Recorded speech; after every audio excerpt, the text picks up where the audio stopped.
A service of KIBMradio.com, the Internet's home for an all old-time radio.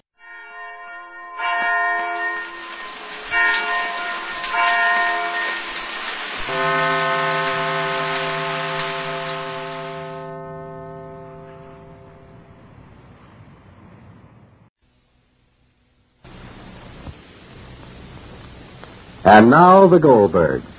The Goldbergs are packing, ready to leave South Carolina for Glastonbury and home. They all know now that Sammy doesn't want to marry Sylvia Allison, but that he feels a strong sense of obligation towards her. It's this knowledge that keeps Molly talking to Sylvia at this moment. Molly is afraid, desperately afraid, that Sammy, in his youth and in his ignorance of what he owes Sylvia and himself, that Sammy may change his mind. So Molly forces herself against her will to keep talking to Sylvia, to see if she can, in some way, bring some kind of decent and quiet end to the love affair that has nearly ruined Sammy's life.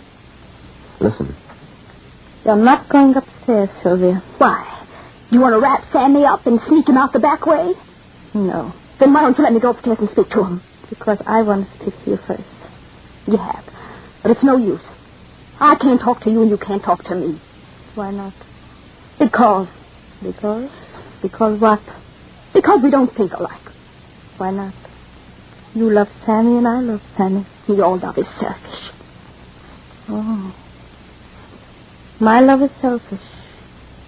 Oh. My love is selfish, and yours? I've gotten myself despised by everybody for Sammy. I was willing to take what belonged to my sister for Sammy. You wouldn't tarnish your good name for Sammy as much as you love him, would you? No. But I did. Why? Why, Sylvia? Why did you think that was so necessary when all Sammy wanted was you? He wanted you, not me. He wanted a mother, not a wife. He wanted a saint, not a human being. And it's your fault. You loved him until he didn't have a heart of his own either to keep or give away. You ate him up. You devoured him with your love. You're like all the rest of these fine, loving mothers in the world. I hope so. You are. You send your son out into the world looking. And looking for what? Not any real, living human person, but some mirror image of yourself. No matter who they fall in love with, it's always with some ideal that looks like Mama. And then when a real woman is seen for herself, they can't live. They can't love her. All they want is their mother. Sylvia, I wish I could talk to you. Ah, you're so good. You make me sick. Does everything good make you sick? Hypocrites do. Oh. Sylvia, it's lucky there are good people in the world. It sometimes makes the bad ones ashamed to be as bad as they can be. Yes, my dear. Yes, indeed. Yes. It makes them ashamed to be as bad as they can be. Goodbye, Sylvia. Maybe I'll never see you again. But believe me, I'll never forget you. Sammy! Sammy is coming home with me, Sylvia. Sammy! You're not going upstairs, Sylvia. What's going on here? Vic? Go upstairs, Molly. Vic, please. Go upstairs. Mom, darling. Rosalie. Sylvia, why don't you leave us alone? Rosalie. All we want to do is go home and get away from here and from you and away from your life. We were all happy before we met you. Upstairs, please. Go and marry someone like yourself, not my brother. Rosalie. Rosalie, come here to me. Come here to me, Rosalie. Did you heard me? Please. Come here. Come upstairs with me. Jake, please. Jake. Please, enough is enough. Jake, darling, remember. Silence is golden. Come upstairs. Please. Jake. Jake, we're all packed. Sylvia, you're bad and you might have been good. You're cruel and you might have been kind. But you never could have pretended to be all those things if you didn't have a little of them in you. You're not willing to give me a chance. You had your chance. Give me another chance. Not with my son's life, Sylvia. Not with my son's life. Sammy? all packed, Sammy? Go up, Pa, please. We are leaving, Sammy. Just as soon as Mr. Ellison gets here.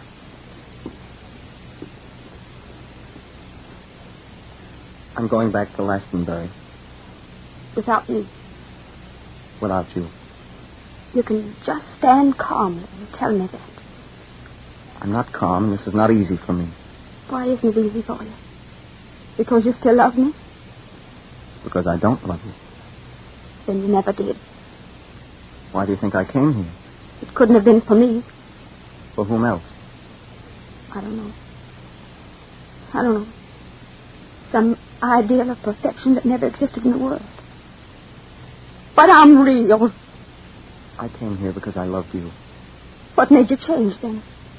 You did? I. No one else. You have a funny idea of love. I have my idea of it. You have a different idea of it for me than you have for others. What's the difference? The difference is that you preached to Leah. You told her she should understand and forgive Ed. That was love. For me, there's nothing like that. That was different. That was preaching. That was saying what you didn't mean. With Ed, there was some... I'm worse than it, Jimmy. Oh, I don't want to go over that now. You just want to leave. Yes. You must feel noble and heroic inside. You must feel great, Sammy. You're a great lover. No one knew about Ed and myself. We both tried to forget it. And then I fell in love. And I didn't love my ideal of perfection. I loved you, for good or bad or for whatever you were. And I wanted to be safe. I wanted the both of us to have whatever there was in the world. I didn't care for anyone else. No one. Not my father, sister, anyone. I loved you, and that was enough for me. I tried to get everything for us, Sammy. For you. I was willing to lie to my father and cheat my sister and ruin her life and Ed's and anyone's just for you. And I tried and I did. And now that you found me out, now that you know that I did these things for you, you're horrified. You never thought love could be as strong and real as this. Love is all poetry and moonlight for you. Well, it wasn't for me. You didn't do it for me. For whom else did I do it? For myself? Did I need you for that? Did I have to find you in Glastonbury for that? Maybe it was wrong. Maybe it was right. I don't know, and I don't care. I'm sorry I did it only because it means losing you. Not Sylvia. Just wait. I don't want your pity and sympathy. I don't want any of your moral platitudes that you learned on the knee of your mother. I don't want anything but you. And if I can't have that, I don't want anything. I don't even want to live. Sylvia, please. And I'm not going to. I'm not going to live on in this horrible, crazy world, surrounded by hypocrites and cowards. And I won't. Sylvia, listen to me. Sylvia!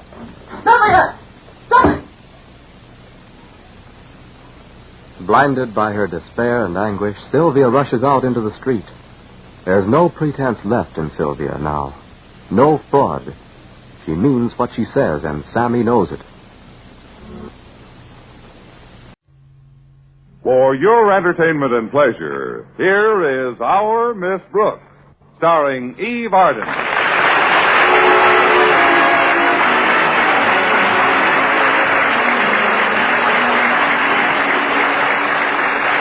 It's time once again for another comedy episode of Our Miss Brooks, under the direction of Al Lewis. But first... A recent news announcement gave added proof to the old saying, it's a small world. In fact, it's even smaller than we thought. The Army Map Service, using an improved way of measuring the equatorial radius of the Earth, found that it's exactly 420 feet shorter than previously figured. But the Earth is shrinking in another sense, too. The telegraph, radio, telephone, all the improved methods of communication have made it pretty small. We get all the news from around the world almost as it happens. And there's more understanding in the world where nations and people can compare notes, ask questions, exchange information. Our servicemen are an important part of this international gabfest. They're right on the spot in a lot of different countries where they have a chance to talk to the people, get their viewpoints and give them ours. One of the most effective weapons they carry is truth. Before we can have agreement between nations, we have to have understanding between people. That's part of the assignment we give to our ambassadors in uniform. Remember, a country is known by its people. What people think of your country depends on you.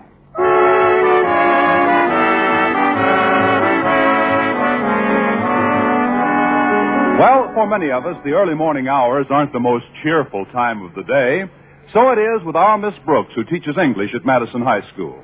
Fortunately, however, by the time we've had our second cup of coffee, most of us feel a good deal better. How true that is. I always feel quite a bit better after my second cup of coffee, which I have at 7:30 in the evening. But when some extremely fortunate occurrence is impending, I can even be cheerful at breakfast. That was the case last Friday when I joined my landlady in the dinette. Oh, what a beautiful morning. Oh, what a beautiful day. My, you're in a good humor this morning, Connie. It's grand to hear you singing like this. Thanks, Mrs. Davis. I've got a wonderful feeling. Everything's going my way. And it's such a nice song, too. The beautiful blue Danube.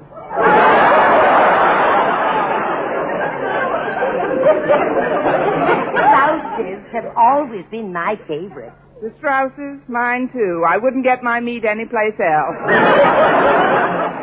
This reminds me of the last time you were in such high spirits. I'll never forget that morning.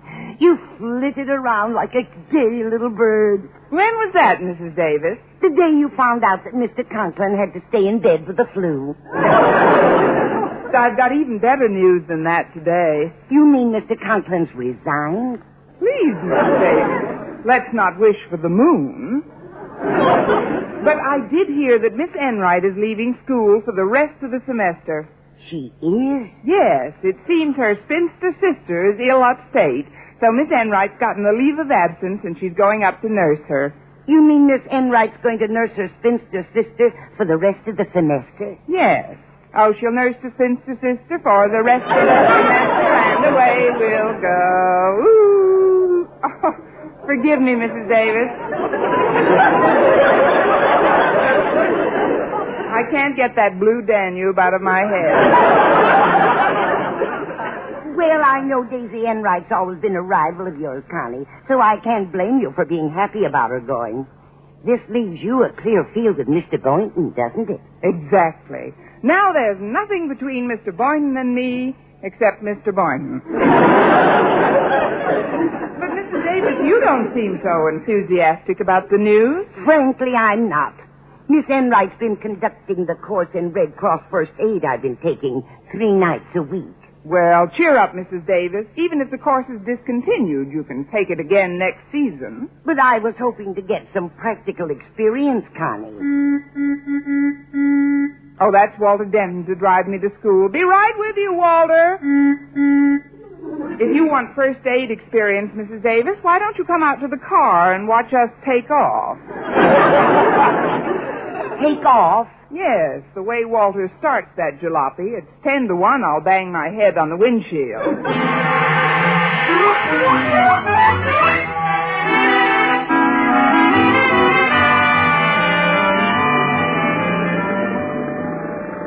Well, now that we're on our way, let's have a nice, smooth ride to school, Walter. Okay, Miss Brooks. Hey, I'm sorry you banged your head on the windshield when we started. Oh, forget it. It's only a flesh wound. Just try to control your tendency to speed, won't you? Yeah, I'll try. But it's awfully difficult on a beautiful day like today. I think I know how you feel, Walter. I'm rather elated, too. I'll bet our joy stems from the same source. The imminent departure of one Daisy Enright. I couldn't be any happier if 2 Daisy Enrights were leaving.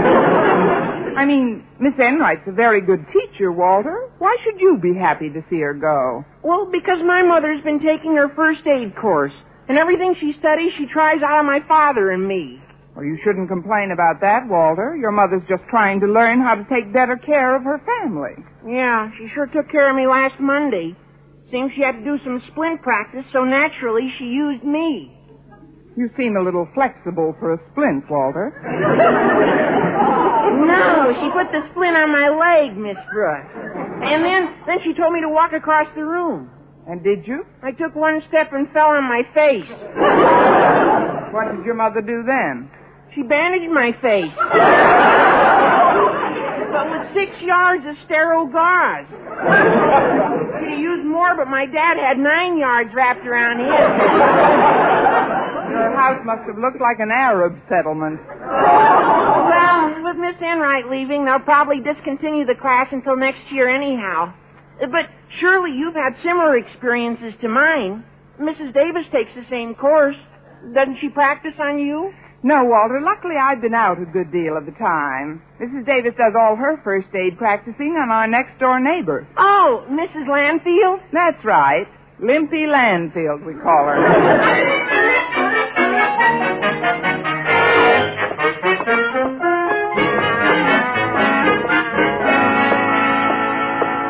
Hi, Miss Brooks.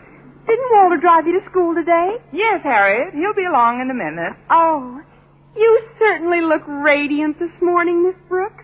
What's the reason for the big smile? I just told you Walter drove me to school, Harriet. I always smile when I get out of his car alive. Whatever the reason, I'm glad you're so cheerful, Miss Brooks. Thank you, Harriet. Oh, before I forget, Daddy wants to see you in his office immediately. Have you any idea what he wants to see me about? No, but he sounded even more urgent than usual. You better get right on in, Miss Brooks. Very well, Harriet. I'll see you in class. Good luck, Miss Brooks. Enter. You wanted to see me, Mr. Conklin? I could answer more truthfully if you rephrased the question. There's something about which you must see me? That's better. Yes. Sit down, please.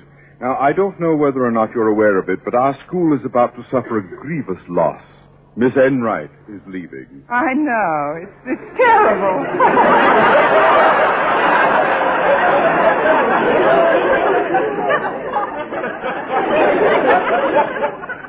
Please try to control your sobs.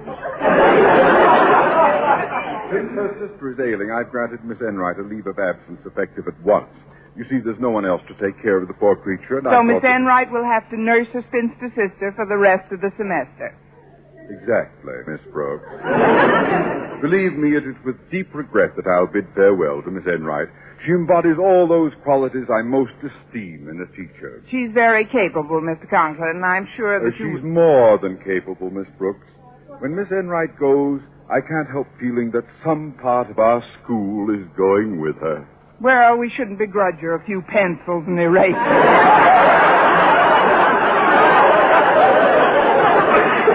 I mean, she'll be back in the fall, Mr. Conklin. I sincerely hope so. Now then, since it is too late in the season to hire outside help, this vacancy must be filled by other members of our faculty assuming additional duties. I think I just heard the school bell, Mr. Conklin, so if you'll excuse me. There was no bell, Miss Brooks. Sit down. Although her classes will be taken over by Mr. Chalmers, Miss Enright leaves another most important post to be filled, namely the Red Cross First Aid Course she conducted 3 nights a week. There goes that bell again. Be seated, Miss Brooks. In mentioning this post to you, I must remind you that in spite of the high honor that goes with the office, there is absolutely no financial recompense whatsoever. That bell is getting louder every minute. Look, Mr. Conklin, it's been years since I got my certificate in first aid. Since the Red Cross, like Madison High itself, is run on a purely democratic basis, one may only serve it by exercising one's own free choice to serve. It's purely voluntary. But how do you know I'll volunteer, Mr. Conklin? Miss Brooks, do you have a large bank account? Why, no, sir. And is teaching the only profession with which you're familiar? That's right, sir. And would you like to continue to make a living in this profession, Miss Brooks? Certainly, sir. Well, then. I hereby exercise my own free, democratic, voluntary choice of saying yes.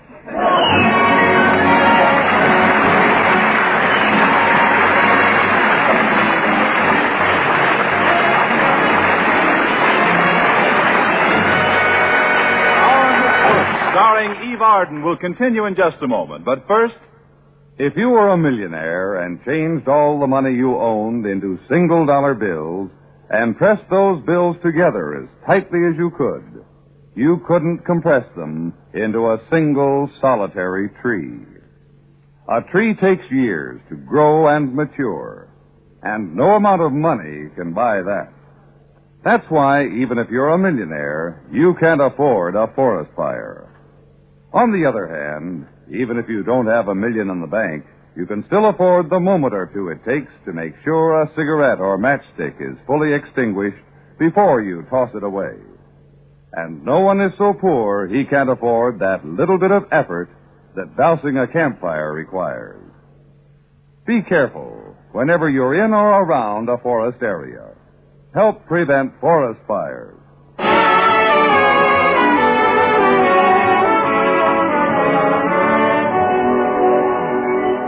Well, learning that I had to take over Daisy Enright's First Aid Course didn't help my appetite any.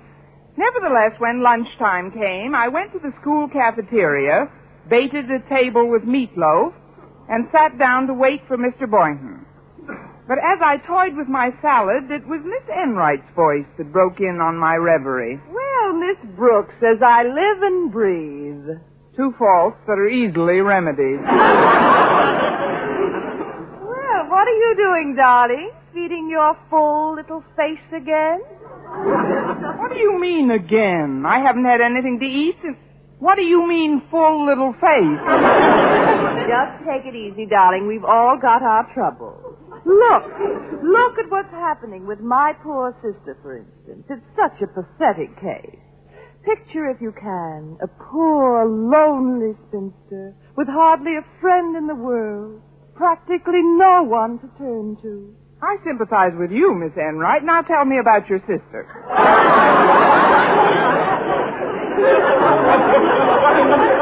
What a quaint sense of humor. No, but there's something I want to discuss with you. Do you mind if I sit down here for a moment? Not at all. I can't digest this food anyway.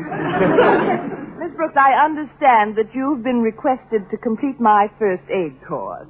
Or is the word volunteered? The word is railroaded. What I can't figure out is why Mr. Conklin picked on me. Oh, you were a natural for the job, my dear. Otherwise, I would never have recommended you. You recommended me? Oh, dear. Now the cat is out of the bag, isn't it? I don't blame you for being self-conscious. Are you inferring... If the bag fits, get back in it.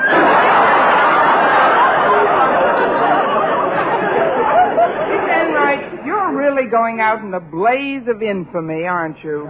Going out? Oh, but that's what I sat down to tell you, darling. I'm not going anyplace. My sister has decided to come down here and live with me. Isn't that a relief?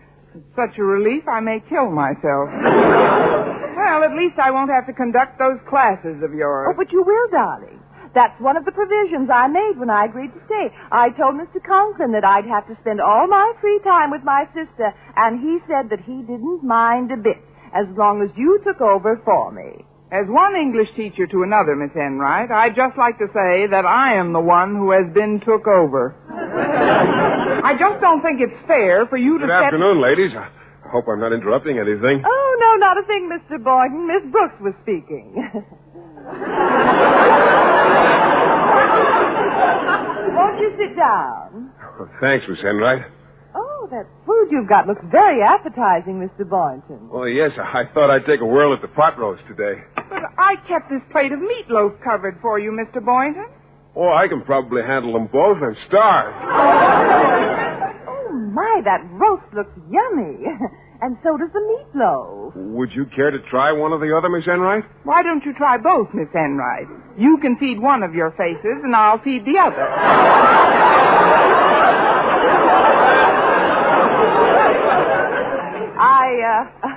I think Miss Brooks is a trifle miffed because she's going to have to take over some of my duties. Oh, yes, I heard you were leaving, Miss Enright. When are you going?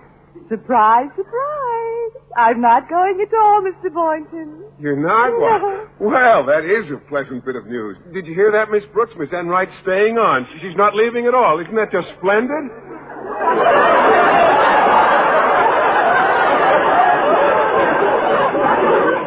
Oh, eat your pot roast.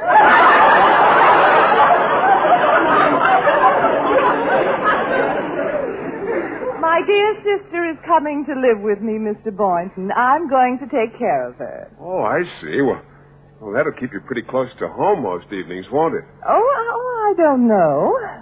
One can't look after one's sister every night. Now can one? If one doesn't go out until one's asked, one can.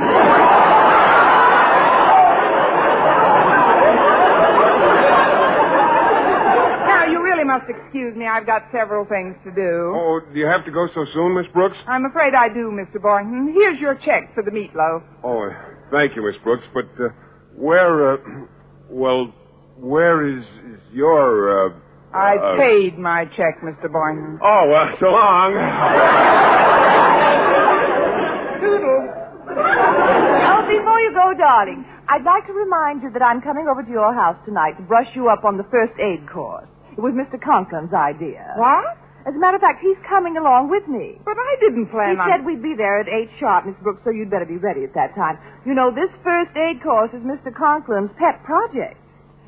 Sort of like Mr. Boynton is to certain other members of the faculty. If you know what I mean, dear Mr. Boynton. Huh?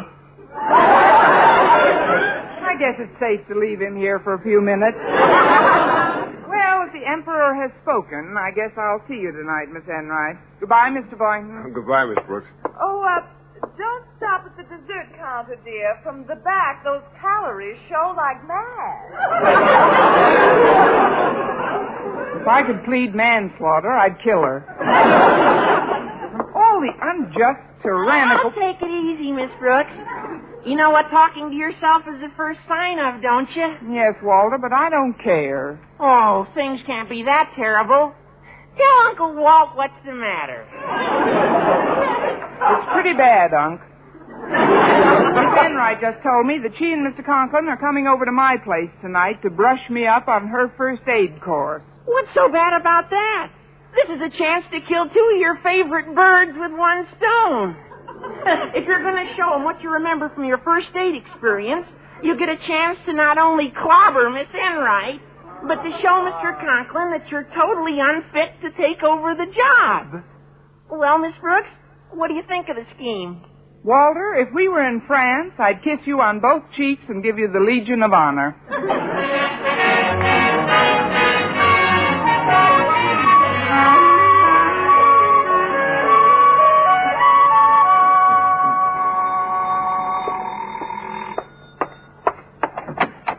Good evening, Miss Brooks. Hello, Mr. Conklin. Miss Enright. Come in, won't you? Thank you.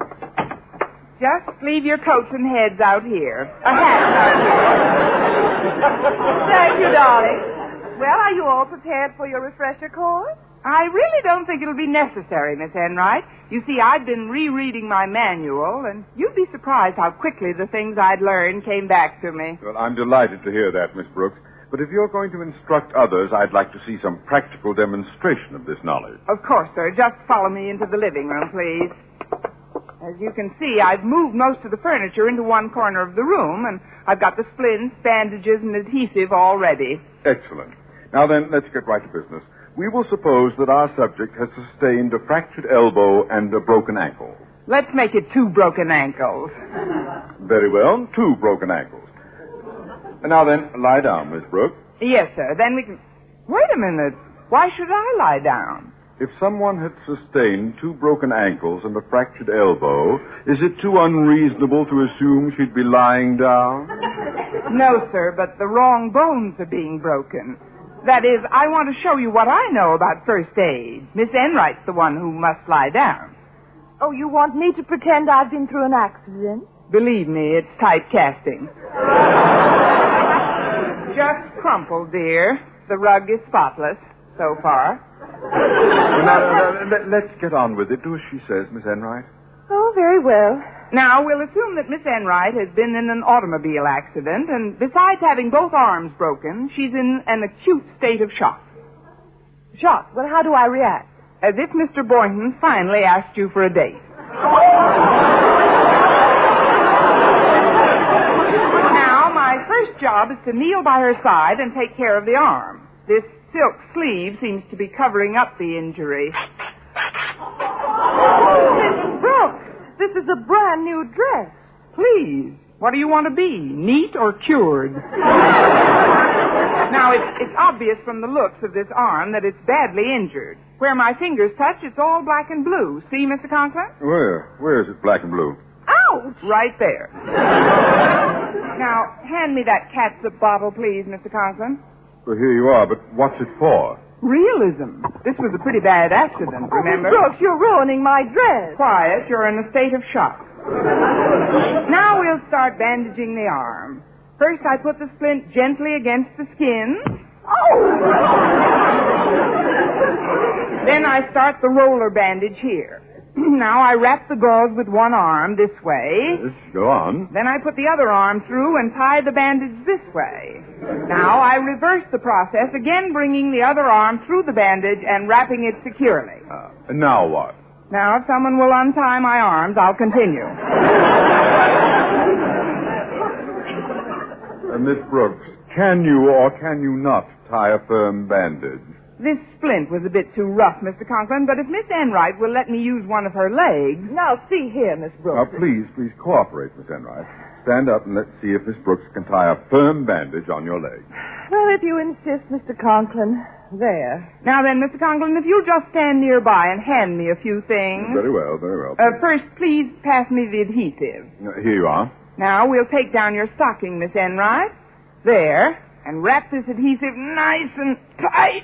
There. Oh, Miss Brooks, but you don't put adhesive next to the skin. First, the bandage must come. You're so right, darling. Off you come, adhesive.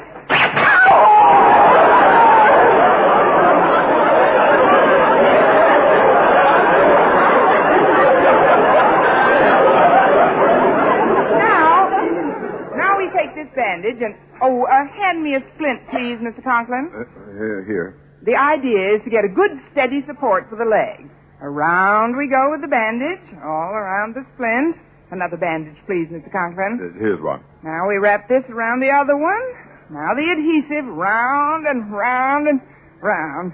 There. How does that feel? Solid? Very solid. Good grief, you've tied Miss Enright's leg to mine. Oh, for heaven's sake. I thought one of those legs had more wool on it than the other.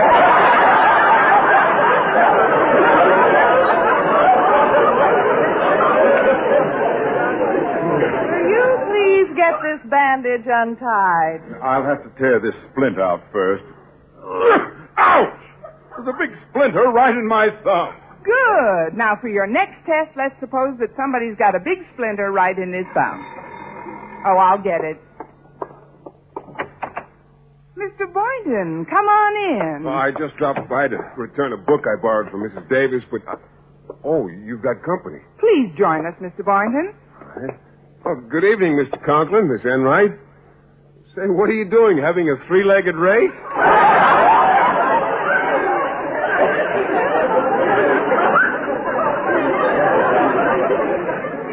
Don't be funny, Boynton.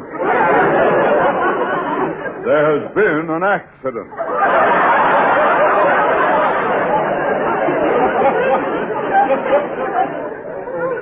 What's that on Miss Enright's dress? Oh, no.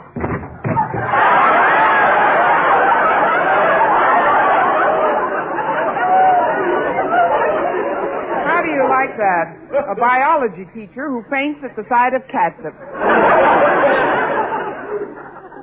I didn't faint, Miss Brooks. I just slipped on this scatter rug.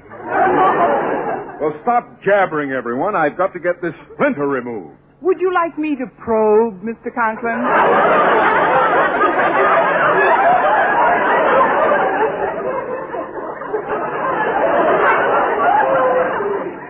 Keep away from me, you angel of destruction. Never fear, Mr. Conklin. Daisy Enright's on the job. I'll get it out for you in just a jiffy. Now, here's a nice clean pin. Now, give Daisy your thumb. Come on, come to Daisy. Down, Daisy, down, girl.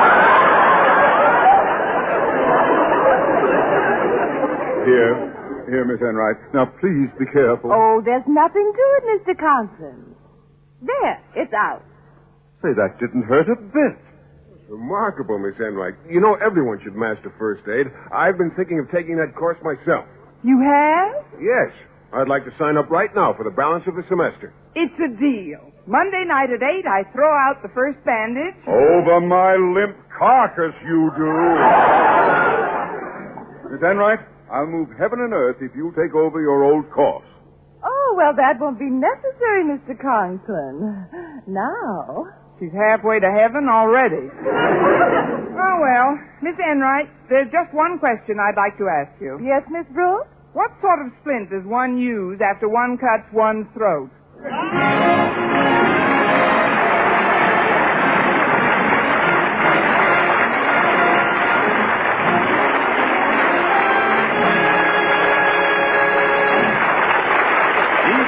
Our Miss Brooks returns in just a moment. They say that Michelangelo, the artist, was able to draw a perfect circle freehand. If you think that's easy, just try it sometime. Anyhow, whenever he made a call on a friend and the friend was out, he used to leave a card with a perfect circle on it. And everyone knew that Michelangelo had been there. It's rather odd how friendship and circles seem to go together. We talk about the family circle and a circle of friends. That's probably why we think of the whole world as just an overgrown neighborhood. In a neighborhood, we sometimes have misunderstandings and disagreements, but we work things out, visiting over the back fence, exchanging recipes and ideas, helping someone with his garden. Those all have their counterparts on the international scene. Right now, the biggest visitors in the world are the American servicemen. They're exchanging ideas with our neighbors in other countries, and they're helping a lot of them to improve their own ways of life. If our men in uniform can help promote better understanding between ourselves and other people, they can bring us closer to the time when there won't be any disagreements or unneighborly attitudes. Do your part in enlarging the circle of friendship. Remember, a country is known by its people.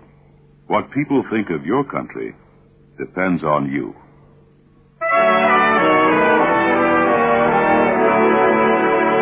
And now, once again, here is our Miss Brooks. Well, Mr. Conklin was so delighted at Miss Enright's decision to resume her first aid class that he insisted on treating her to an ice cream soda before taking her home. So they were out of the house before I could reach her jugular vein. That's when I got out my Red Cross manual. If you're so interested in first aid, Mr. Boynton, maybe we could practice a bit before your first lesson. Oh, I'd love to, Miss Brooks. Here's an interesting problem. It deals with a back injury. For want of a better subject, let's just say I'm the injured party. Now, you place your left arm around my shoulders. Like this? Yes. Then your right arm goes around my waist. Like this. What does the book say we should do next? Never mind the book. Ad-lib a little.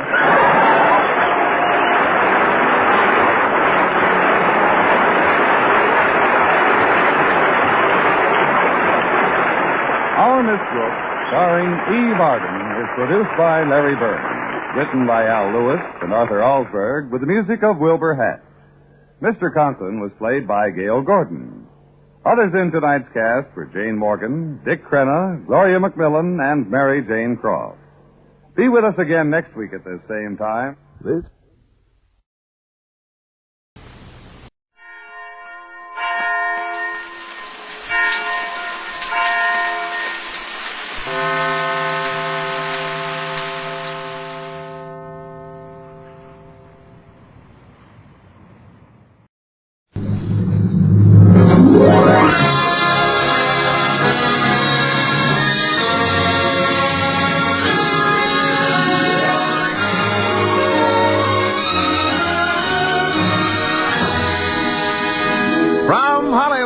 Procter & Gamble brings you the Red Skelton Show, starring Red Skelton, David Rose and his orchestra, our singing stars, the Four Knights, Brenna Felton, Lorene Tuttle, Pat McGeehan, and yours truly, Rod O'Connor.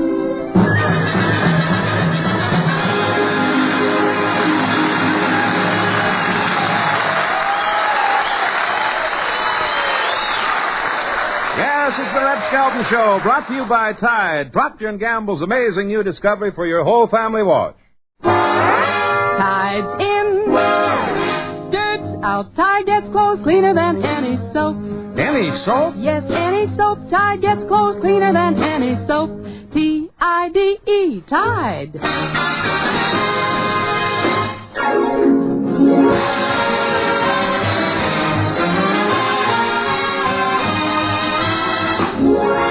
And now on the last day of 1948, from Metro Goldwyn Mayer comes the star of our program, Red Skelton.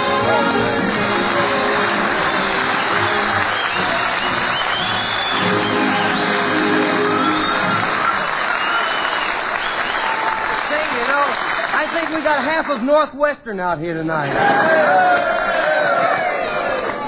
Started early, huh? Thank you and good evening, ladies and gentlemen. Hey, Rod, they finally caught those two guys. What two guys? Voted for Wallace. Oh, where have you been, buddy? I haven't seen you in a few days, buddy. Oh, I saw you yesterday, buddy, down by Schwab's drugstore. You were limping. What happened? Did you sprain your ankle or pull a ligament reaching for a laugh? Huh? No, I forgot to take the walnuts out of my Christmas stocking. Well, Rod, 1949 will soon be here. Tell me, Red, how did 1948 treat you? Very seldom.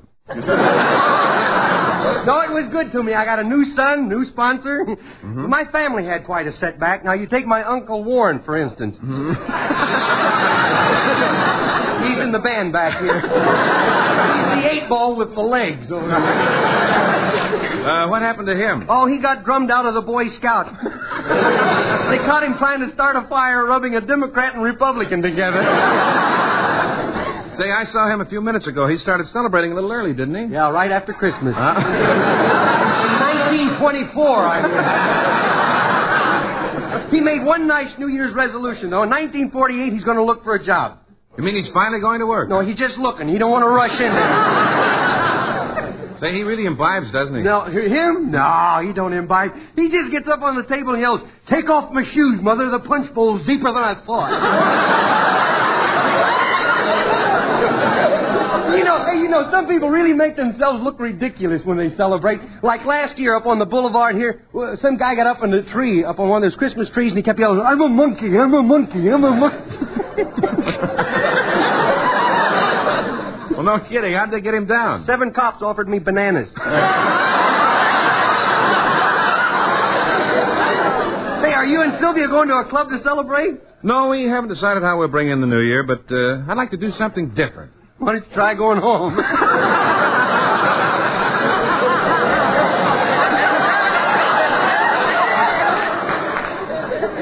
Why don't you drink a pint of gasoline and go down to the butcher shop and tickle pig's feet? That's different. Where are you going to celebrate, Red? At some nightclub? No, they're too crowded. I went to Ciro's last year. You know, that's the annex to the Bank of America. No kidding, that place is so expensive. Last year, for $5, they let us feel a hot roll. Oh, hey, are you going to Rose Bowl tomorrow? Huh? Are you going to Rose Bowl tomorrow? No, I can't afford it. What, you can't afford tickets to the game? Can't afford the parking lot. Hey, you know, this Pasadena is full of millionaires. Wait till you park your car over there tomorrow. You'll find out where they got their loot. Well, the weather out here has been so cold lately. I wonder if they'll have enough flowers to decorate the floats in the Tournament of Roses. Oh, they're all prepared for that. In case there isn't any flowers, they're going to call it the Tournament of Smudge Spots. They're in bloom now, you know. Well, Red, tomorrow California goes off daylight savings time. We move our clocks back 1 hour. Yeah, I'm going to have a tough time setting my timepiece back an hour. What, have you got, a sundial? I've got a... Oh, now, wait a minute.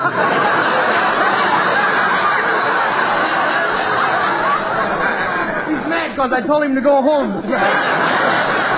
Just read what's there, will you? I don't know why I should read it. You don't. I'm afraid to risk it, Mr. Say, Red, our show will go on an hour earlier here in California next Friday, won't it? Yeah, if it goes on at all. There's so many changes in radio nowadays. Hey, you know what NBC means now? No. No Benny Corn.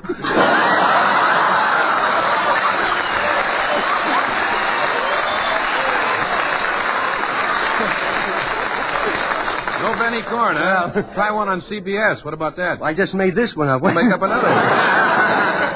CBS? Yeah. Can Benny survive?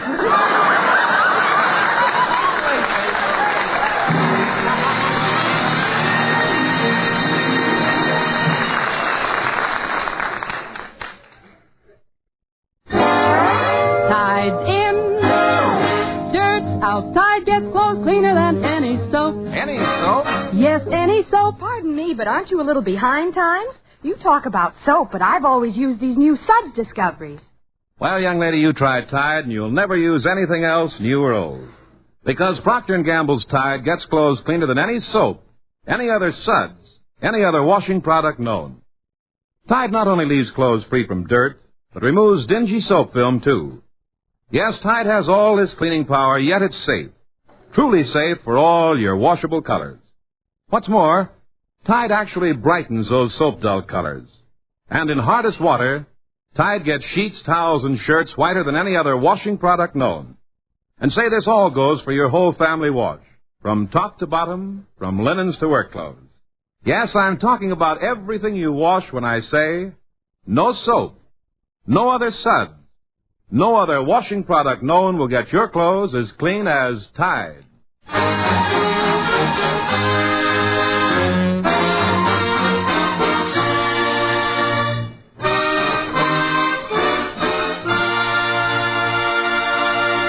Now, here are the 5 nights. I'm singing with you, boys. Here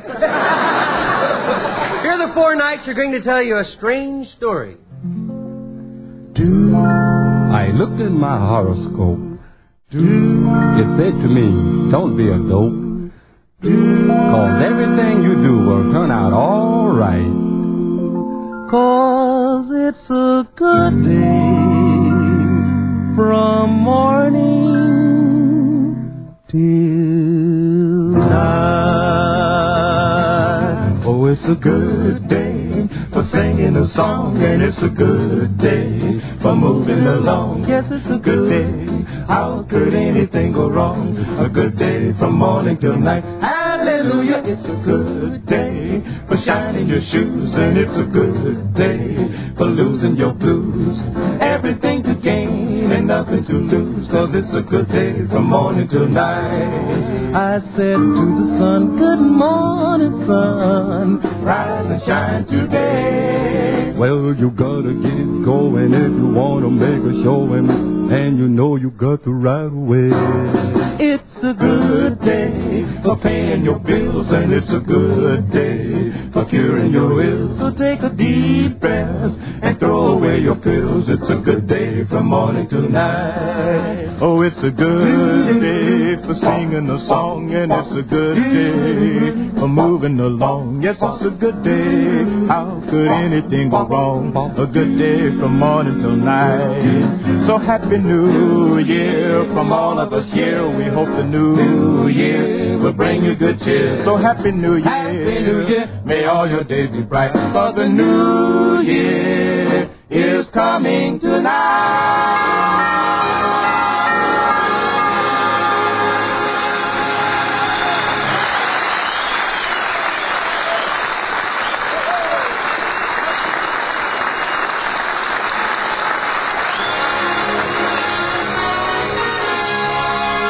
Procter & Gamble present the Skelton television players in A G.I. Joe Remembers New Year's Eve.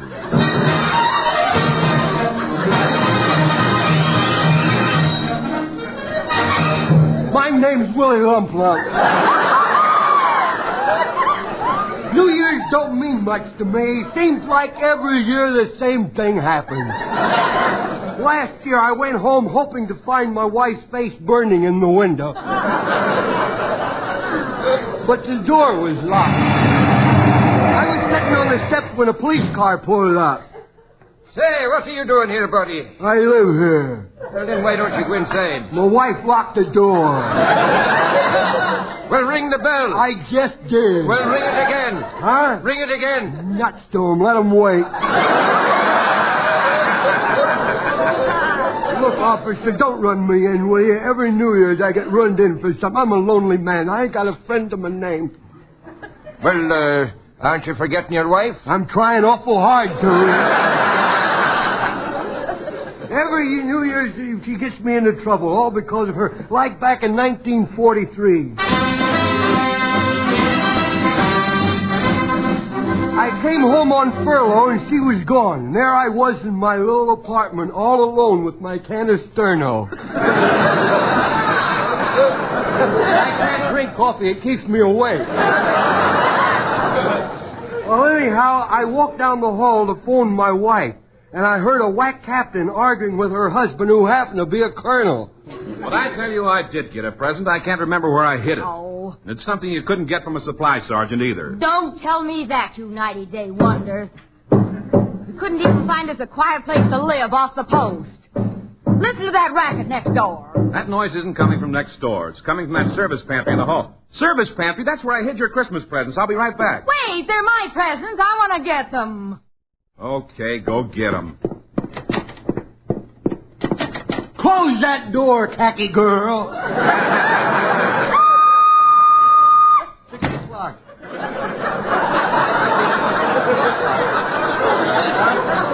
What's the matter?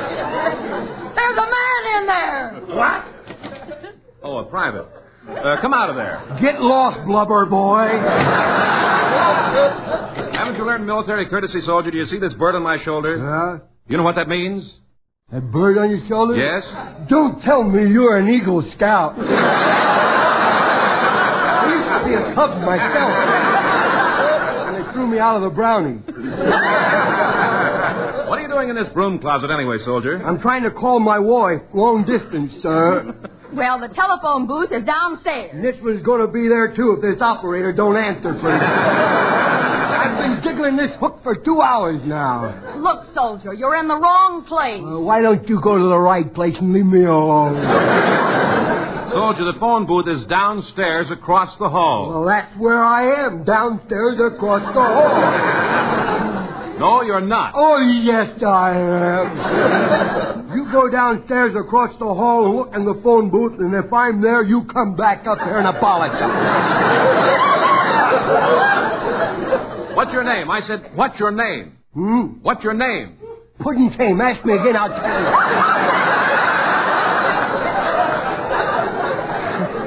I'll have you court-martialed. Who's your company commander? Well, I'd rather you didn't speak to my company commander about me. You see, I've been AWOL for 3 weeks, and it might upset him. No,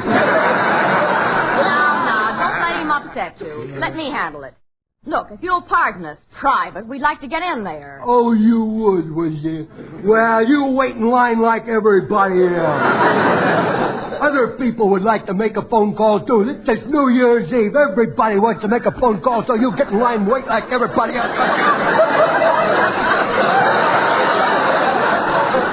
We didn't come here to make a phone call. Oh, eavesdropping, huh? A couple of listening toms. Look, it'll only take us a few seconds. I'm sorry. Beside that blonde boy standing in the corner's next. That's a broom. He certainly is. You ever see such straight hair in all your life? Well, that's the first boy I've ever seen with an upsweep, huh? He's skinny, too, ain't he? Look, fella, I hid my wife's Christmas presents in this closet. Yeah. I'm already a week late, so could I please get them? Yeah, well, what did you hide? Well, one was a bottle of perfume. Is that what that was?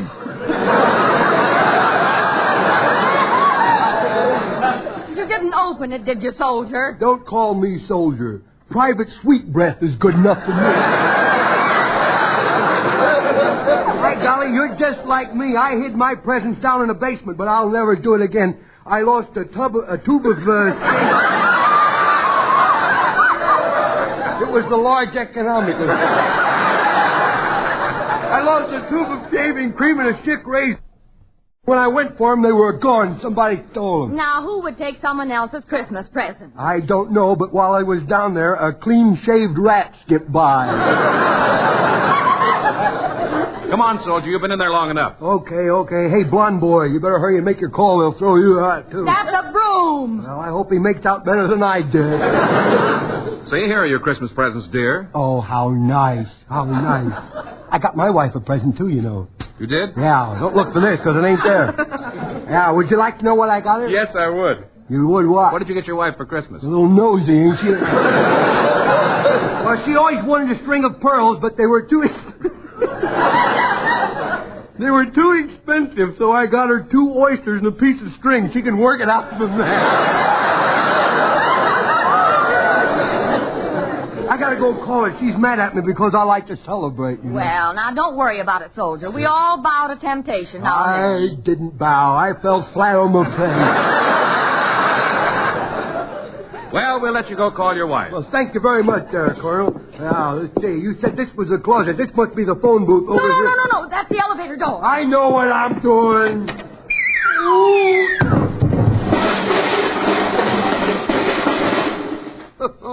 You okay? No, I broke my Mickey Mouse watch.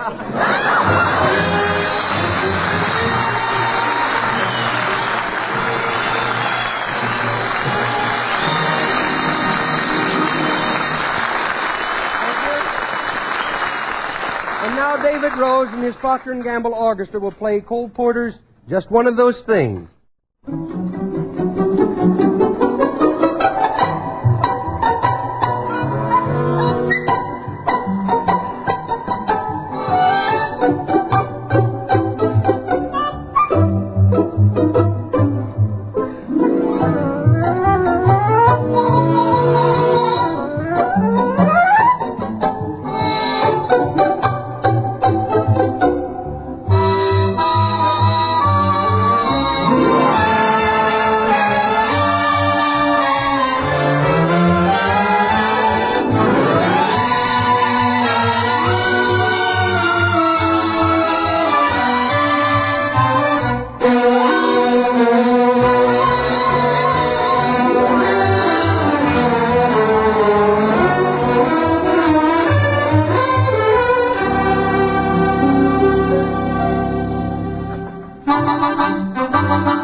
You know, there's more than one way to do most everything. You take washing dishes. There's the old way and the new. And the new way is with Tide. Yes, Procter & Gamble's Tide washes dishes cleaner than any soap you ever used. And Tide cuts through grease better than any soap ever did. And oh, how much pleasanter and easier dishwashing is with no scum in the water. No greasy ring round the pan. Not to mention the way Tide washed dishes and glasses rinse and dry sparkling clear. Yes, Tide leaves them dazzling, with not a trace of dulling film. And all that happens, believe it or not, even when you don't do a bit of wiping or polishing. So try Tide. See how those Tide suds billow up instantly. See how they last and last, even when you're using the very hardest kind of water. And notice how kind they are to your hands. Yes, for washing dishes, Tide's got everything. So you get Tide tomorrow.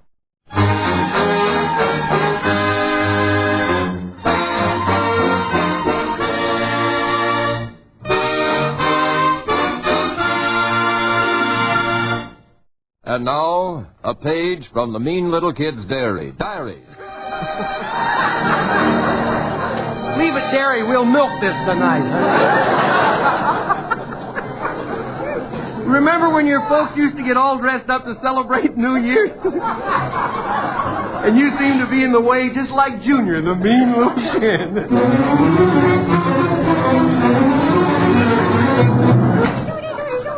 Is that you? Yeah, kiddo. Come on now. Spit it out. Be nice now. Spit it out. Spit it out. Junior, what on earth are you doing to that cat? Well, don't get excited. I'm not hurting him. I'm not hurting him at all. Spit it out. Come on, spit it out. See, I overheard the secretary of the skunk patrol say there was $2 in the kitty. Now, if I can just get him to spit it out, I can start off the new year very prosperous. Hey, what you all dressed up for? Your father and I are going out to see the New Year. Oh, well, maybe with me here it will refuse to come in. Do you ever think of that? Did I hear my name referred to in someone's conversation? Ah, Pop, me stale breadwinner. Hello, son. Hi. Lorene, are my clean shirts back from Santa Anita? Your dress shirts are in the top drawer of the bureau. Hey, Pop, can you write in the dairy?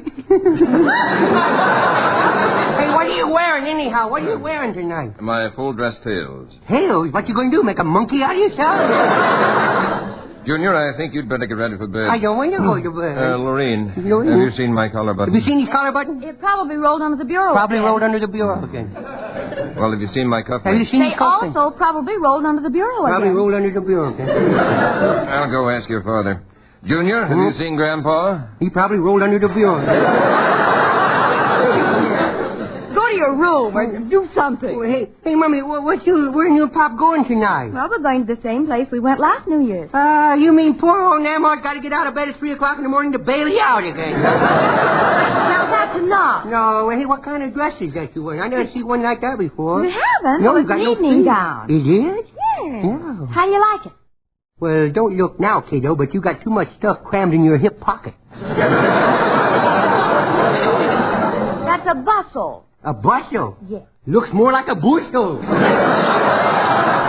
enough. Now, please, Junior, go to your room. Oh? And so I'll know where you are. Lock yourself in and bring me the key. Okay,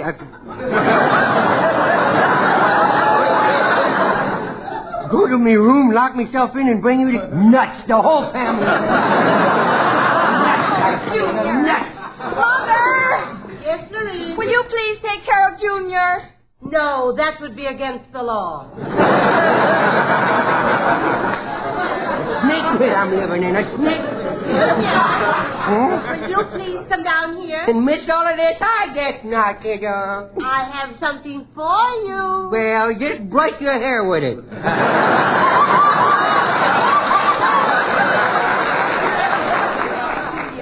I mean that dart game you got for Christmas, the one you lost. Oh, you found it? I found one of the darts. You left it in my chair. You didn't sit on it. Not for long, I didn't. Oh, goodness me, you probably bend it all out of shape. Oh, boy, me dart game. I'm going to slide down the banisters quicker. I'll get me this. Well, boy, I never do that again. Never do that, boy. Somebody put chewing gum on the banister and derailed me. Now, what were you doing up there to upset your mother? Everything I could. I have me reputation to think of, you know. They're planning to get blotto tonight. Junior, your parents are only going to celebrate the New Year. That is an American custom. Oh, yes. Tonight is the night when people get carried away. You said it. Some by the police and some by the ambulance. Hey, look, you make them take a taxi cab wherever they're going, because I know me papa with that stagger juice, boy. Besides, I have no desire to attend the orphans' picnic next year.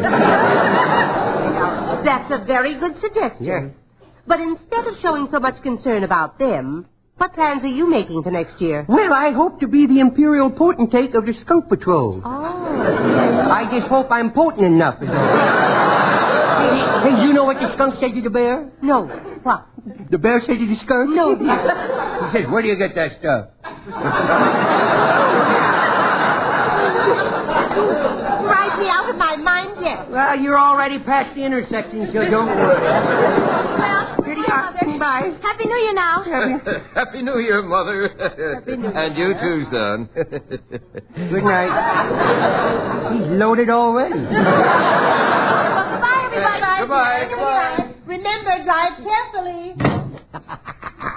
Well, here we is, all alone. Yes, but I'm not afraid. I'm going to let you stay up with me and welcome in the new year. Oh, really? Now, come on. Sit on my lap. Okay. Oh, wait. Woo. Say, you lost some weight. Huh? You're not as springy as you used to be.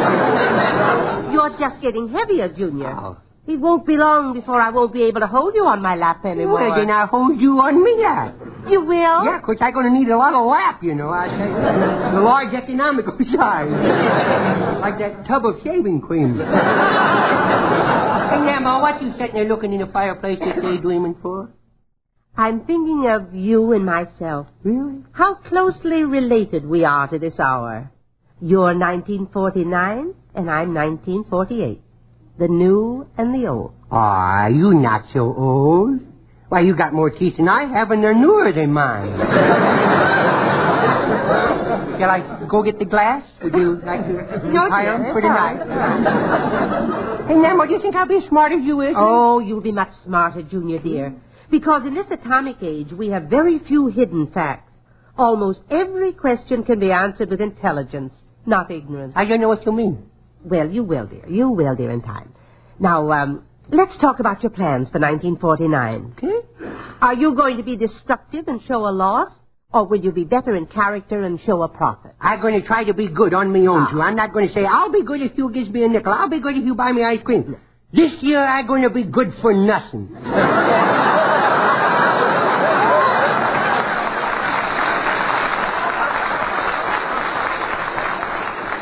That's one way of making a resolution and not breaking it. But you're not really bad. I don't know. I won't be able to start off the new year with a clear slate. I'll tell you that. There's so many things left to do in 1948, you know. Well, you have a few hours left. Go ahead and do them. You realize what you're saying? You're a natural-born sport, ain't you, huh? Well, first I want to do is slam the door just to see what would happen. Real hard. Guess what I thought. Guess what I thought. What are you doing? I'm getting ready for 1949. Now for that statue of Little Egg Wipe. Little Egypt.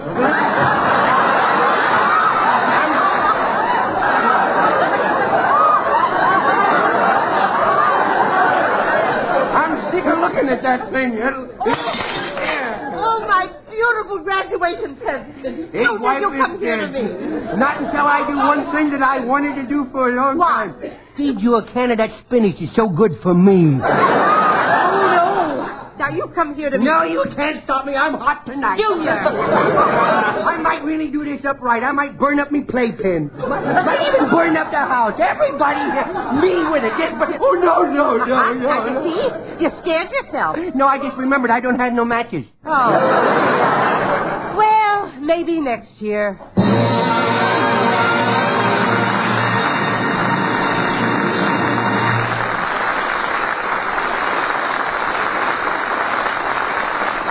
Thanks for being with us tonight, and we hope you liked our program well enough to be with us next week. So until next Friday... This is Red Skelton saying thanks for listening, thanks for buying more and more of that Wash Day Miracle Tide. And Happy New Year, Tide's in, dirt's out, Tide gets clothes cleaner than any soap. T-I-D-E, Tide.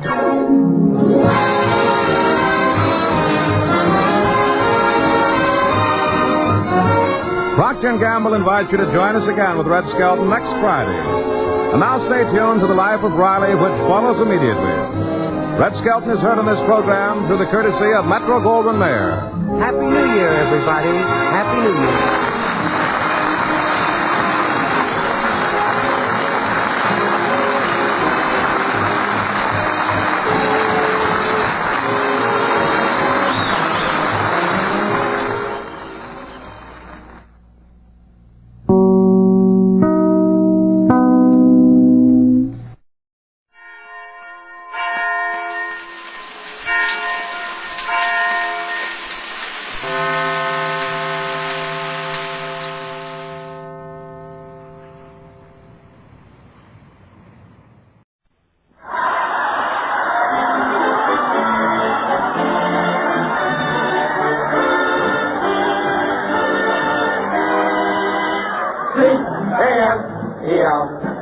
The Abbott Costello program brought to you by Camel, the cigarette that's first in the service. Camel stay fresh and cool smoking because they're packed to go around the world. Listen to the music of Freddie Rich and his orchestra, the songs of Connie Haynes. Tonight's special guest, Miss Claire Trevor, and starring Bud Abbott and Lou Costello.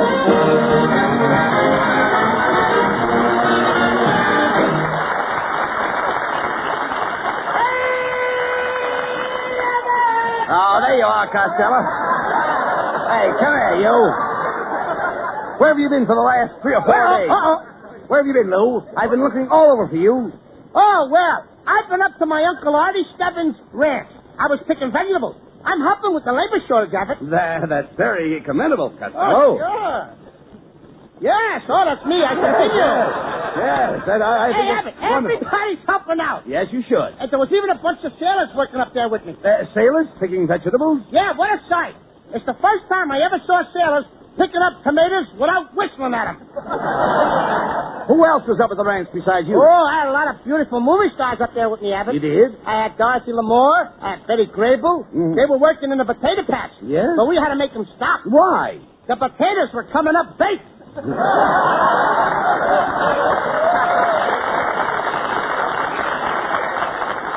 Costello, isn't that ranch life a little strenuous for you? Oh, you said it. Every morning I get up at 4 a.m. and I milk the cows with my left hand. You milk the cows with your left hand? Sure. That's my old cow hand. Oh, that's my old cow hand. All right. Just a minute. I'd like to... Yes. Lou. I'd like to see you getting up at 4 in the morning. Wasn't it dark? Oh, dark. When I got up this morning, it was so dark that me and my Uncle Artie started milking the same cow. You both tried to milk the same cow? Yep. There I was on the left side of the cow's crack case, milking away. And my Uncle Stebbins was on the right side, when suddenly I felt something pulling my fingers. That's strange. I'll say, I squeezed many a cow in my day, but that's the first time a cow ever squeezed me. Costello, do you realize while you were out of town, the man from your draft board was looking for you? I know he was, and he found me, too. He walked up to me while I was milking that cow, and he tapped me on the shoulder. What did he say? He said, young man, why aren't you at the front? And what did you say? I said, because there ain't any milk on that end. Oh, it's Ken Niles. Hello, Ken. Well, I see the fat boy's back. Where's Costello been all week? Oh, he just got back from his Uncle Stebbins' farm. Oh, the farm, huh? I suppose he brought back a load of corn for the program. Yeah. Look, hilarious. I'd like to take you up to the farm. My Uncle Stebbins could use a man like you in a score field. He could? Yeah, his scarecrow was drafted. Costello, why do you always try to match wits with Ken Niles? He's a college man. That's right, Costello. Yes, I am a college man. I was a cheerleader at Southern California. I was the first cheerleader to have the students stand up and form the letters USC. Oh, I remember that. You were the one in the middle. You made a S out of yourself. Cut that out, Costello. Cut it out. Good old USC. That's where I met my little wife. She was studying to be an entomologist. Studying to be a what? An entomologist. Yes, Costello, that's a person who goes around chasing little bugs. Oh, you mean she was a chambermaid? Costello, how can you say that about a beautiful woman like Mrs. Niles? Beautiful woman? You heard me. The last time I saw a face like that was on a bottle of iodine. Oh, I heard that remark, Costello. Well, what are you sneaking in for? Where have you been, Mrs. Niles? I'll have you know I just came from a plastic surgeon. Was the place closed? The plastic surgeon spent 2 hours lifting my face. You look like he was interrupted.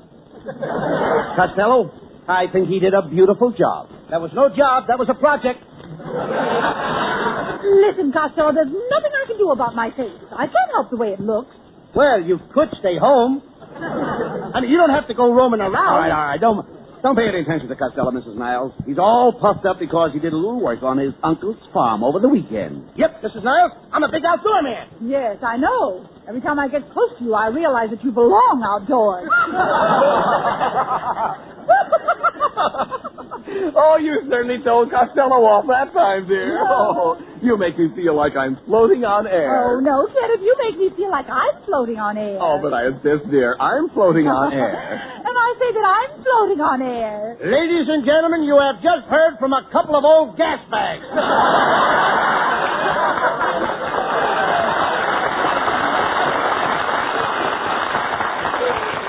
Costello, what's the matter with you? I made it! Yeah, I know. I know. You should have more respect for Mrs. Niles. Don't you realize that Sunday is Mother's Day? Gee, Abbott, that's right. I almost forgot. I even wrote a beautiful poem. I dedicated the poem to you, Mrs. Niles. A poem for me, Costello? That's lovely. Go ahead and read it for me. Okay. It is entitled, To Mrs. Niles at Springtime. Here I go. Lilacs blooming on the hills give my heart a springtime thrill. You are the master. I am a slave. Yes, go on. You are master, I am slave. Go scrape your pen with vermicelli. Get him out of here!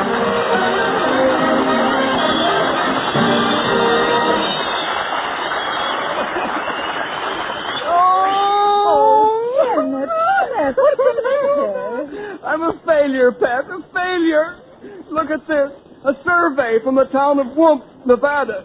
In Whoop, no one is looking for cigarettes that won't go flat no matter how many you smoke. Oh, dear. No one? No one. In Whoop, everyone smokes Camels. Everybody just goes around with a happy expression knowing that Camel cigarettes have more flavor because they're expertly blended of costlier tobaccos. Well, what's bad about that, Kenneth? In the middle of Whump's Main Street, there's a statue with a T in its face like in the Camel ad. And in Whump, everybody has tried Camels in his taste and throat. The T-zone proving ground for Camel's rich extra flavor and smooth extra mildness. Well, then why are you crying, Kenneth? And of course, they all know that in Whump, just as everywhere, Camel cigarettes are fresh and cool smoking because they're packed to go around the world. Oh, well, then stop crying, Kenneth. I'm a failure. Everyone in Whump hears the Abbott and Costello show, but the survey shows that only 85 people know that Abbott and Costello are sponsored by Camel. Only 85. Now, Kenneth, look. It says here the population of Whump is 72. Well, what do you know? Freddie Rich and the orchestra play an old favorite, The Way You Look Tonight.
I'll see you later. Come back here, Costello. Where are you going? Oh, I'm going back to my Uncle Hugo's ranch. But, what are you doing with those boxing gloves on? I'm in my Uncle Artie Stebbins' ranch. I always forget my Uncle Artie Stebbins. What'd you say? I say, what are you doing with those boxing gloves on? Oh, my uncle wants me to help him punch cows. Oh. Yuck. Oh, no. What a lark. You're staying right here in town. Now, this Sunday is Mother's Day. Mrs. Niles just called, and they need a lot of help over at Bigglebottom's department store. Oh, Bigglebottom. Yes. My cousin, Cockeyed Louie. He's the store detective there. Look, here's a picture of him, wearing his badge. My goodness. He's very cross-eyed. Yep. How could he be a detective? Are you kidding? Take a good look at the picture. Yes? Can you tell who he's watching? No. Come in. Pardon me, laddies. My name is Jock McGregor. Was your mother ever frightened by a riveter? You cannot say that to a McGregor. Watch out, brother. You're going to strip your gears. Quiet, Costello. What can we do for you, Mr. McGregor? Well, if you didn't mind, I'd like to say a few words in your microphone. Hey, Abbott, in order for me to talk to this guy, I'll have to practice up on my Scotch. Rip, rip, rip, rip, rip, rip, rip. All right, Lebby. And it's a brave brick neck to neck. Jerk, Jock. Thank you. Hello, Mother. This is your son, Jack. I want to wish you a happy Mother's Day. And try to get here from New York if you can. I know you didn't want to spend the money for the fare, so walk down the road a ways. You might be fortunate enough to get yourself kidnapped by gypsies and save the cost of transportation. Hey, wait a minute. What do you think you're doing? I'm talking to my mother in New York. But, Jock, that's crazy. She can't talk back to you on the radio. How do you expect to get an answer? Don't worry, lad. She'll answer me next week on Fred Allen's program. Get out, brother. Oh, will you keep those guys out of here, Abbott? Well, you see, Costello, everybody's thinking of Mother's Day. The stores will be crowded, so let's go over to Beagle Bottoms and give Mrs. Niles a hand. Okay.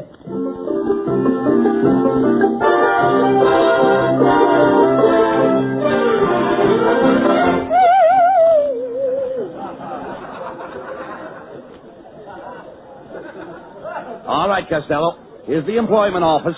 Now, if we want to go to work in this department store, you will have to fill out this application blank. Now, let's see. Here's the first question. What's your name? Luke Costello. You know that. Yes, I know. Born? Born? Certainly. How do you think my folks got me? With a ration coupon? All right. Talk sense. Now, what day were you born? Thursday. How do you know it was Thursday? Of course, the next day we had fish. All right. Well, let's skip your birthday. You always do. You never give me nothing. Never mind that. Now, how much do you weigh? I don't remember, Abbott. Well, what did the little card say the last time you got on the scale? It said, you will take a trip over water. And what happened? I fell in the sewer. Oh. Stop this nonsense now. We've got to get this application filled out. Now, let's see. We have height, weight. Oh, here's the next question. Hair. Hair? What do you think this is on my head? Broccoli? No, I mean the color of your hair. It's hard to tell the color because your hair is very thin. My hair is thin? Yes. So what? Who wants fat hair? Now, look. Don't be stupid. Here's another question. While working in the store and you happen to have an accident, whom do you wish notified? Me. I want to be the first to know. All right. Do you have any mark of identification? Yes, sir. I got a hole in my left stocking. Here, you want to see it, Abbott? No. Come on, take a look All right, at it. shut up. Quiet. Come on, we can play this little All right, piggy. quiet, please. That's all the questions except for your education. Did you go to school? Oh, sure I went to school. Seems like only yesterday that I was in the 4th grade. When were you in the 4th grade? Yesterday? Oh. Good morning, boys. Is there something I can do for you? I'm Mr. Flashface, the manager, you know. Yes, we're Abbott and Costello. Mrs. Niles said you needed some help for the Mother's Day sale. Yes, well, have you boys had any experience working in stores? Yes, sir. I used to be a credit manager. Where? At the 5 and 10. But they fired me. Why? I couldn't remember the prices. Oh, well, we're so short of help we can even use a moron these days. Now, Mr. Costello, just step up behind the training counter here, and we'll try out... Keep it up. You'll make it, kid. Yes. Now, you be the salesman, and I'll be the customer. Now, here I come. Good morning, clerk. How much are your bathing caps? 50 cents. 50 cents? Aren't you a little dear? Yes, I am. And you're kind of cute yourself. Cut it out, Costello. Cut it out. Here I come again. Look, how much are your bathing caps? 50 cents. Isn't that a little expensive? Sure they are. You can get them across the street for a dime. No. Costello, don't tell the customer that. Try it again, Mr. Plushface. All right, here I come once more. Good morning, clerk. Oh, back again, eh? No. You've never seen me before. Oh, yes, I have. I never forget a face, especially a puss like yours. Never mind that, Costello. He wants to buy a bathing cap. See? I told you he was in here before. No, this is ridiculous. Let's switch around. Now, I'll be the salesman and you be the customer. Now, you go out that very door, and I'll sell you a bathing cap for 50 cents. But I can get them across the street for a dime. Costello, go out that door and come in again. Okay. And remember, you're buying a bathing cap. Okay. Here I come. Good morning, sir. What do you want? I don't want anything. Then what did you come in here for? It's raining outside. Listen, you want a bathing cap. Oh, no, it ain't raining that hard. Oh, what a dummy. Costello, go out that door and come in again. You've got to buy a bathing cap. Okay, if you say so. All right, Costello, come in again. Costello! Costello, did you hear the man? Come in again. Hello? Beagle Bottom's department store. Hello? Hello? This Yes? is Lou Costello. Well, for heaven's sake, Costello, where are you? In the drugstore across the street. What are you doing over there? Buying a bathing cap for a dime. I give up. I give up.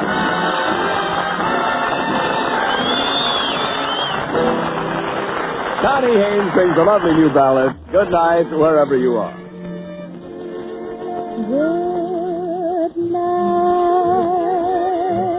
wherever you are. May your dreams be pleasant dreams wherever you are. If only one little wish that I wish comes true, I know that the angels will watch over you. Good night, wherever you are. I'll be with you, dear, no matter how near or far. With all my heart, I pray everything is all right. Wherever you are, good night.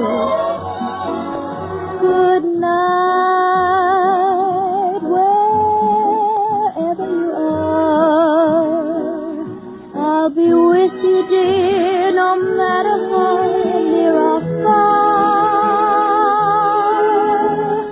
With all my heart, I pray everything is all right. Wherever you are, good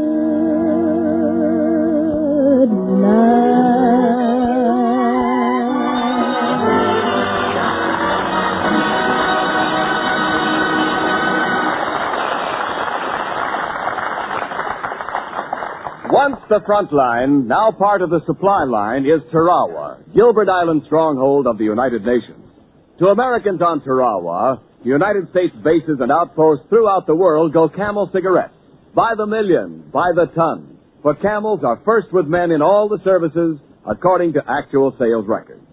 Fresh Camels on all the United States-held islands of the Pacific mean fresh Camels around your corner, too. If you want a fresh cigarette and cool smoking, get Camels.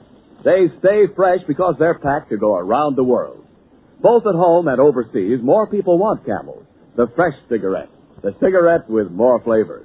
So remember, if your store is sold out, Camel cigarettes are worth asking for again. C-A-M-E-L-S. Camel cigarettes. Camel standard of costlier tobaccos is the same for soldier, for civilian, anywhere in the world.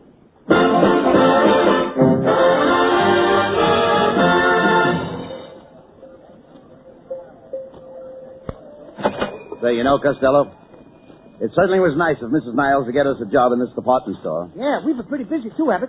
Hey, how much money have we taken in so far? $300. $300? Mm-hmm.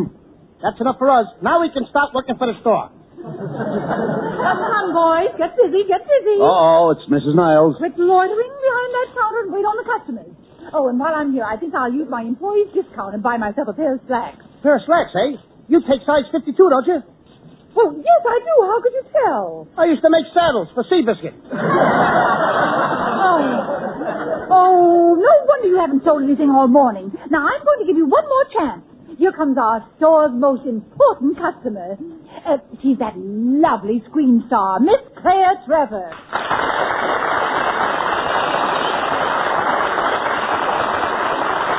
Well, hello, boys. Can you take care of me? Can we? We can! If you two guys don't jump back over that counter, I'll call the store detective. Now, let's make with the shopping. My boyfriend opened up a charge account for me. He's got plenty of dough. Made it in oil. Crude? Never with me. You misinterpreted me. I doubt it. You doubt it? Yes. Now, Okay. look, I want to get him a nice present. He's 82 years old. 82 years old? Yes. Why don't you get him a bowl? A bowl? Yeah, something to soak his bread in. Take it easy, Costello. Take it easy. Hey, take it easy. You want to get us fired? Tell me, Miss Trevor. Yes. Could we interest you in some perfume for your mother for Mother's Day? Say, now that's an idea. Have you got Cody's sheep? Have we got what? Cody's sheep? No, ma'am, but we got McCarty's goat. I think we better skip the perfume. Oh, come on, Miss Trevor. Why don't you try a little squirt? You don't appeal to me. You are misinterpreting me. I don't think so. I think so. All right, Miss Trevor, try this perfume here. It's our most expensive brand. $90 an ounce. Oh, let me smell it.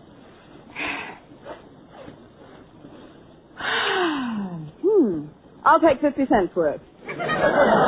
You've just whiffed $2 worth and stuck in an extra whiff. I don't know why. All right, now, will you shut up, Costello, so I can make a sale? Miss Trevor, maybe we could interest you in a gift for a serviceman. Now, that's an idea.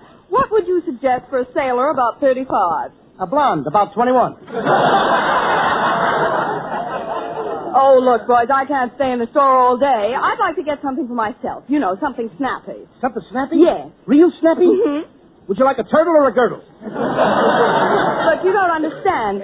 Do you have any notions? Oh, I have my moments.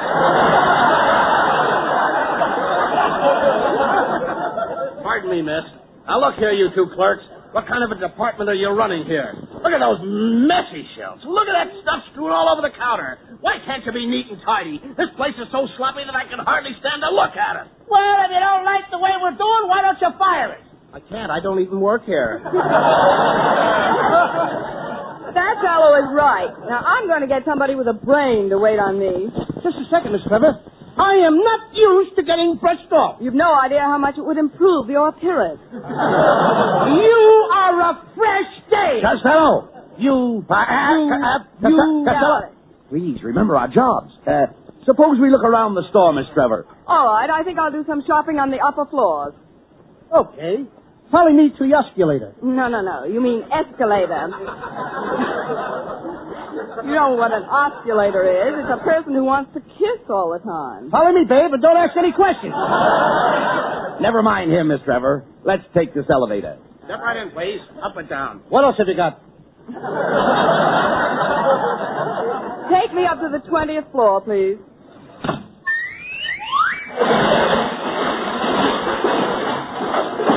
Roof garden, all out. Costello, where are you? Yes. See this flagpole? Yes? The flag is me. Oh, slide down and I'll catch you. Okay. Now what happened? I'm now at half mast.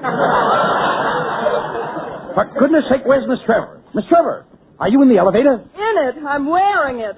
Look, will you please take me down to the 7th floor? Going down.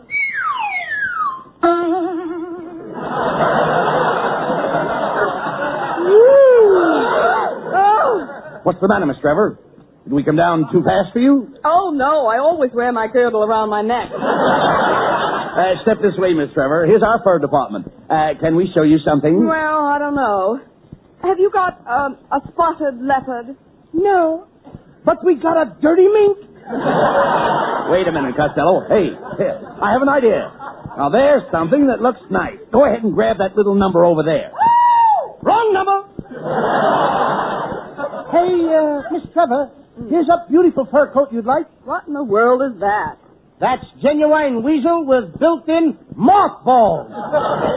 Costello, did your mother ever have any children that lived? No, ma'am. We just...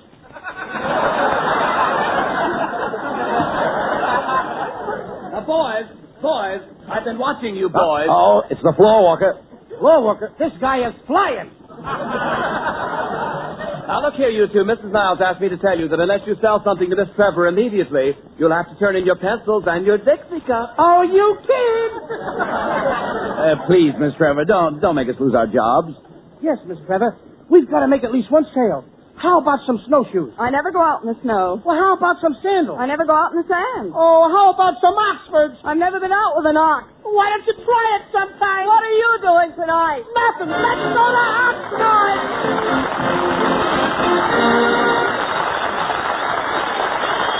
Abbott and Costello will be back in just a moment. Thanks to the Yanks of the Week. Tonight we salute Marine Second Lieutenant James D. Feltman of Baltimore, who won his commission by exceptional bravery in the South Pacific. While a corporal, Feltman was taken to a Japanese-held island to remain for 5 days without any assistance from American forces. He obtained secret information, established contact with our men at the end of the 5 days, and was brought back to safety. In your honor, Marine Second Lieutenant James Feltman, the makers of camels are sending to our Marines in the Pacific 300,000 Camel cigarettes.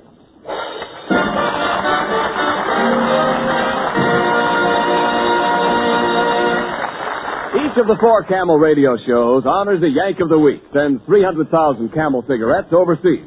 A total of more than 1 million camels set free each week. In this country, the traveling Camel caravans have thanked audiences of more than 3.5 million Yanks, with free shows and free camels.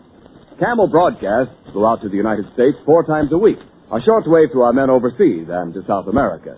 Listen tomorrow to Gary Moore and Jimmy Durante. Saturday to Bob Hawke in Thanks to the Yanks. Monday to Blondie. And next Thursday to Abbott and Costello with their guest, Mr. Laird Cregar. And now here's Abbott and Costello with the final word. Thanks, Ken. Well, Costello, I suppose you know our guest next week will be Laird Cregar. Oh, yeah. I saw him in that baseball picture. The Dodger. No, you dummy, not the Dodger, the Lodger. The Dodger. Cregar played Jack the Ripper. He went around killing all those women, don't you remember? Gee, we can't have that here, Abbott. I'd better warn all these women in the audience to stay away. And I'll have to warn little Connie Haynes to stay away, too. But what about Mrs. Niles? She'll be here. Yeah, that's right. I'd better warn Laird Cregar. Good night, folks. Good night, everybody.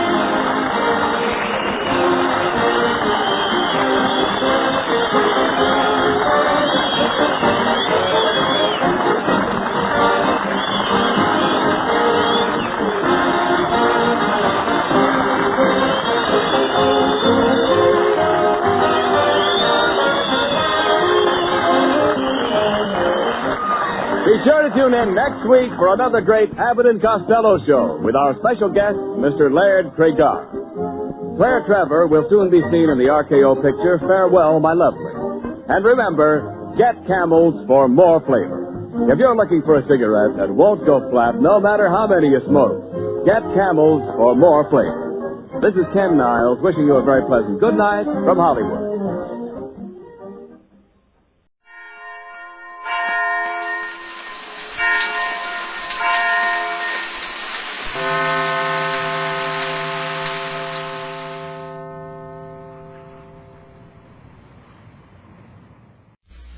Ladies and gentlemen, the secret word tonight is table. T-A-B-L-E. Nice spelling, George. You'll bet your life.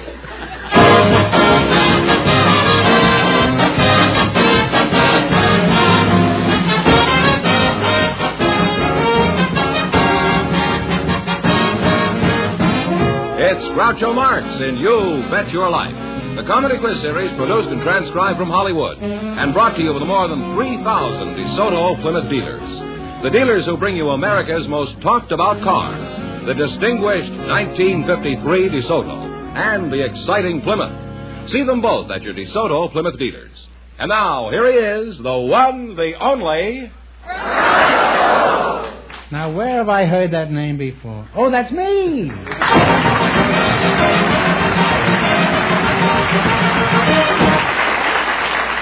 Well, here I am again with $1,000 for one of our couples. George, who is first? Well, Groucho, we invited some Chinese girls to our program tonight, and just before we went on the air, our studio audience selected Mrs. Jenny Lee Wong. Her partner's grandfather, Mr. Jesse J. Gilbert. So, folks, would you please come in and meet Groucho Marx? Welcome to You Bet Your Life. Say the secret word and you'll divide $100. It's a common word, something you see every day. Jesse Gilbert, huh? What's the Jesse J. Gilbert, huh? What does the J stand for, Jesse? Don't tell me you're Jesse James, huh? Jesse James Gilbert. Jesse James, really? Why did your folks call you Jesse James? Did your old man take one look at you and holler we was robbed? No, I adopted the name myself when I was 7 years of age. You admired this crook, huh? Exactly. Has it done you any good being associated with Jesse James? Well, it hasn't done me any harm. Well, we came out even on that one, Jesse. Mr. G, would you mind telling us where you were born? Not only where, but when, while we're at it. Well, I was born 71 years ago on the top floor of a 6-story tenement in New York City. Is that so? You don't look it. You look like you were born in Philadelphia. Jenny Lee Wong. Miss Wong, whereabouts in China were you born? I was born in Canton, Shanghai, China. I came here when I was 3 years old. You were born in Canton? I thought that was in Ohio. No, there's a Canton in China, too. Do you have a job, Jenny? Yes, I do. What do you do? I work at Manjin Lo Restaurant in New Chinatown. Would you say your restaurant is a real good Chinese restaurant? I would say it's the best in the United States.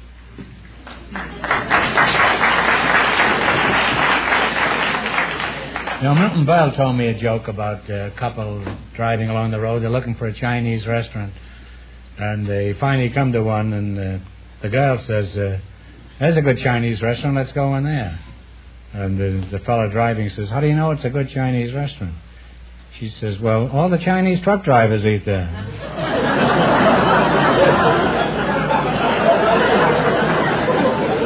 Well, that's what he told me. Now, suppose I came to your place for a genuine home-cooked Chinese dinner. What would you recommend? Well, to start off with, I would serve you chestnut roll, baked, let's see, and then we have ginger chicken. Oh, I know her. She used to be in the movies. Dance with Fred Astaire. Siu mai. What's that? Siu mai. It's a Chinese meatball shaped like a tulip. A Chinese meatball shaped like a tulip? That's right.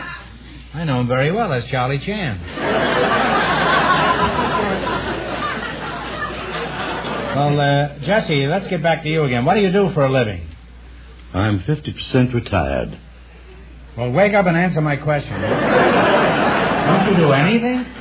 Yes, I'm interested in birds. Well, don't give me any. Now, what kind of birds do you work with? Bald eagles? They say birds of a feather flock together, you know. No, I teach parakeets how to talk. You teach them how to talk? Well, what do you teach them? Pidgin English? How do you go about teaching a bird to talk? Well, first you make friends with them, which is a very short process. How? How do you make friends with them? Teach them to perch on your finger. Uh-huh. Then when they're unafraid and friendly, you start in with a very short phrase of single-syllable words, such as, hello, baby. Hello. Yeah, I did that pretty good, didn't I? Hello, baby. And you Hello. keep on repeating that until the parakeet repeats it. Mm-hmm. This is a silly question, but which is easier to teach to talk, the male or the female? You can't teach a female parakeet how to talk. Well, if there's anything in reincarnation, I'd like to come back as a parakeet. Right brain and all. Hello, baby.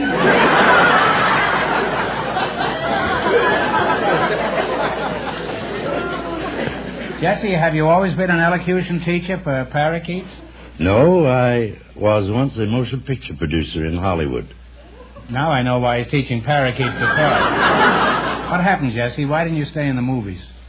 Well, when sound came in, I hadn't any foresight. I didn't think there was much of a future to talking pictures. I didn't think they would last. So I quit making motion pictures and took my accumulated capital of almost $1 million and bought stock. When was this? Just before the crash in 1929. What did the broker say to you? Hello, baby.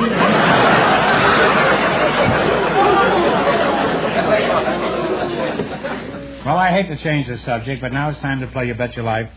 Run your $20 no more than the other couples, and you'll get a chance at the big money later. Here we go. Let's see how I can bet you $20. You selected vocabulary quiz as your category. I'll use a word in a sentence, and you tell me the meaning of the word. Here's your first question. How much will you bet? Let's say 1 cent. All but 1 cent. All but 1 cent. If you were ludicrous, what would you be? Ridiculous. Right. You now have $39.99. All right, how much of this you going to bet? Let's save a penny. All right. $39.98. All right. If you were penurious, what would you be? Savings. Stingy. That's right. You now have $79.97. Here's your third question. How much of the $79.97? All but a penny. Okay. If you were indolent, what would you be? Lazy. Lazy is absolutely right. You now have $159.93. Hey, I think you've learned something from those parakeets. Hello, baby. Let's beat the other couples. How much will you bet? All of it. All of it, huh? Right. Have you consulted it with Is quite Miss all Blom right? over here? Quite all right. All right. If you were taciturn, what would you be? Quiet. Silent, Reticent. reserved. That's good enough for me. And you wind up with $319.86. Thanks and good luck from the DeSoto Plymouth dealer. Thank you.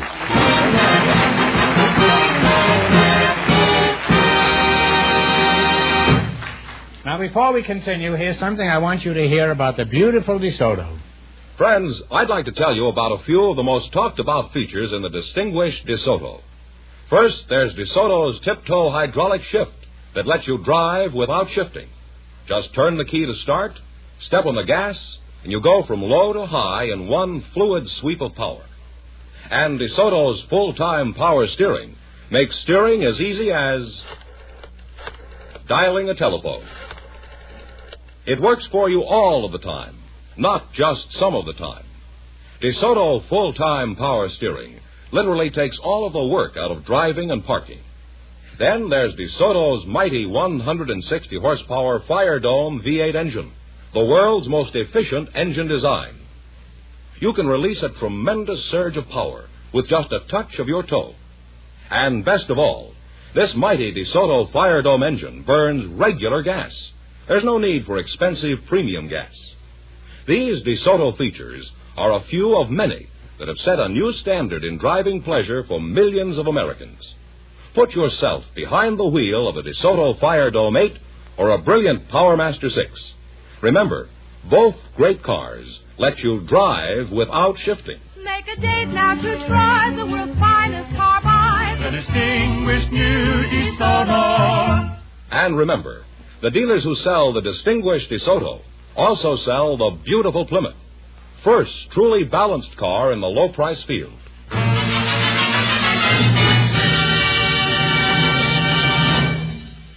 George, who's next? Well, Groucho, we asked for some people with interesting backgrounds tonight, and here they come, Mrs. Minnie Peterson and Mr. Otto Schmidt. Would you meet Groucho Marx? Welcome for the DeSoto Plymouth dealer. Say the secret word and you'll divide $100. It's a common word, something you see every day. Mrs. Minnie Peterson and Mr. Otto Schmidt, eh? Mrs. Peterson, I'll start with you. What is your hometown? Salisbury, Missouri. Where? Salisbury, Missouri. I thought that was a hamburger. No, it isn't. That's right on the Wabash Railroad. Oh, you were born on the railroad? No, just off the railroad. Oh. I'm just trying to keep track of you, that's all. Mrs. Pete, I don't want to pry, but could you give us some approximate idea of your age? Our radio audience, you know, can't see you. And they'd like to form some kind of a picture of our contestants. I never tell that, but being as it's you, I'm knocking at the door at 70. Well, how many times? How many times have you knocked, Petey? I'm just getting ready. What do you do for excitement, besides going around knocking on doors? I have plenty of excitement. I'm a co-publisher of a baseball scorebook, and I have a baseball team. You have a baseball team? Yes, a baseball team. Oh, what do you know about that? I'll just call you Casey, eh? Yes, just call me Casey.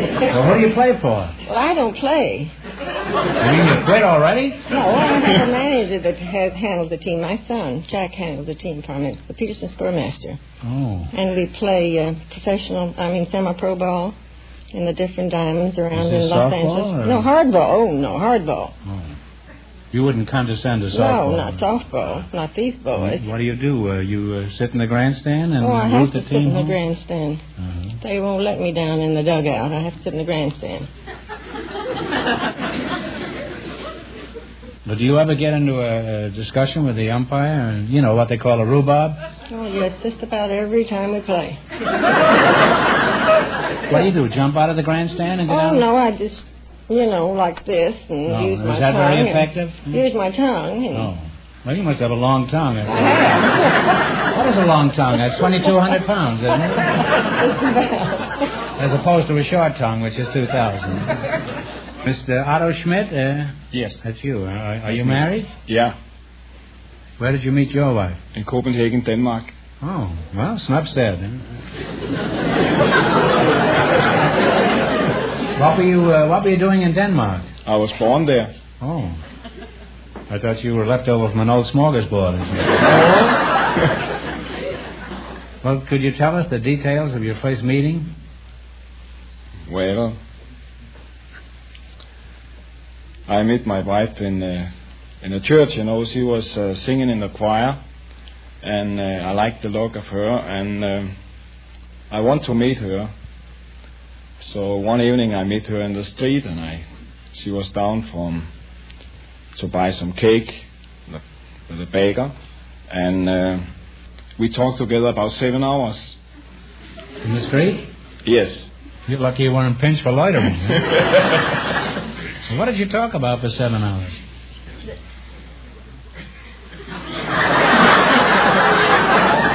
The expression on your face is far more eloquent than words, Mr. Smith. But it's not very practical for radio. Well, time's up for small talk. Now let's get down to serious business. Right now you're going to play You Bet Your Life. All you have to do is run your $20 into more than our other couples. And you get a chance at the big money. The first couple leads with $319.86. And the secret word is table. Let's see how high I can bid you $20. You selected capital cities of European countries as your category. Now, here's your first question. How much will you bet? The whole thing. All of it? What is the capital city of Spain? Madrid. Madrid is correct. Off to a good start. You have $40. How much of the $40? All of it. All of it. All right. What is the capital city of Austria?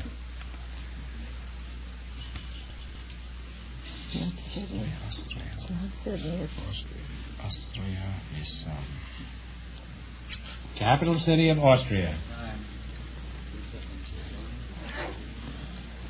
Take a guess. I've forgotten. One of the most famous cities in the world. Vienna. Oh, I'm sorry. Well, they've lost all their money, Groucho. Well, there's no use continuing this quiz, then. I'll give you one question, and if you get this right, you'll split $25. What kind of seafood do we get from an oyster bed? Oysters, I guess. Oysters are correct. Sorry, didn't win more. Thanks and good luck from the DeSoto Plymouth dealers.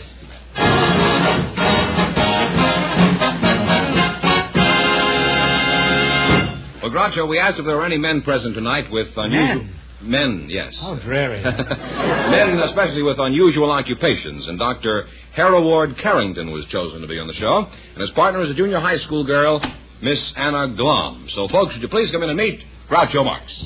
Welcome, youngsters, for the DeSoto Plymouth dealers.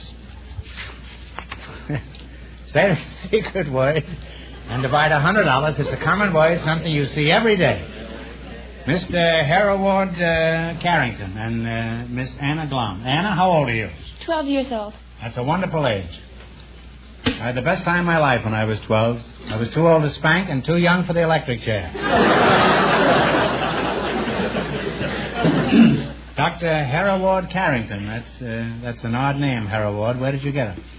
Well, it's a historic English character immortalized by Charles Kingsley in the book Hereward the Wake. Uh-huh. What kind of a doctor are you? Ph.D. Ph.D., huh? Well, as a Ph.D., what sort of work do you do, Doc? Well, I'm the director of the American Psychical Institute. The American Bicycle Institute? Not bicycle, psychical. Although I realize that many people think we psychic investigators have wheels, but that's not necessarily the case. Well, it certainly put me in my place. Which is right on top of a bicycle. Well, tell us some more about the Psychical Institute. Well, our work is to investigate various types of psychic phenomena, curious human experiences, such as telepathy, clairvoyance, premonitions, telekinesis, cryptesthesia, poltergeists, and so forth.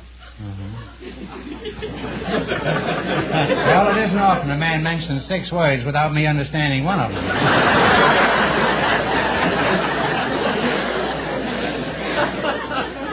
You didn't bring an interpreter with you, did you, Doc? Well, the one on my right. Oh. I gather that you're interested in ghosts. Is that right, Doctor? Yes. Ghosts and apparitions and kindred manifestations. Here we go again, huh? Well, do you believe in ghosts? Yes, though I say that 98% of the phenomena we're called on to investigate turn out to be fraudulent. But now and then we run into something that is interesting. You and me both, Doc.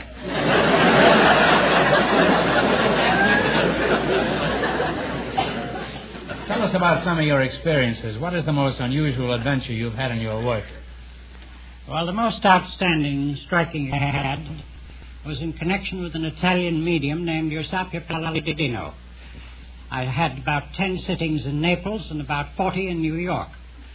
She would come into a room or a laboratory in a university, take her seat in front of a table, both hands... Wait a minute.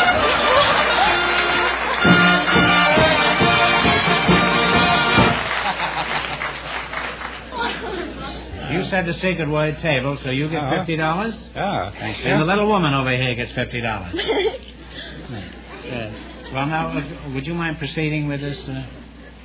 When she entered the room, she would take her seat at the table, both hands, feet, and knees securely held. By who? By 2 skeptical investigators.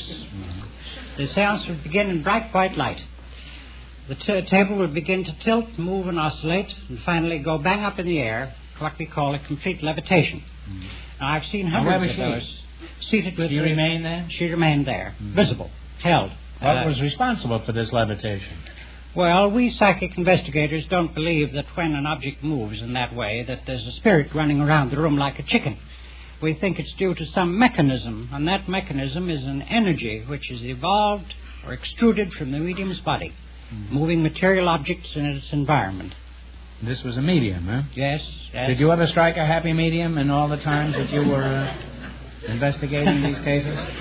Well, that's perhaps older than some of my ghosts.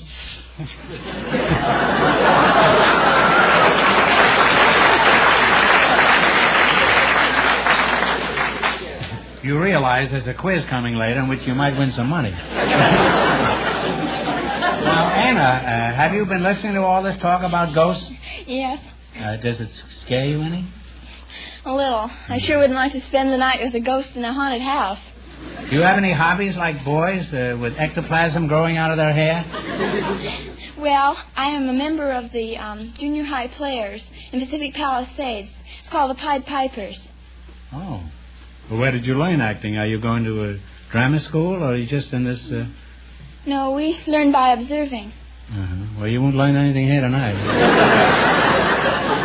Not unless you keep your eye on him, huh? What are some of the things you've learned about acting? Well, we learned to make our own sets and stage projection and everything that you learn in putting on a play. What do you mean by stage projection? Well, speaking... Are you projecting now? I I don't know. Does anything exciting ever happen in an amateur theatrical? Well, once we had made our own sets, and it was my very first stage play. It was called The Silver Thread. I was playing a princess. And, well, I imagine you make a pretty cute princess. And these goblins were coming to capture me, and this hero was supposed to come in and fight them off and everything and save me. And he just didn't show up, and I was looking around for him, and I looked around, and I looked at the window, and he had been stuck half in and half out with his trusty axe in one hand, and the thing had slipped down on top of it. It's a fine position for a hero, huh? Stuck in a window pane, huh? Well, did they ever extricate him from this predicament? Come again?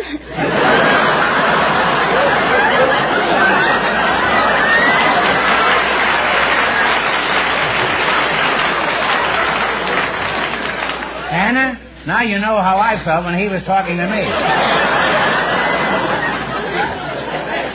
Did they ever loosen this character from this window pane? Oh, yes, we managed to do that. Uh-huh. They did it from the outside. I see. It was an outside job, huh? Well, I hate to change the subject, but now you're going to play You Bet Your Life for a chance at the big question. I can't tell you how much you have to win, but the idea is to run you $20 into more than our other couples. And you'll get no help from the spirits, you know. All right. The first couple still leads with $319.86. Here we go. Let's see how high I can bid you $20. You selected characters from Alice in Wonderland, and Through the Looking Glass is your category. This should be duck soup for you over there. How much are you going to bet on your first question? Talk up your partners, you know. 18. 18? Huh? 19? All right. 19. 19. Alice got into Wonderland by following an animal underground. What was the animal that Alice followed? Rabbit. The rabbit. The marching rabbit. The rabbit. That's right, a white rabbit. You now have $39. Don't ponder around like that. You gave me heart failure. Here's the second question. How much is the 39 you're going to bet? 38. 35. 38. 38. 38.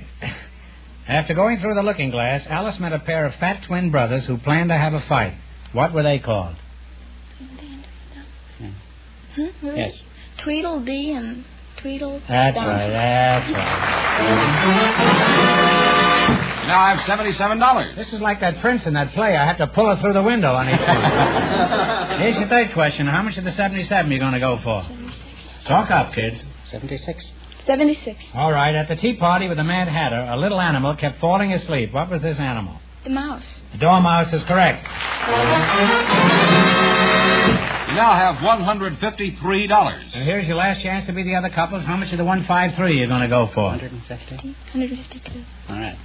152. 152. What animal said that the time has come to talk of many things, of shoes and ships and sealing wax and cabbages and kings? The walrus. The walrus is correct. And you wind up with $305. Gee. Thanks and good luck from the Soda Plymouth Dealer.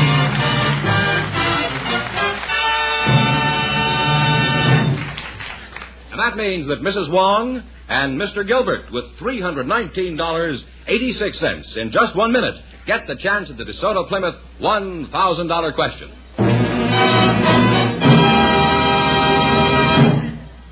Bannerman, why don't you tell our audience what's so special about the Groucho Special used cars? Oh, that's easy, Groucho. They're the finest used car values in town. You see, because the new DeSoto is so popular, your DeSoto Plymouth dealer is getting the cream of the crop in fine used cars. All great values, but just a few of the very best are being selected as Groucho Specials. These are the really exceptional used car values your DeSoto Plymouth dealer picks as the best buys in town. My DeSoto Plymouth dealer picks them? You mean he goes all over the country picking out Groucho Specials? Doesn't that keep him pretty busy? Now, you know better than that, Groucho. Each DeSoto Plymouth dealer picks out his own Groucho Specials. Oh. Well, tell him about the beautiful picture on the windshield of the Groucho Specials, Bannerman. Sure, Groucho. Folks, that's the Groucho Special sticker with Groucho's picture. The Groucho Special sticker is your dealer's way of pointing out the very best used car buys he has. Now you no longer need take a chance when you buy a used car. Just look for the Groucho Special Sticker. What's more, your neighborhood DeSoto Plymouth dealer can arrange convenient budget payments for you. Friends, visit your neighborhood DeSoto Plymouth dealer and look for the Groucho specials. And when you drive in, tell them Groucho sent you.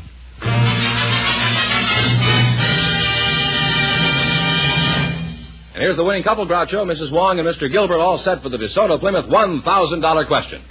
Of course, you realize, Mrs. Wong, that if you win this money, I expect a free meal at the Chinese restaurant. Certainly will. For about 200 people.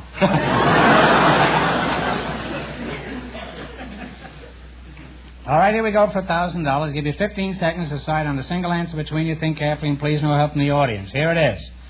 One of the most important of all drugs is obtained from the bark of the cinchona. C-I-N-C-H-O-N-A. Tree. The cinchona tree.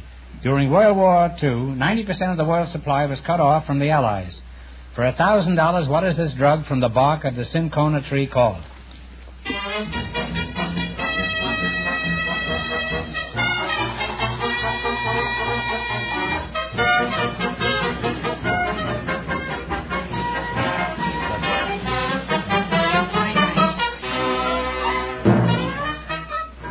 What is the answer you two have decided upon? Quinine. Quinine is absolutely right.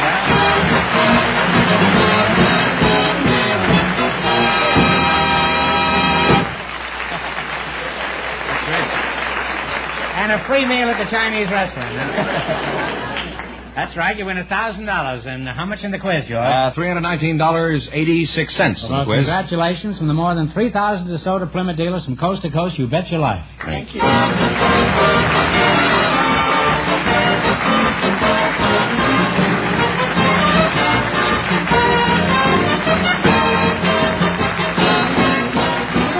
Be sure to tune in again next Wednesday night at the same time for the Groucho Marx Show, when the big question will be worth $1,000. And don't miss Groucho's television show, also presented by the DeSoto Plymouth Dealers of America. And remember that the dealers who sell the distinguished 1953 DeSoto also sell the brilliant Plymouth, the first truly balanced car in the low-priced field. DeSoto, Plymouth, two great cars. Both products of the Chrysler Corporation. And when you drive in, tell them Groucho sent you. Good night, folks, and remember, just be sure to see the distinguished new DeSoto.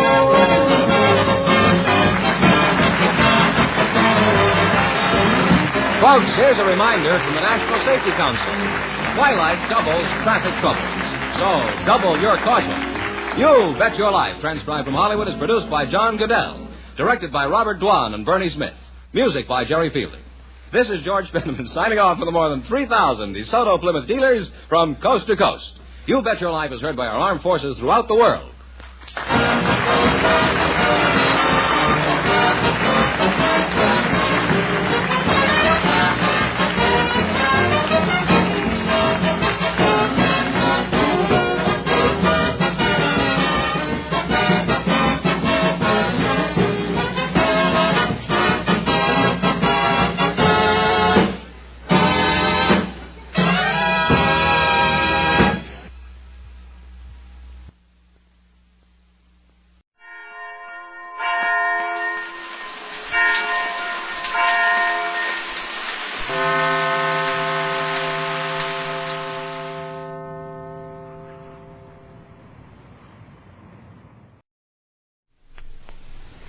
Well, sir, it's late afternoon as our scene opens now, and here in the living room of the small house halfway up in the next block, we find Mr. and Mrs. Victor Gook.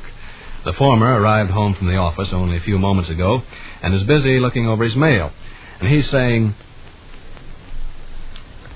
Did you read this letter from Lodge headquarters? Yes. Quite a proposition they advanced. Them Lodge fellas up there in Chicago must lay awake nights figuring up stuff to grab a person's money. Rather a harsh statement, Sadie. No, but I bet they do. I find this interesting. Now listen, we've got robes and swords and diplomas and tassel boots. Keep your shirt on, Dr. Williams. $50 more they'd love to have you fork over.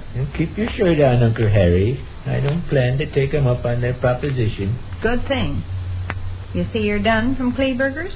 I gave it a cursory glance. They suggest I remit $2? Yes. Klebergers cry and whine over that $2 like it was a gunny sack full of rubies. Why don't you pay him? And break the slender silken cord that binds me to Klebergers? Never, Sadie. That $2 represents a sacred bond. I'd be the worst kind of a scoundrel if I violated a golden relationship. Yeah. Well, drop by and pay him tomorrow. Liable to give you a bad name around town letting bills drag on and on. I just experienced the most dramatic moment of my life. So, Watson, come here and give me a hug and a kiss. Hi, Gov. Never realized you were home. That's because you're not very bright. Okay. Mom, I just got done experiencing the most dramatic moment of my life. I've knocked around this old world a good many years. I've seen civilization come and I've seen civilization go. But this afternoon was the high point in my career. Walter's kneecaps on the warpath again. Letter from Bess? Postal card. Shall I read it to you? Okay. Don't you want to hear what happened, Mom? When? I come home here all excited and make the startling announcement I just experienced the most dramatic moment of my career. Nobody even inquires about it. What happened? Smelly Clark had a heavy hammer to fall on top of his head from a height of over 10 feet. Golly. By George, you should have been there. Must have hurt. Must have been excruciating. By George, in my entire career, I never... Did you... excuse me, Pete. Did you read this letter carefully? I never made a deep study of it. They want you to have your picture taken and then hand them over $50. I presume you didn't read it carefully. They don't talk about having my picture taken. They talk about having my picture painted. Yes, for $50. Well, we're forgetting the $50 one moment. The idea strikes me as being considerable of merit. Now, listen, Vic, you're simply not I'm going not going to take 'em up on it, kiddo. Well, I should say you're not. No harm in discussing the thing. Lodge headquarters Lodge headquarters. I wish Lodge headquarters was on the other side of the Pacific Ocean. Your father wants to have his picture painted. I do not. Well, that's fine. Now throw your letter in the trash bucket before you start flirting around with their darn scheme. You're a tough customer, Senator Flitch. I'll say. You have to go after groceries, Willie. Don't have the slightest interest in Smelly Clark, huh? You already told about Smelly. He had a hammer hit him on the head. Does that strike you as being the most dramatic moment of my career? Huh? I come home here and say I just experienced the most dramatic moment of my career. Smelly Clark getting hit on the head with a hammer wouldn't be the most dramatic moment of my career, would it? I don't know. I'm all confused about what you're trying to say. It was the circumstances around Smelly Clark getting hit on the head with a hammer that produced the most dramatic moment of my career. Well, for goodness sakes, what was the most dramatic moment of your career? Will you listen? Sure. Smelly and myself were over in the 600 block on West Monroe Street. A telephone man from the telephone company was up a telephone pole fixing telephone wires. Smelly and I were standing on the ground watching him. Well, sir, along come Eunice Raypole. Smelly likes Eunice. He'd enjoy having her for his girl. Well, sir, by George, she come along the sidewalk and stopped to chat. We chatted back and forth about various topics. The telephone man from the telephone company was still up the telephone pole fixing telephone wires. All of a sudden... Say, there's stuff on the other side. Beg pardon, George. Yeah, beg pardon. Stuff on the other side of where? This letter from Lodge headquarters. They send a man down. Who do? Lodge headquarters. Send a man down where? Wherever you live. Send him down from Chicago and he paints your picture. Listen, Albert M. Glutch, the famous artist, is available to travel to your home. As long as you reside within the boundaries of the United States, Mr. Glutch will seek you out. I bet he will. Seek you out and grab your $50 like a pistol shot. I see you will not permit me to talk this over. I see where What is there to talk over? You said you didn't want your picture painted. I don't. All right, then. I wager you don't even grasp the idea of this. Wager away. Lots of lodge members like to have a portrait of their exalted Big Dipper hung in the lodge hall. Headquarters has provided a way to make this possible. They send an artist down from Chicago. He paints your picture. The notion impresses me as being a very fine one. Who slaps out the $50? Whoever gets their portrait painted. But you don't want your portrait painted. I can see where considerable might be said in favor of Do such... you or don't you? Let me finish my sentence. I say I can see where considerable might be said in favor of having... Just like I expected. You danced around that darn letter and flirted with it to where you've got yourself all talked into forking over $50 for some crazy... I give up. I'm absolutely impossible for a man to talk over a matter impersonally. Lodge trash around here now, so who laid the chunk? Okay. I say no more. Groceries, Willie. If I ever have another dramatic experience, I'll keep it to myself. What happened when Smelly got hit with the hammer? You never finished. I wasn't given the opportunity to finish. It was your father interrupted you. Jumped down his collar. An individual experiences the most dramatic moment of their entire career, and his own blood relations... Well, go ahead. You 3 kids were standing underneath the telephone pole. Did the telephone fella drop his hammer? Yes. One of them big, heavy kind? Yes. Golly. Smelly liked Eunice Rayford. He'd enjoy having her for his girl. Always attempting to make a good impression on her. Get the angle? Uh-huh. Well, we were standing there talking. Forgot all about the telephone fella from the telephone company up the telephone pole fixing telephone wires. All of a sudden, slam. Something hit Smelly on top of the head like a ton of bricks. I looked down on the ground and saw it was this big, heavy hammer. By George, it must have weighed 6 pounds. And it had fallen a distance of at least 10 feet. Might have broken the child's skull. I bet it come within 9/16 of an inch of it. Ooh. Mom, as yet I haven't divulged the most dramatic moment of my career. Well, divulge it. When Smelly Clark got hit on the head with that hammer, he didn't flicker an eyelash. He jumped a little tiny bit, and he may have bit his lip slightly, but his face never changed expression, and he never shed a tear. Well, what? It was for Eunice's benefit. Oh. Smelly refused to show any signs of weakness with Eunice looking on. Oh. He glanced up at the telephone guy and says, "Be more careful next time, chum." And there wasn't a quiver in his voice. Smelly must have a good thick skull. Not any thicker than anybody else's. Hmm. Mom, I still haven't divulged the most dramatic moment of my career. Well, divulge it. Smelly picked up the telephone guy's hammer and handed it back to him. The telephone guy was sorry and apologized to Beat the Band for being careless, and then started working again. Smelly and Eunice and myself continued to chat. Chatted about 5 more minutes. Then Eunice said goodbye and went away. She walked on up Monroe Street and turned off at Mason. As soon as she was out of sight, the very second she was out of sight, I experienced the most dramatic moment of my entire career. What happened? Smelly threw himself down on the ground and cried like a little baby. Oh, really? Like a little baby. Oh. He was in terrible agony. Had been in terrible agony all the time since he got hit on the head. But he wouldn't show it in front of Eunice. Mm-mm. But the second she was out of sight, he let go. He threw himself on the ground and cried like a little baby. Like a little baby. Says here, H.X. Slime, the exalted Big Dipper of the Naughty Narcissus chapter, had his portrait painted. You still reading that trash? Yes. I am still reading this trash. I knew you'd flirt around till you talked yourself into sloshing out $50 to them darn Chicago fellas. Okay. Groceries, Rush. The most dramatic moment of my entire career. Threw himself on the ground and cried like a little baby. Which concludes another brief interlude at the small house halfway up in the next block.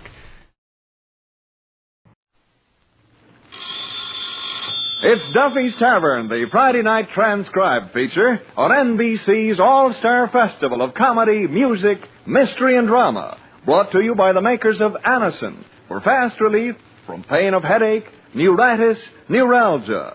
By RCA Victor, world leader in radio, first in recorded music, first in television. And by Chesterfield, the cigarette that has for you mildness with no unpleasant aftertaste.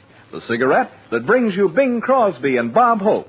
And now, here we go, friends, to Duffy's Tavern, with Arthur Treacher, Bert Gordon as the Mad Russian, Martha Sleeper, Hazel Sherman as Miss Duffy, and starring Archie himself, Ed Gardner. Hello? Duffy's Beverage Emporium. Where the elite foregather to sup. Treacher, the maitre d' speaking.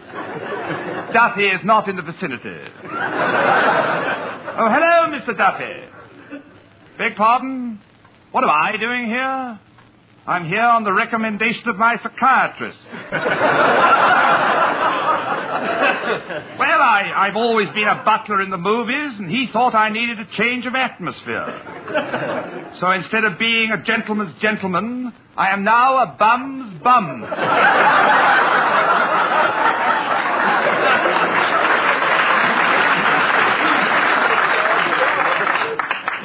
that is correct.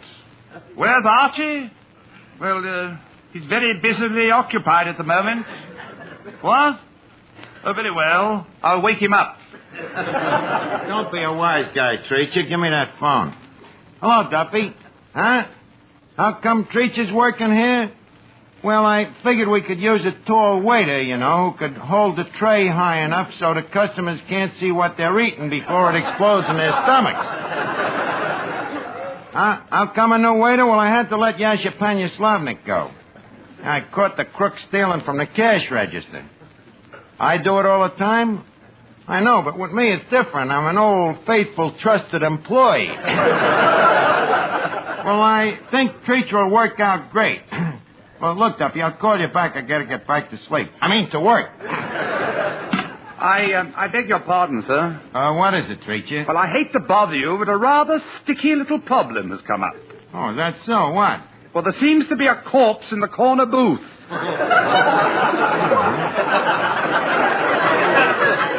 How do you like that? Now, who'd bring a corpse in here? Well, he wasn't a corpse when he came in. Well, tell me, what did he look like? Oh, a pleasant chap. I shall never forget his last words. What were they? Bring me the 25-cent blue plate.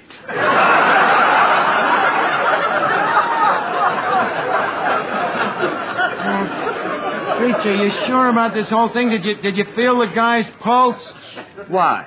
Well, maybe he ain't dead. Maybe he just ain't used to strong food. You mean he'll live? Well, most of them do. It's the 15-cent blue plate that has us worried. Tell you what, just wait a minute and see if he falls on the floor in a convulsion. If he does, you'll know he's all right. I see. And what shall we do about the check? Well, at Duffy's, we always give the customer a sporting chance. A sporting chance? Yeah, well, watch which way he falls, see? If he lands face up, he pays. If it's tails, it's on the house. Say, Archie. Yes, Miss Duffy? Say, Archie, how'd you like the show at the Bijou last night? Oh, it was great, but how'd you know I was there? I knew it as soon as the girls came out on stage wearing nothing but pigeons. What do you mean? How'd you know that? Who else but you would be throwing breadcrumbs in the aisle?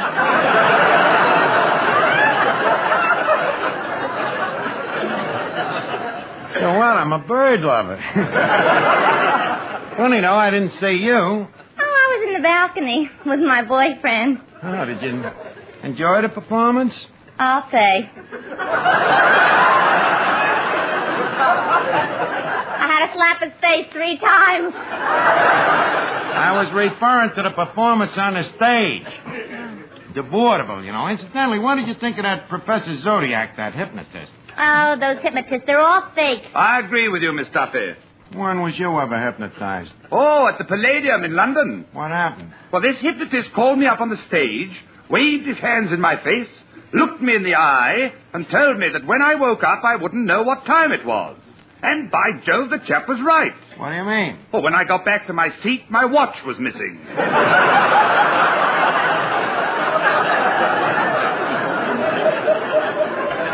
Well, this guy last night was much more legitimate. You should have seen him. You see, he gets a guy up on a stage, and just by occult hypnotism, he forces the guy to make violent love to a dame. What's so wonderful about that? It was the guy's own wife. So, to make a long story short, I invited the hypnotist down here tonight for some instructions. And after a couple of lessons, I won't have no more trouble with dames. You mean your trouble getting one? No, me trouble getting the one I got. Which one is that? Chiquita Simpleboffer? No, not her. Lana Quatfazel? Miss Duffy, how many times do I have to tell you Lana Quatfazel is engaged to Cadwallader de Grettenstunker III? Oh. Well, let me see. Could it be Katrinka Yarbach? No. Natasha Damjanovic? No. This one's a foreigner.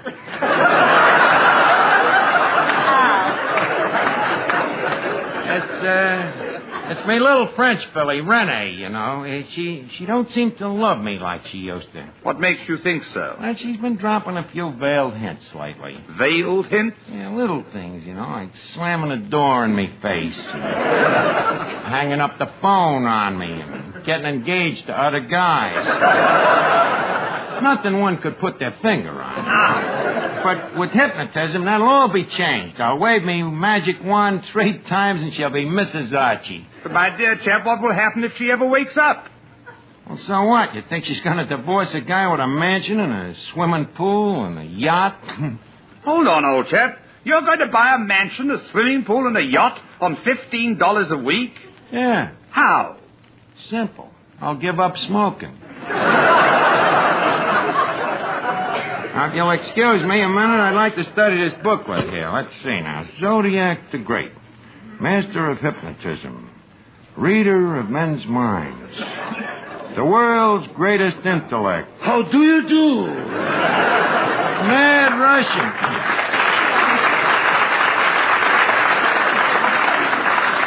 Russian, what are you doing here? Professor Zodiac is sending me. I am his new assistant. What do you know about hypnotism? You ask me what I know about hypnotism? Me, a man who for 20 years has looked into the eyes of Eddie Kempfer?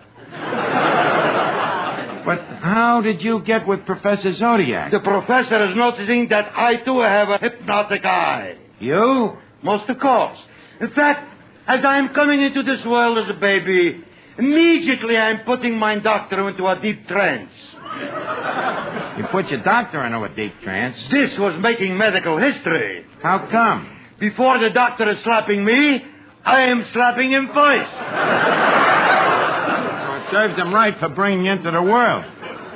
So you're Professor Zodiac's new assistant, huh? What you might call his right foot. You mean his right hand? No, his right foot. When he is putting people to sleep, I am kicking them to wake them up. And this makes you a hypnotist, huh? This plus other things. What other things? Like I am hypnotizing my grandmother into thinking she's a horse. Really? Is it a success? Only to an extent. What do you mean? She came in next to last in the Kentucky Derby. She came in next to last. Who ran last? My grandfather is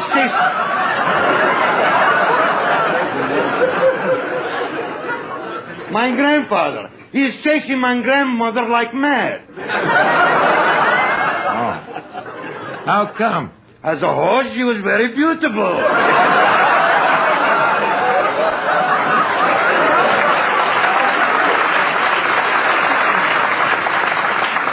So you're Professor Zodiac's assistant, huh? Yes, I am known as the human sleeping pill. Well, I'll tell you, I was thinking of taking some lessons, and I wanted to ask Professor Zodiac a couple of questions, but maybe you can help me. Okie dokie, that'll do.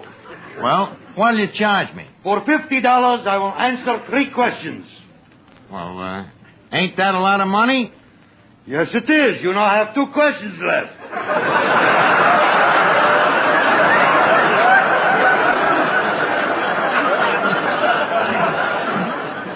Look, Russian, all I want to find out is what you have to do to hypnotize a beautiful dame. What about the $50? I ain't got $50. How much you got? 5. Mm-hmm. In that case, this little book will answer the questions. So please, you are giving me the $5? Now, just a minute, Russian. I wasn't born yesterday. I'll give you $3. What? You are daring to insult me with a mere $3? $3 for the inscrutable wisdom of the East? I'm sorry. Make it 4. Just a minute. I want to see that book first. Let's see here. A scientific approach to hypnosis. Mesmerism and advanced tea leaf reading in Technicolor. Tea leaf reading in Technicolor? We are using Orange Pico. Well, I'll tell you what I'll do. Here's a buck for the deposit. I'll pay you the rest later. What? You are daring to insult me with a mere $1 for the inscrutable wisdom of the East? Take it or leave it. You have bought yourself a book.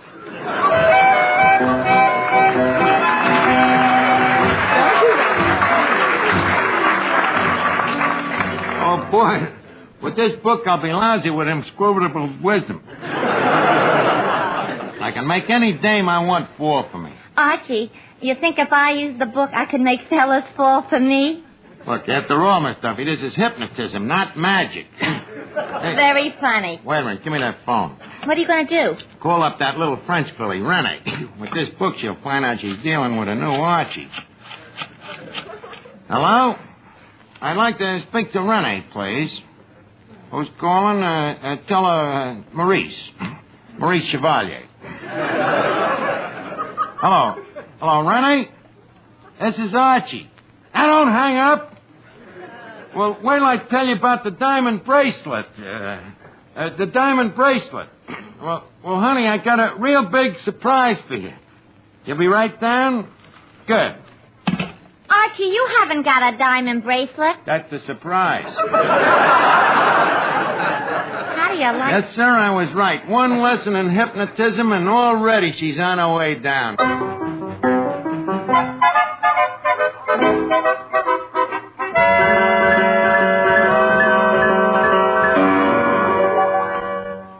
Every day, you hear more and more about an incredibly fast way to relieve the pains of headache, neuritis, and neuralgia. It's Anacin, A-N-A-C-I-N. Now, the reason Anacin is so wonderfully fast-acting and effective is this.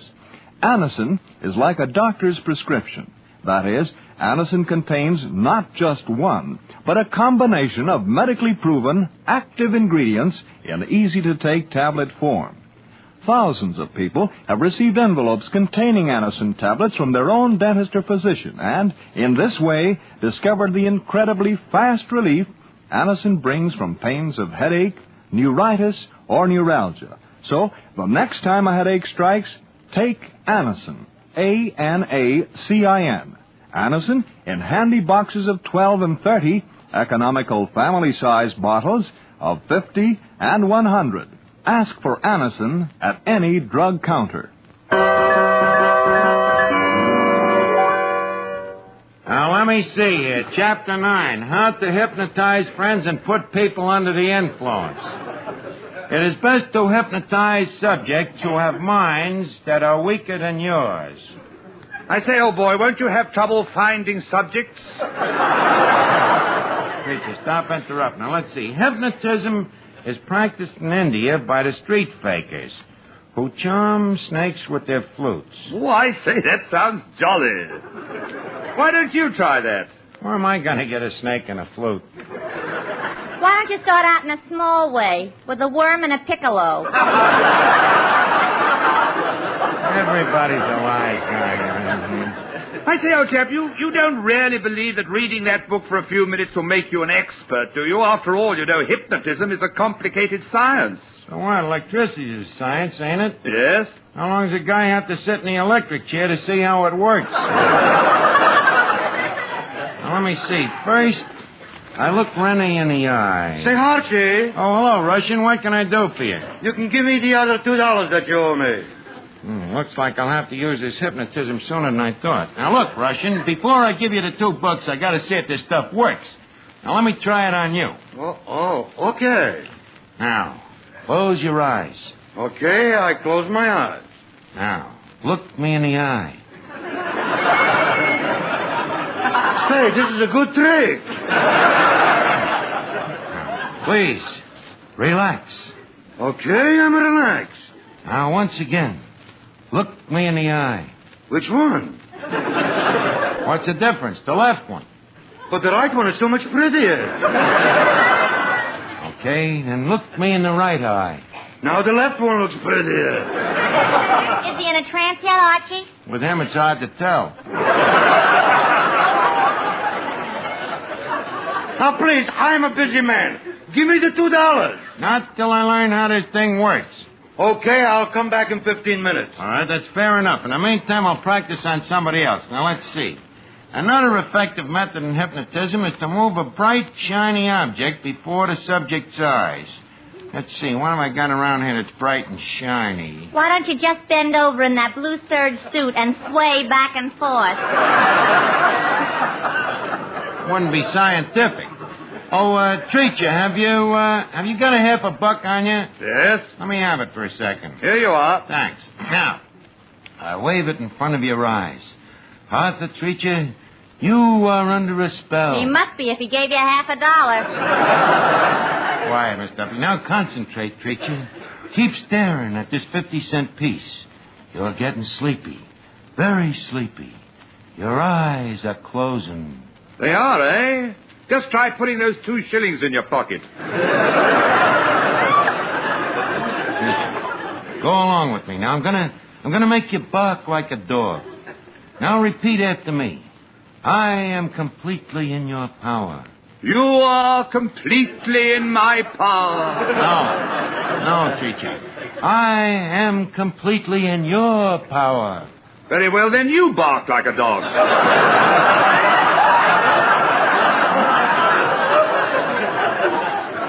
Look, please, try to concentrate. Now, Arthur Treacher, repeat after me. I am in your power. I am in your power. It's working. I am your master. You are my master. My will is stronger than yours. Your will is stronger than mine. Hey, what's going on here? Shh, quiet. I'm getting hypnotized. Preacher, please. Before I pay the $2, I got to see if this thing works. Now concentrate. Look me in the eye. Arthur Treacher, you are a giraffe. I am a giraffe. Now speak to me. Hello down there.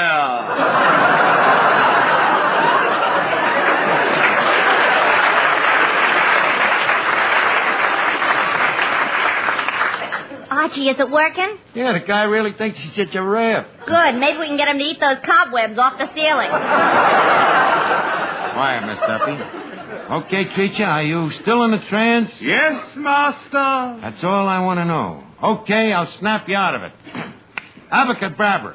Where am I? You're in Duffy's Tavern. Make me a giraffe again.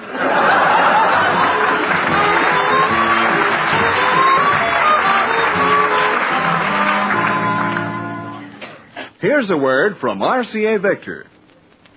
You know, when spring puts in its appearance, the ladies always seem to catch the men off guard. They've been busy for weeks planning their spring wardrobe, studying the new styles. And this year, there's one style everyone will want to study. It's the better-looking in every way style of RCA Victor's magnificent new 17-inch television receiver, the Fairfield. With the Fairfield, you'll get television pictures which are exceptionally clear, bright, and steady. And you'll have RCA Victor's new picture pickup, which assures you of the best possible reception. If you've been looking for a television set that's going to look well in your home, here's your answer. The Fairfield console cabinet is truly distinctive, and its beautiful doors close over the screen when your set's not in use. Go see your RCA Victor dealer. He'll be glad to show you the better-looking Fairfield. Archie, why don't you cut out all this nonsense with the hypnotism? Nonsense, huh? Where do you see how it works on Renee? Hey, wait a minute. Here she comes now. Well, Renee. Bonsoir, Archie. Bonsoir to you, my little pouly-pop pie. Hey, that's some dress you're wearing. Oh, it's just a little something I threw on. Looks like you missed. First time I ever seen a backless dress worn backwards. Now, please, Archie, let's get down to business. Business? I don't know what you mean, mon petit petit. What about the bracelet? The bracelet? What bracelet? The diamond bracelet you promised me on the telephone. Oh, that diamond bracelet. Oh, yeah, the jeweler has been a little dilatory in delivering it. I'll call him up, see what happened. Hello, Cartier's? High-priced diamond department, please. Yeah, the one without the flaws. Hello? Hello? Oh, tell me, sir, is this the gentleman that sold me the $10,000 bracelet? It is? Well, this is Archie of Duffy's Tavern. And I'd like you to know, sir, that the bracelet ain't been delivered yet. Oh, I see. Uh-huh. Well, them things will occur. Thank you. What happened? The truck broke down. The truck broke down. Yeah. Archie, you have lied to me. This is the last time Wait. I will have... Renee, look into my eyes. Now concentrate. Why? You'll find out in a second. Now, I stare into your eyes. I'm going to take you to dreamland. Oh, please, not another one of those cheap dance halls. Quiet, you're being hypnotized. Now, follow the moving finger. The way you're looking at me, I'd better. Renee, concentrate. Look me in the eye. Archie, I feel very strange. I feel a spell coming over me. Oh, boy, it's working. I will be anything you want me to be. I will do anything you say. I say, old boy, this is your big opportunity. Huh?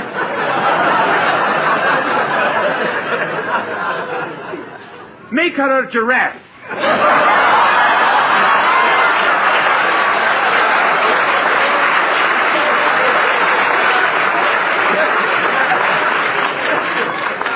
Preacher, that is not exactly what I had in mind. Now, Rennie, concentrate. You are about to become my bride. Your bride? But who are you, strange one? Strange one, hey? That gives me an idea. Yeah, she thinks you're a stranger. Maybe you got a chance. Quiet. Repeat them last words, Renee. Who are you, strange one? I am Charles Boyer. Charles Boyer? Oui, better known as Pepsi La Cola.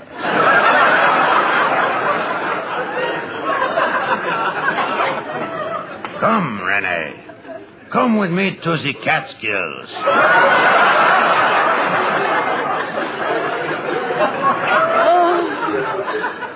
Oh, Charles. Kiss me. Kiss me. What a racket that boy is getting. Charles, speak to me.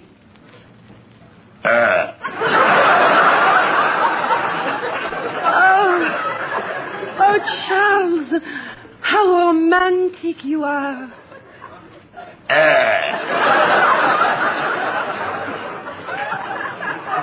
Oh, I say, Charles, shall I fetch the bicarbonate? Preacher, stop trying to break the spell. Now, what was I saying, Renee? Oh, yes. Oh, Charles, put your arms around my waist and hold me tight. Press me close to you. Closer. Closer. I'll murder the first guy that snaps his fingers. Now repeat after me, Renee. I will marry you. I will marry you as soon as I get the diamond bracelet.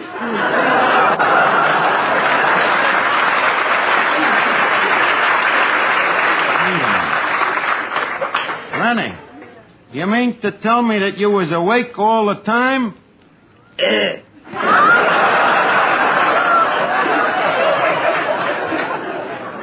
And so ends another trance in the life of Archie the hypnotist. That lousy Russian, if I can only put me hands on him. Well, here he comes now.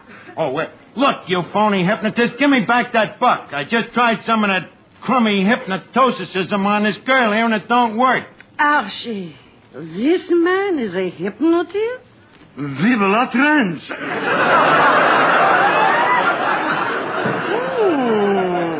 Il est très gentil. You are speaking to me. Yes. I say that you are very cute. Don't say that. But you are cute. I know, but don't say that. Tell me, my little French poodle. Would you like me to throw a trance at you? It is not necessary, monsieur. I am already under your spell.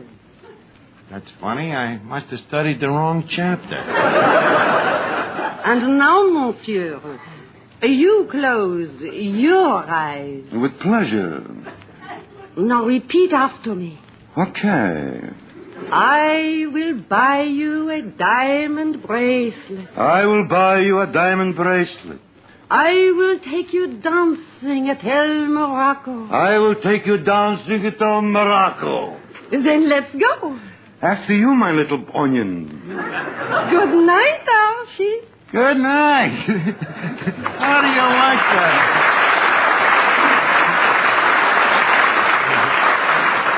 A Russian is supposed to be the hypnotist, and the dame puts the spell on him. What a jerk. Hey, wait a minute.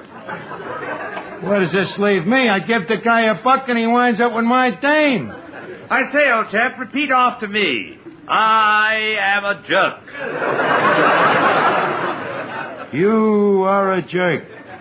No, you are a jerk.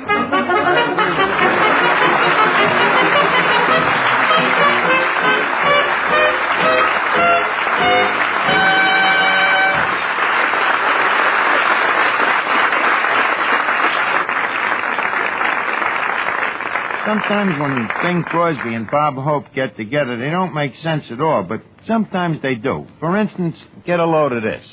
Now here's Chesterfield's answer to Cyrano de Bergerac. Bob Hope. I'd top you easy, Dad, but we only have a minute here to sell Chesterfield. Okay, well, let's get to it. Better tasting Chesterfield is the only cigarette that combines for you mildness with no unpleasant aftertaste. The mildness is a cinch to prove. You just make the Chesterfield mildness test. You know, open a pack and enjoy that milder aroma. Then smoke them, and you'll know that Chesterfields are milder. And Chesterfield leaves no unpleasant aftertaste. That fact has been confirmed by the country's first and only cigarette taste panel. So make our cigarette your cigarette. The reasons go together like this. Chesterfield, Chesterfield always takes first place. That mild tobacco never leaves an aftertaste. So open a pack, give 'em a smell, then you'll smoke 'em.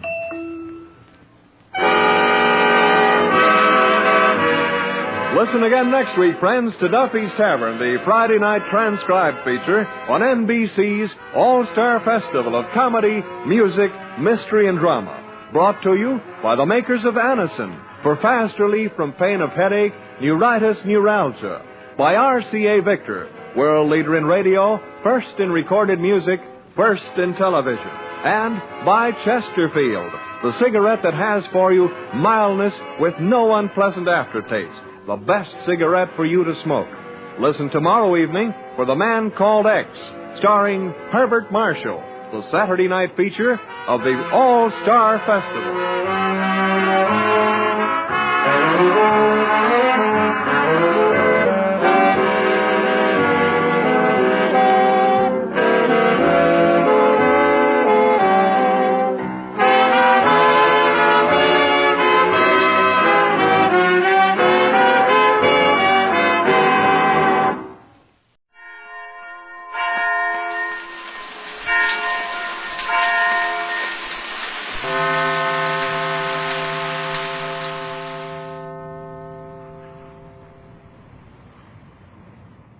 It's new. It's amazing. It's Prell. P-R-E-L-L, Prell Shampoo.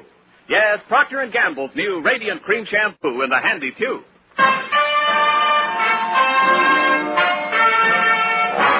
Prell brings you The Life of Riley.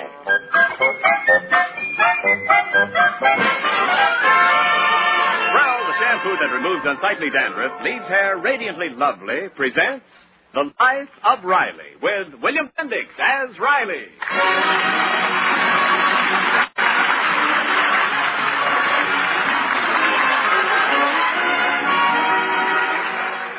For 10 years, Chester A. Riley has worked for the Stevenson Aircraft Corporation in Los Angeles.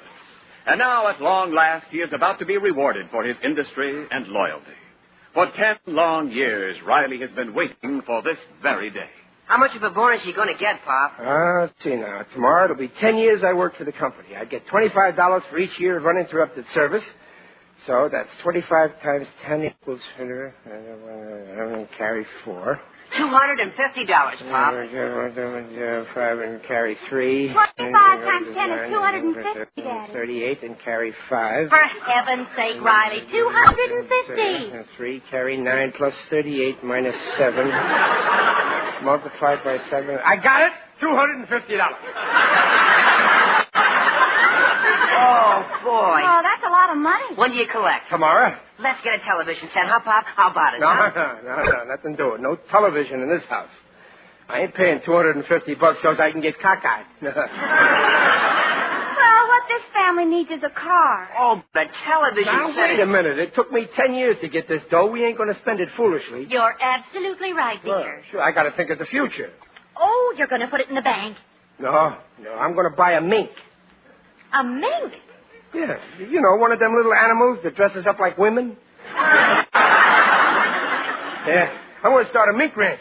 What in the world are you talking We about? have an income. I read an article about it. There's a fortune in it. You start with only one mink. And in a few months, you got 2 minks, and then 4 minks, and then 8 minks. From one mink?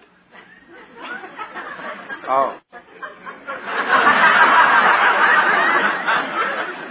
You mean it's like the bees? Oh, okay, so then we'll get 2 minks, a boy mink and a girl mink. And we'll introduce them to each other, and they fall in love and get married, and before you know it, some rich dame on Park Avenue is wearing a mink coat, and we got $5,000 in the bank. Now, don't be ridiculous, Riley. The minute you get that money tomorrow, it goes into the bank, and it stays there. Now, just a minute, Peg. Who worked 10 years to get that dough, you or me? You? When I get that check, who's it going to be made out to, you or me? You? And who's the head of the house around here, you or me? You. So who's going to decide what to be done with this money, you or me? Me. Well, that's logical. It's time we had a little reserve in the bank. What for? Well, suppose you lose your job. Me? Lose my job? Be silly. I'm setting that job for life. Why, Mr. Stevenson would never fire me. Only today he said to me, Riley, I've been watching you for 10 years, and believe me, you're not going anyplace.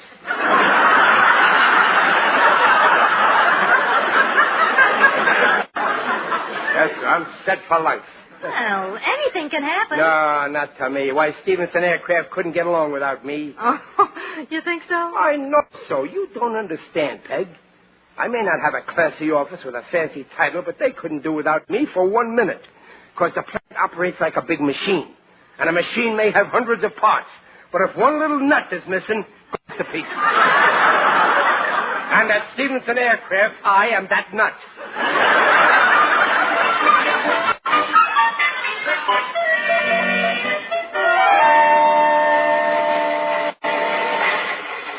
Hi, Gillis. Hey, come on, come on, lunch. Oh, Riley, I'm in trouble. Big trouble. Yeah, what's up, Gillis? Riley, the waste has happened. What, Gillis? What? Did your wife leave you? I said the waste, not the best. Well, what happened? I'm going to get fired. Fired? Why? You know that new machine they just got? The one with the magno-heterodyne electrodynamic gravitator with the bicyclonic supercharger? Yeah. I smashed it. How? I tried to open a bottle of Coca-Cola with it. Oh. Gillis, does the boss know about Oh, this? yeah. Stevens is looking for me right now to fire me. I've been avoiding him, but he keeps chasing me all over the plant. Riley, what am I going to do? No, take it easy, Gillis. But he'll fire me, sure. What'll I do? No money in the bank. I still owe for the furniture I bought last year. Now, relax, And Gillis. I already sold the furniture. And that dough's gone, too. Fired.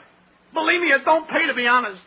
Now, you take it easy, old pal. You won't get fired. Your friend Riley will see to that. You? Yeah. Don't kid me, Riley. What can you do? Well, I'll take the rap for you. I'll say that I done it. But then you get fired. Oh, not me. Stevenson would never let me go. You see, this plant operates like a big machine. I know. You're a nut. But I can't let you take the risk. There's no risk. Why, Stevenson and me, we're like buddies. He's my buddy. Yes, I want to talk talk to you. Here he is. Now, remember, I done it. No, Riley. You got a wife and kids. Oh. I won't let you do it. No, I won't let you. A guy would have to be the lowest thing on earth to let his best pal... No, I won't let you. Well, Gillis, so here you are. Riley done it. He smashed the machine. Riley done it. That's right, Mr. Stevenson. I done it, not Gillis. All right, Riley. You're fired. Oh, thanks, boys. You see, Gillis, what I tell you. You can't do it, you boys. Fired? No. Boss, Mr. Stevenson, buddy, wait, come back. What a revolting development this is.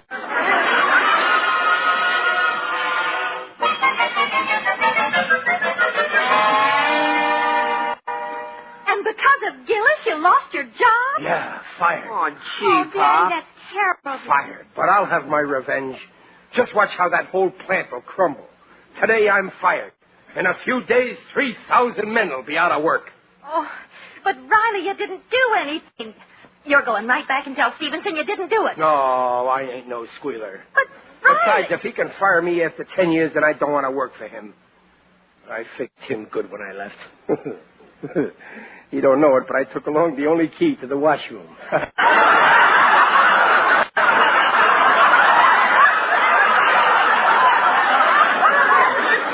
Revenge. Riley, listen to me. If you admitted smashing that machine, he had a right to fire you. That's right. Take his side. Defend that no-good, hard-hearted monster. Daddy, why don't you go back and explain? No, I got my pride. I don't want his job. I'll get another job just like that. Well, I'm sure you could hold down plenty of jobs, dear, but... Well, suppose you don't get a break. What'll we live on? Don't get panicky, Peg. We'll manage fine. You're forgetting we got that $250 reserve in the bank. What, $250? Well, the bonus that I didn't get it. I didn't get it. I got fired 3 hours before I became eligible. Give me a knife. I want to kill myself. Riley, control yourself. Oh, what did I do? Now, don't take it like that, dear. It'll be all right. We'll starve. All I got to my name is a key to the washroom.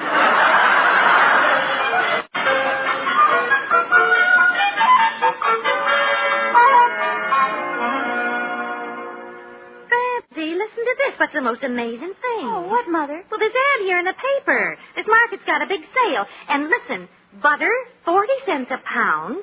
Hamburger, 29 cents a pound. Eggs, 30 cents a dozen. Well, I can't believe it. There must be something wrong. Well, there certainly is. That newspaper's almost 10 years old. What? Well, look at the date. Oh, well, for heaven's sake. Where did this come from? Well, Junior's been collecting old newspapers and selling them, and sometimes he reads the funnies here in the house and leaves the papers around. I knew it was too good to be true. But for a minute there, I thought I'd figured out a way to live on your father's unemployment insurance. Oh, is that you, Riley? That's me. Oh, any luck, dear? Nothing. I've been everywhere, Peg. They ain't taking on men. They're laying them off. Well, what about that man you were supposed to see? Oh, him. Well, he offered me a job in a laundromat, but I didn't like it. What kind of job?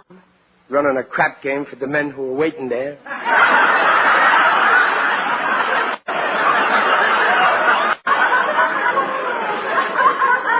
Heck, what'll I do? I don't collect unemployment insurance till the end of the week. Hi, everybody. Hey, guess what? I made $3 a day helping out at the drugstore. Oh, that's wonderful, Junior. Did you hear that, Riley? Yeah, that's very good, Junior.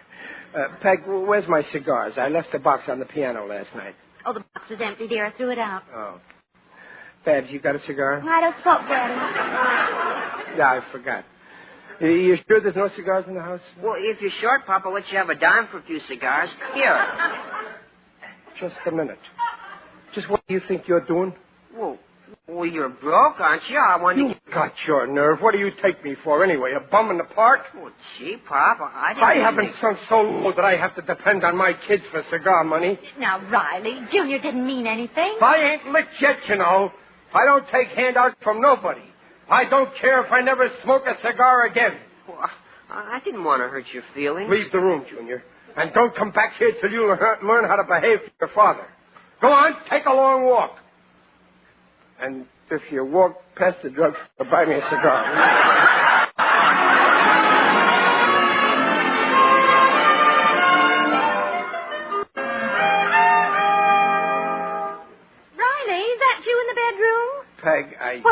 are you doing with that suitcase? Well, Peg, I'm leaving. What? But I can't get a job here in Los Angeles. I'm going west to San Francisco. The guy told me there's lots of jobs there. Why, I won't let you go. I'll send for you and the kids as soon as I land something, Peg. Now, Riley, you'll get a job here. It may take a little time, but we'll be all right. I can get a job. Oh, no. Oh, it's bad enough the kids are working. What do you think people will say when they find out my wife is working? They'll say I'm one of those kept men that women support for their good looks. They'll never say that about you. Riley, listen, you're being very foolish about this. You can get your old job back if you'll just go to Mr. Stevenson and... I told you before I'll never go back to him. I've got my pride. But you haven't even got the money to go to San Francisco. Oh, yes, I have. I borrowed $40 from Gillis, and he ain't even charging me interest. Oh, please, dear, I'll phone your boss. No, this is final. I have made up my head. I've got to go. My train leaves in an hour. Hey, what's up? Where are you going, Daddy? Your father's going to San Francisco to look for work. San Francisco? Pop, what are you going there Well, I for? haven't got time to explain. Your mother will tell you everything. I got to go now. Well, we'll go to the station with you, darling. No, I don't like sad partings. It'll be better if we say goodbye here. Well, goodbye, Junior. Goodbye, Pop. Look after your mother and your sister. You're a big boy now. You've got responsibilities. You're taking my place as the head of the family. So do everything your mother tells you.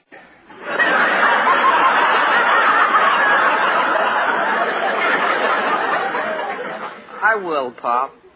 Goodbye, Patsy. Goodbye, Daddy. Study good and don't stay out late. I don't have to tell you to watch out with the boys. You're a big girl now. I trust you 100%. Junior, write me every week what boys she goes out with. Well, Peg, take care of yourself. Don't work too hard. I'll write you every day, and I'll send for you soon. Won't be long. All right. Now, Peg, no tears. You know how I can't stand people who cry. Well, goodbye. Goodbye, Pop. Well, why are you all crying? I'm only going to San Francisco. There's nothing to cry about. You should be happy. I'm going away to make a new life for us. I feel like singing. San Francisco, open your golden gate. You let no stranger wait outside your door. San Francisco, open your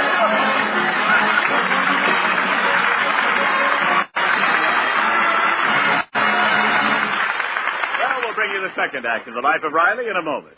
And now we give you the glamour girl of 49. I'm Tallulah, the tube of Prell, and I've got a little something to tell. Your hair can be radiant, oh, so easy. All you gotta do is take me home and squeeze me.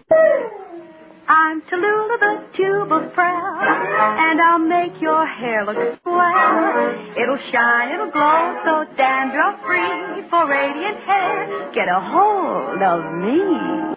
Tallulah, the tube of Prell shampoo.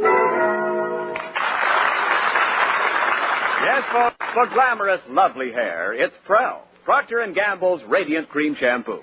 Because Prell leaves hair more radiant than any soap shampoo. It can't leave a dulling soap film. And Prell removes embarrassing dandruff in as little as 3 minutes. Doctors' examinations proved it. So give your hair that radiant air. Try Prell Shampoo.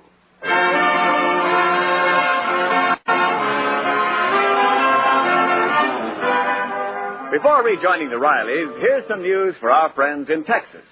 The new Life of Riley motion picture opens in 100 Texas theaters starting tomorrow. And the star of the movie, Riley himself, William Bendix, along with other members of the cast, will make personal appearances in 5 theaters. Tomorrow they will be in Fort Worth, Monday in Austin, Tuesday in Houston, Wednesday in San Antonio, and Thursday in Dallas. Yes, sir, this week the great state of Texas is living the Life of Riley.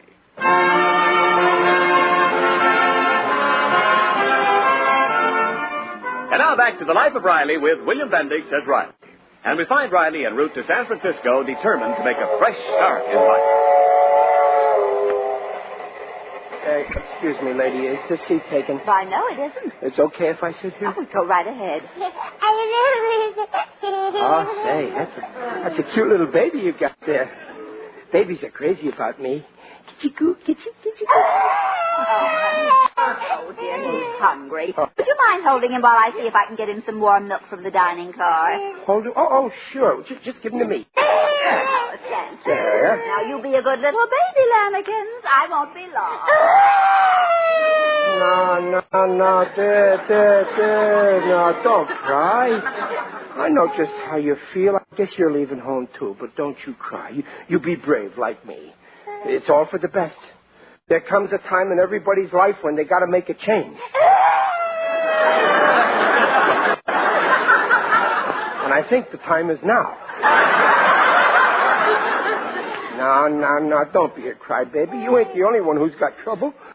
I feel like crying, too, but I don't let myself. Now, let's try and forget our troubles. We won't think about them. We'll look out the window, huh? You like that? And look at all those pretty billboards. Look at that pretty lady. She's a movie actress, Jean Crane. You see what it says? Now playing Apartment for Peggy. Oh, my little Peggy. No, stop crying. I can't stand crybabies. Now, look, there's another pretty sign. That's an ocean and the beach. Swimming sun in Santa Barbara. Barbara. My little Barbara. My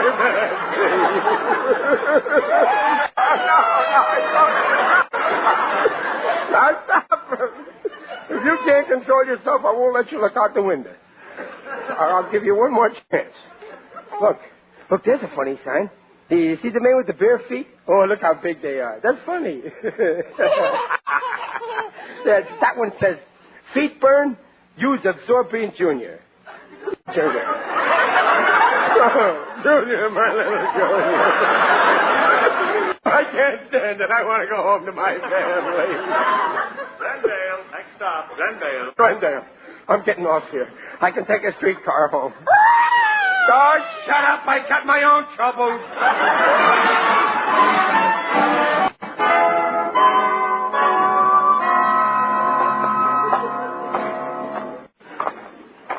I wonder where that streetcar line is. I've been walking over an hour. Looks like I wound up in some kind of a park. I wonder where I am. Welcome to Forest Lawn. It's you. Yes, it is I indeed, the Undertaker. You look tired, Riley. You ain't kidding, Digger. I'm ready to drop. Well, you've come to the right place. Oh, my feet. Is it okay if I lie down here? Certainly, but keep your eyes open. Otherwise, you'll miss the beautiful scenery.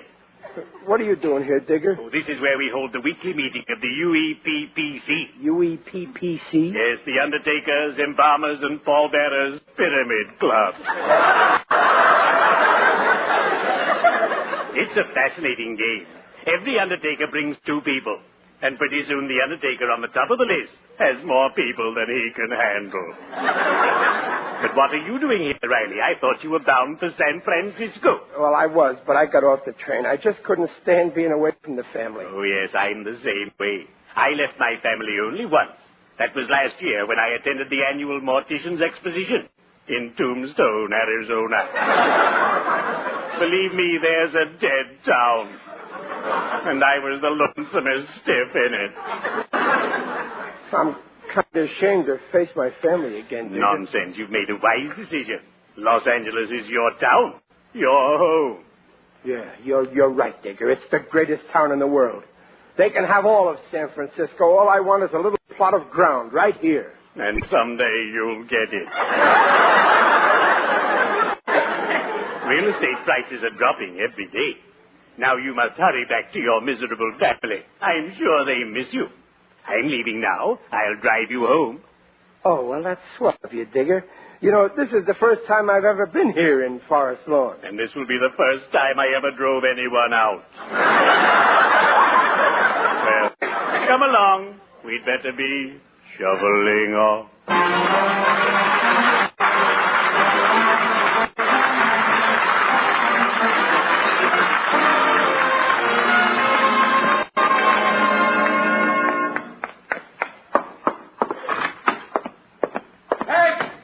Peg! Junior! Peg! I'm home. Nobody home. Oh, they probably went to a movie to cheer themselves up. Oh, I got a great little family. And I'll make it up to them for what they're going through. I'll get a job right here in town. I'll make good for them. Where's today's paper? I'm going to answer every single ad. Where's that paper? Oh, here it is. Now, where's the classified ads? Holy smoke, look at that. Butter, 40 cents a pound. Hamburger, 29 cents a pound. Oh. Wait till I get a hold of Peg and show her this. Trying to tell me the prices are so high she can get more dough out of me. I have to get up pretty early in the morning to fool Chester Riley. Where are those ads? Oh, look at the size of that headline. These papers. They take the least little thing, make a big sensation out of it. Japs attack Pearl Harbor. Where are those ads with Japs attack Pearl Harbor? Again? That's MacArthur. What's he doing over there in Tokyo anyway? Playing mahjong? I got to report to the plant right away. This is no time for foolish pride. My country comes first.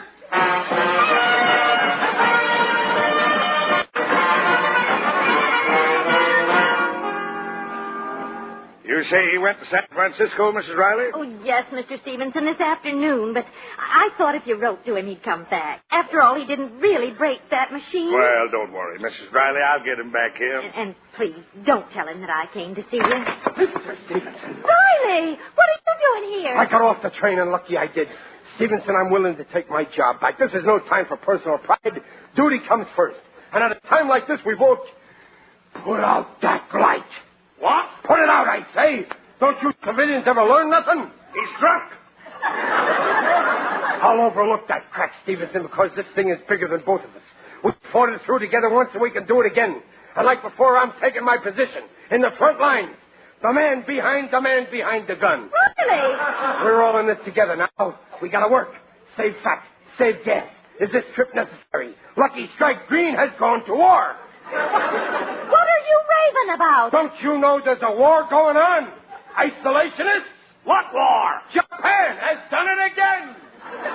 Wait a minute. We're at war with Japan? Don't you read the papers? Of course we're at war. Since when? Since then. Here, look. December the 7th, 1941.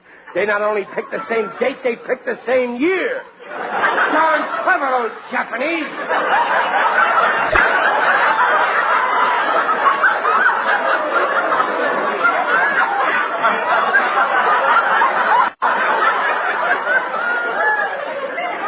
Wait a minute. December 7th, 1940. Ooh, I take back what I said. I don't want to work for you, Stevenson. I got my pride, you know. Oh, come now, Riley. As long as you didn't go to San No, Francisco. sir, I ain't going to work for you. The only time I'll ever work for you, Stevenson, is when the enemy attacks. Chester A. Riley. The enemy is attacking. I report for duty.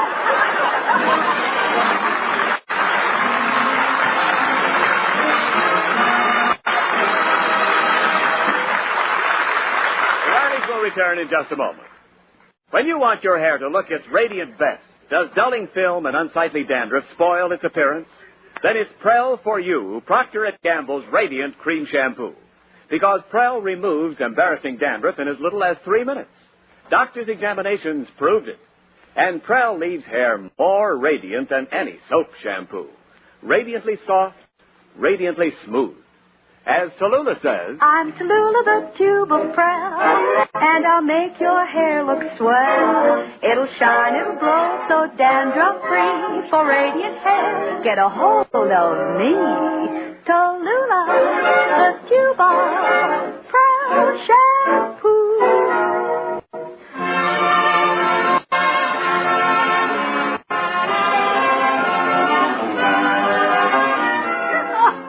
You should have seen your father, children. Save fat, save gas. Oh, Daddy, you're a scream. All right. That's enough. Cut it out. Anybody can make a mistake. You got no right laughing at me. Have a little respect. I got my job back, you know. Thanks to me. No, I ain't a bum anymore. I got dough in my pocket. Oh, that's right. You got paid today. You bet I did. I got it right here. 10, 15, 20, 40, 50, 55, 59 cents. It's good to feel money in your hands again. Well, you hand over $35 right away. It goes toward the rent. Oh, okay, here you are. That leaves me $24.10. Oh, Daddy, I just got to have $8 for school books. I've got to buy them or else. Okay. Here you are, $8. That still leaves $16.10. Well, I need $10 to pay Green Spreckles Grocery. They gave us credit and Okay, here. And we got our final notice from the phone company, $6, and we've just got to pay. Okay, here. Well, at least I got 10 cents left. Well, Pop, you owe me that for the 3 cigars I bought you. Hallelujah, I'm a bum again.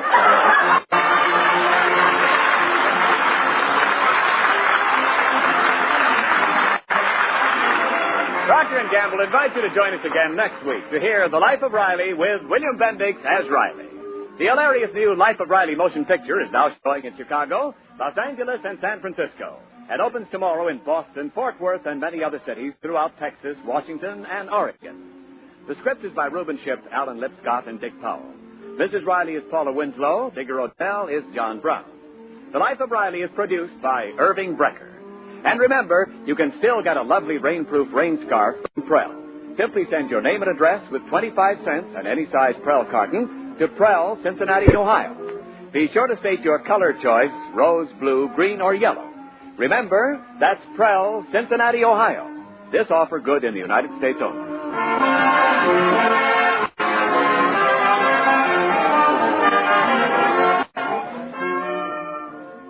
Hi-ho, Ivory Snow, wash your dishes with Ivory Snow. It's safe for hands and speedy too. Lovely hands mean a lovely you. Hi-ho, safe in snow, wash your dishes in Ivory Snow. Let your hands tell you why Ivory Snow is so wonderful for dishwashing. Wash your dishes with Ivory Snow as millions do. When you see how Ivory Snow pampers your hands, you'll know it's ideal. It's Ivory Mild, Ivory Pure. And remember, it's granulated for speed. No soap made is faster for dishes or kinder to hands than Ivory Snow. The only soap, both Ivory Mild and granulated for efficiency. Yes, for speedier dishwashing, for snow-white hands, try wonderful Ivory Snow. And this is Ken Niles reminding you to listen again next Friday when Procter & Gamble bring you a full hour of entertainment. First, Red Skelton, and then The Life of Riley. Good night. This is NBC, the National Broadcasting Company.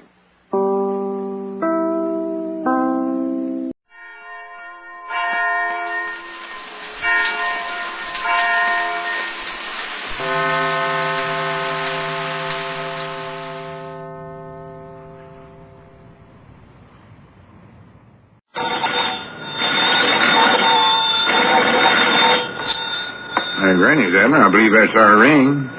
Dog is Lum. I believe you're right. I'll see. Hello, John 'em Down store. This is Lum and Abner.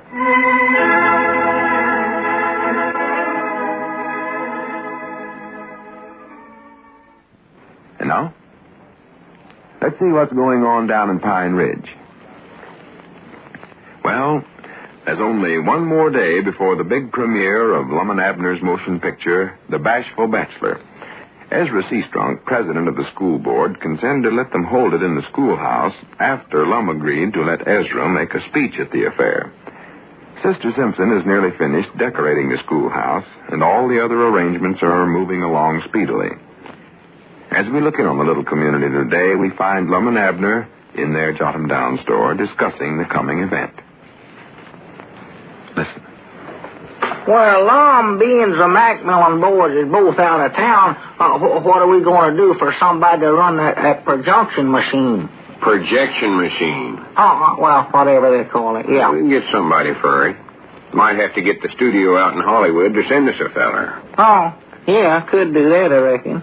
How's you studying here, Abner? You know, that picture of ours is going to be a good thing for times like these. Yes, huh? Oh, yeah, it's a comedy, and it's supposed to make folks laugh and feel good. Make them laugh? Well, I thought that was a serious drama we made there. I know I acted awful dramatics in it. Well, to be right honest, Abner, I did too. But the fellers at the studio said it was a comedy. Well. That's the way it come out, anyway. Hmm. And that's why maybe it's importance in these times. If folks can get some enjoyment and do some laughing, it'll make them work hard and fight harder for the things we're trying to preserve, such as freedom and, well, the right to laugh. That's something important right there. Yeah, you're right about that, Lum. But I hate to think of folks laughing at that good acting that I done know. Wait a minute, there comes Cedric Weehunt up out there. Oh, yeah. I wonder if he's still going around trying to get people to ask him for his autograph. No, more than likely. He's even forgot about playing that pinball machine since he heard about the premiere Friday night. Yeah, maybe we made a mistake letting him be in the picture at all. Made a mistake? I'm feared it's went to his head, Abner. Oh. I hate to see that sort of thing. Oh, yeah, me too. Spending his money right and left, buying new clothes. He's got that striped suit now. He calls it a zoot suit. I seen him. Outlandishest thing I ever seen. Squire Skimp's might not as bad. He's been going around with a silk hat. Yeah, I know it. And if you saw that sign over in front of his office... No. You know, where he says notary publics and loans and insurance and real estate? Yeah. He's wrote on there enacting. For goodness sakes. Yeah, he ain't even the star of the picture like me and you. Well, you'd think he was to hear him tell about it. Oh, he's told everybody more about California than you ever heard in your life. Mind out there. Come, Cedric. Don't say nothing in front of him. No.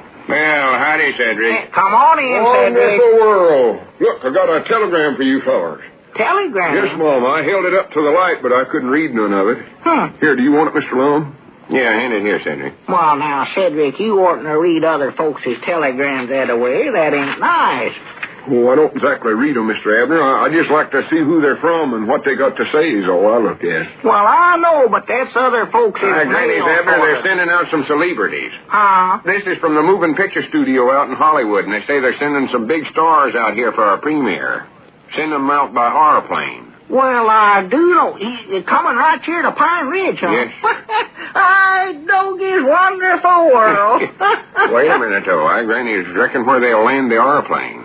I don't know. Down there in Uncle Henry Lunsford's pasture, I reckon. That feller come in here, several years ago in an airplane and taking folks up for a ride. He landed down there. Yeah, but... He's taken that fence down 2 or 3 times doing it, but he landed there. Well, I know Uncle Henry, though, started charging them admission to come in there. Yeah, that's what he done before. Take his pitchfork and run them out's about what he'll do. Yeah. If he don't want him, that old man's liable to do anything. He's high strong.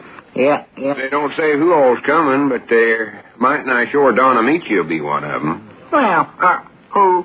Don Amichi. Big favorite all over the country. Don Amichi. More likely coming out here to watch me to learn how I act. Well, it seems like I've heard that name before summer. Well, of course you have. Don't you recollect that moving picture we seen over at Little Rock that time? He was the feller in there that invented the telephone. Oh, yeah, him. I knowed I'd heard that name. Sure. Yeah, I recollect him, sure. He looks a little like me without my mustache. Well, I don't know about that, but he seemed like a right nice sort of a feller. A mechanicals-minded feller. Well, in that picture he was, yeah. Knowed a lot about machines and all that. What they send him out for? What they send him for? Yeah. Well, what do you suppose they're sending him out here for? Well, I don't know. We already got a telephone. Oh, for goodness sakes. That ain't all he's did in the movies, Abner, is invent the telephone. He's did a lot of other stuff. Well, I don't know what else he can do around here. Oh, I see. I ought to have thought of that right away. What's the matter? Mechanicals-minded feller like him and all. What are you talking about? Well, they're sending him out here to run that dejection machine for us. Projection machine? Yeah, well, whatever it is, I can't recollect it. How did they know the Macmillan boys wouldn't be here to handle that long? They never knowed. Oh, that just took a chance that we might need a feller, huh? I reckon. I don't say. While he's here long, we might get him to look at our telephone. It ain't been working good lately. Abner, we ain't going to ask him no such a thing. Well, he'll more likely want to know how it's working. Long as he invented it and all, he'll be interested in it, and I can't hear good over that thing long. Abner, he never actually invented it himself. He never? Of course not. Did he just steal ID from some other feller? No, he never stole the ID. He was just acting the part. Oh, just acting like he invented, huh?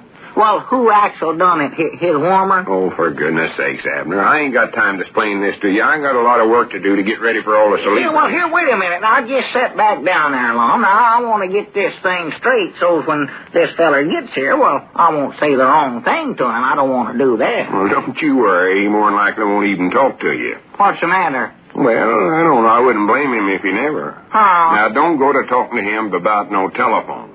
Man, I'd sure like to get it fixed. I know that. I got to run over and tell Sister Simpson to get some big welcome signs printed up. Welcome, Don Amichi, and all that. I'll be back directly. Yeah, well, now, wait a minute, Lum. I ain't got time now, Abner. I'll talk to you later. So long. So long.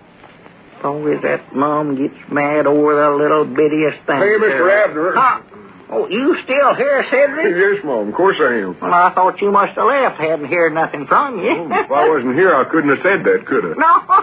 No, that's right, Cedric. You couldn't come to think about it. I've been sitting over here counting up how many autographs I've already got signed. Autographs? Yes, Mom. I'm just signing up a bunch of pieces of paper so I can hand them out tomorrow to premiere. Oh, well. Won't be so much trouble. I won't have to stop and write my name every time. Well, Lom's got a bunch of them wrote up, too, I think. I seen him back there this morning tearing off little strips of paper and writing something on them. I'm going to try to give out more of them than he does if I can. Yeah, well, you'll have to work fast, I'll tell you that, Cedric, for I think he's sort of aiming on standing right there by the door and catching everybody as they come in. Well, that's where I was aiming on standing. Well, that's up to you and him. You two can fight it out. I don't care about that. You know, Cedric, I was just thinking here, that Amichi feller that telegram said is coming out here, I wouldn't be surprised what he actually did invent that telephone. He did, huh? Yeah, I believe that, Lum. Just jealous, 'cause he never thought of the idea first.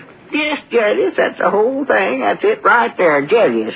Did you say the Macmillan boys wouldn't be here to run the moving picture machine? No, they're not here no more, Cedric. They went into the Army. One of them went into the Army, and the other, they turned him down the Army, and he went into some sort of defense work, I believe it was, some kind. Forgot about that. Yeah, they're both gone. Well, why don't you get Mousy Gray to run the machine for you? Mousy Gray? Why, he can't run one of them things just 'cause he tended that boiler down there at Walt Bates' sawmill. Yes, Mom, he can. He told me so himself. He used to run one of them at some kind of a summer camp on a lake in Iowa summers. Well, I do know he did. And he was saying the other day he wished he got a chance to run this one tomorrow night. He'd just love to do it. He says them projection machines are just like a mother to him. Well, everything's like a mother to Mousy. Don't you, Cedric? Wait a minute. I believe you give me an idea here. Here, wait a minute. I got to get hold of Lum. No, I don't reckon it's time for that. Cedric, I better run on over to Dick Huddleston's. You watch the store for a minute for me, will you? Yes, Mom, I will. I won't be gone but a second. And answer the phone there, too, while you're at it. Yes, Mom, I'll get it.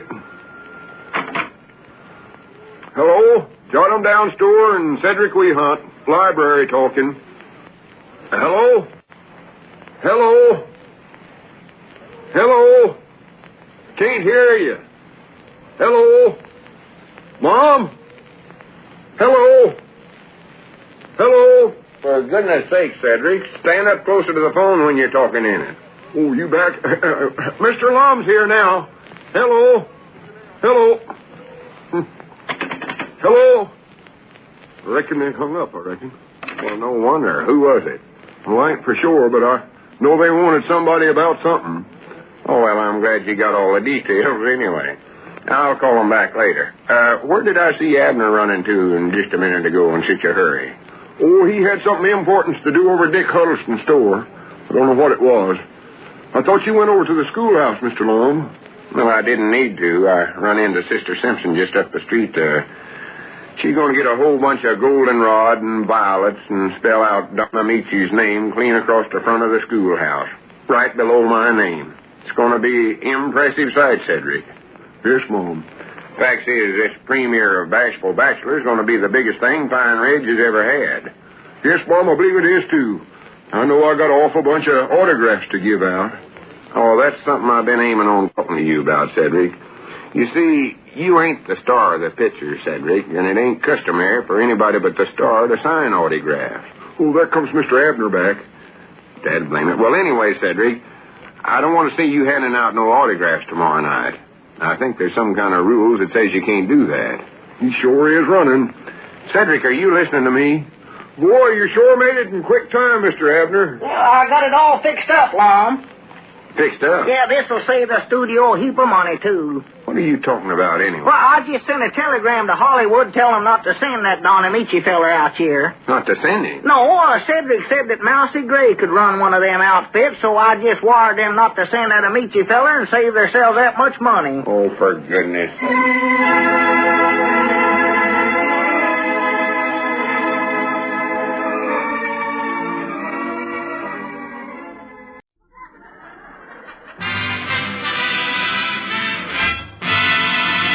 You know what that music say? Yes, sir, Amos. That music say, good health to all from Rexall, the stores with the orange and blue sign.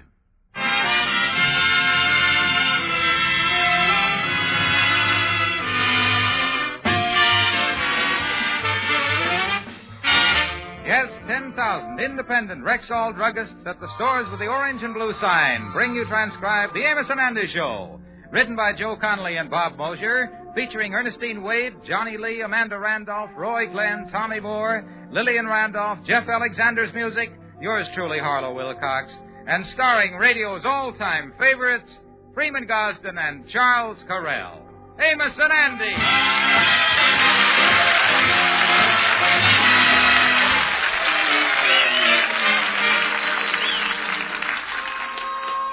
How do you do, ladies and gentlemen? I'm Freeman Gosden. And I'm Charles Carrell. At the end of today's show, my partner and I are coming back with a very sincere and personal message for all of you. Yes, friends, we'll be back right after tonight's show, and we hope you'll be listening.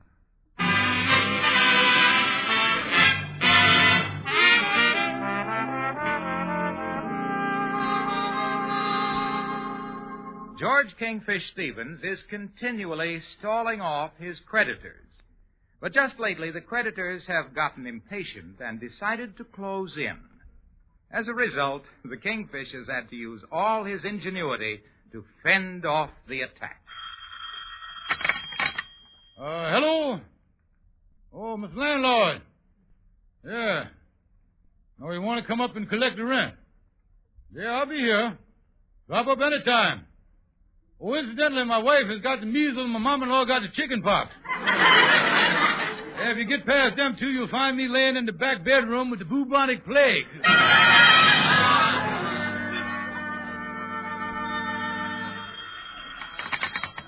Hello? Oh, the grocer. No, this is the Kingfisher's brother. Well, we laid poor George away this morning. Well, don't ask me. You'll just have to get a gopher to serve that summons. I don't know. Well, there you are, Sapphire and Mama. That ought to hold him for a while. I tell you, George, something's got to be done. All these bills we owe and these poke tradespeople that work so hard calling up for their money. Baldy, there ain't no two ways about it. You has just gotta go to work.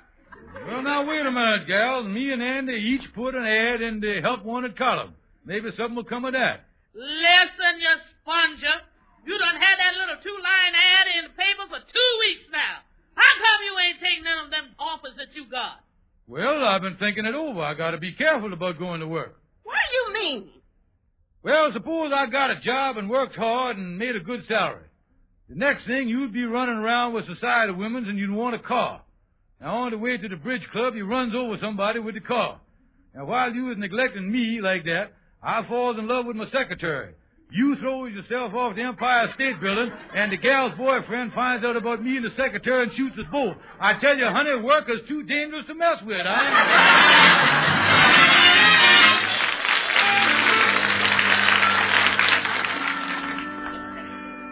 Oh, me, I come down here to the lodge hall. I just got to think of some way to raise some money. Maybe if I could, look at that big black limousine that pulled up out there. Boy, to ride in the car that big, you either got to have money or rigor mortis.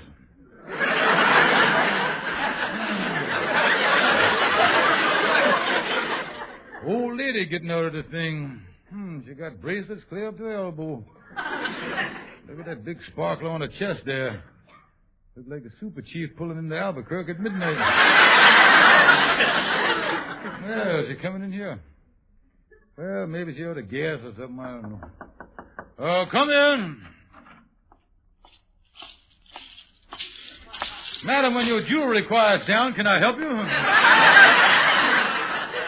Yes, my name is Bathsheba Washington, and I'm looking for an Andrew H. Brown.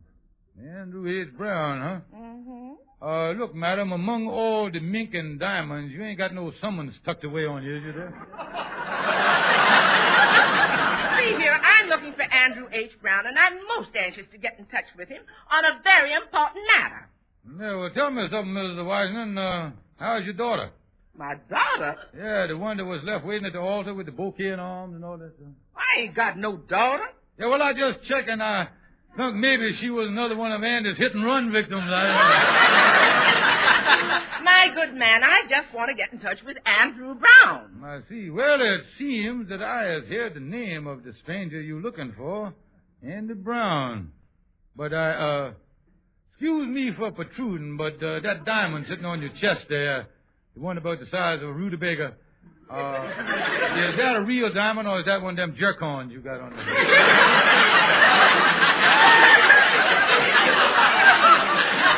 It's real. It cost over $18,000. Yeah, and the bracelets on your arm there, that is real gold. That ain't none of that Tijuana tin, is it? This is real gold. Some of these bracelets cost over $5,000 apiece. Yeah, well, like I say, I'll have my dear old pal Andy Brown get in touch with you as soon as I can. Well, fine. Now, here's my card with my name and telephone number. Mm-hmm. Now, don't forget, my name is Bathsheba Washington. Yes, ma'am. I'll have him get in touch with you and all your jewelry. Boy, what a wonderful music them diamonds make clinking against the gold. I tell you, even Little Richie never played nothing that sweet. I got to get a hold of Andy. Yeah, I knew that someday my gravy train would come down the track, but I never thought it would have a 24-carat caboose.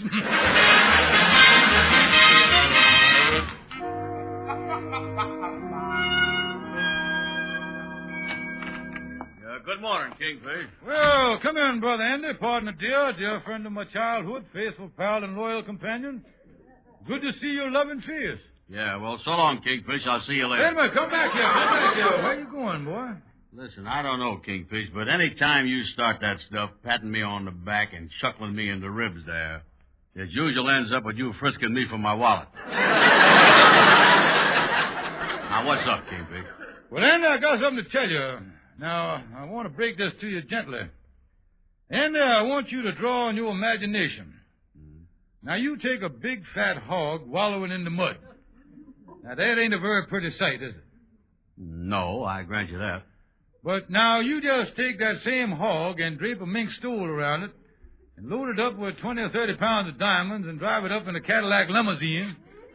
And you have got something that will turn the most discriminating men into a confirmed sow smoocher.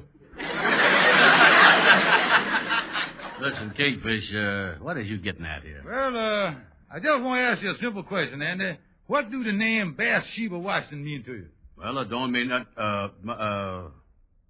Kingfish, did you say Bathsheba Washington? That's right. She was here today looking for you. Oh, no. Holy mackerel. He conked out cold. There must be more to this than I think. I better bring him to. On second thought, there's time for that after I go through his wallet. Yeah, I better...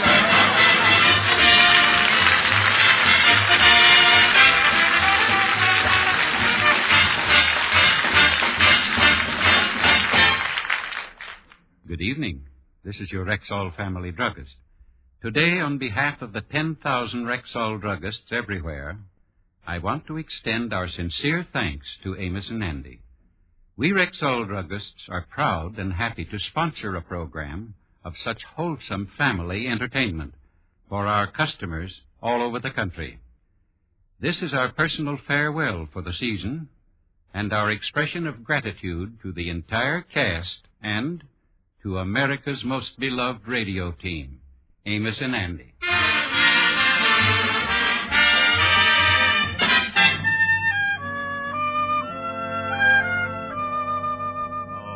Oh, where's Take it easy, Brother Andy. You coming too here. Here, take another whiff of this acrobatic spirits of ammonia here. Oh, me. Kingfish, what done happened to me? I ain't conked out like that since I was a kid.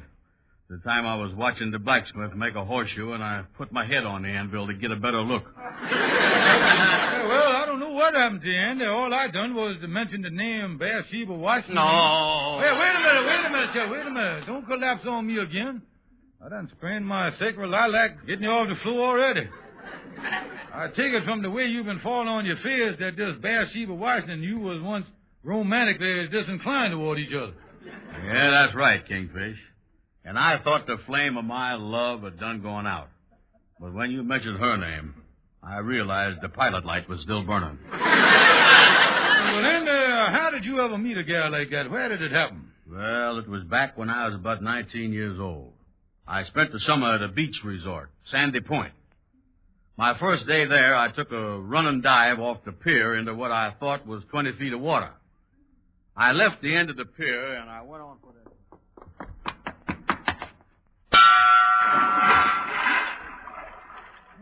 Holy mackerel, Andy, that was something. What happened to you? I swan dived right into a floating bellboy.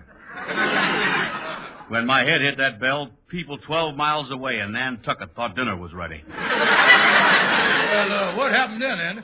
Well, I come up for the third time, and I was thrashing around in the water there, and I noticed that somebody was swimming out to me. Help! Help! Help! Oh, you poor boy. Are you having trouble? Yeah, I was drowning. I can't get my... I'm going down for the third... Hello?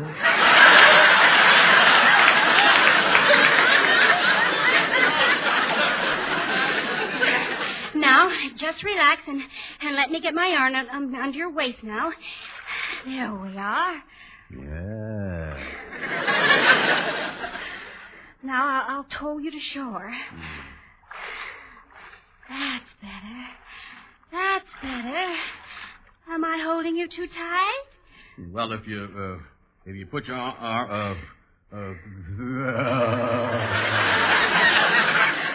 Well, is there something wrong? Yeah, honey. How about me towing you for a while? Now, just relax. We're almost there. Oh, me. I thought we'd never make it to shore.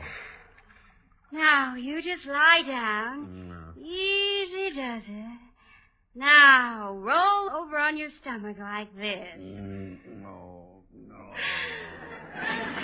You swallowed a lot of water. Now, let me get my hands on your sides like this. 1, 2. 1, 2. What is this you're doing? Why, this is artificial respiration. Yeah. Well, if this is the artificial stuff, I sure like to see the real thing.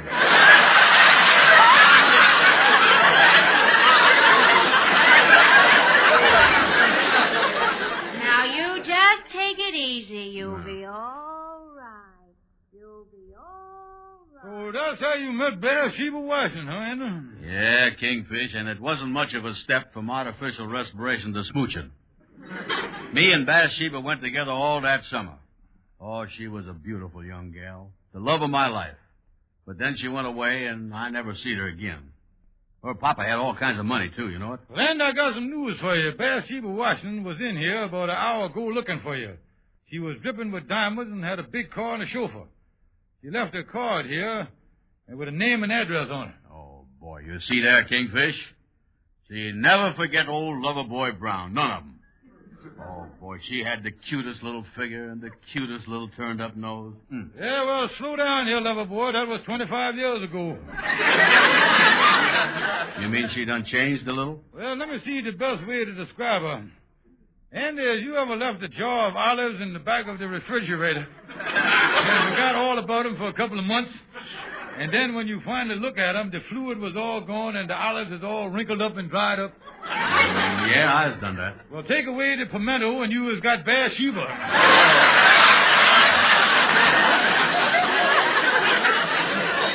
Holy mackerel, Kingfish.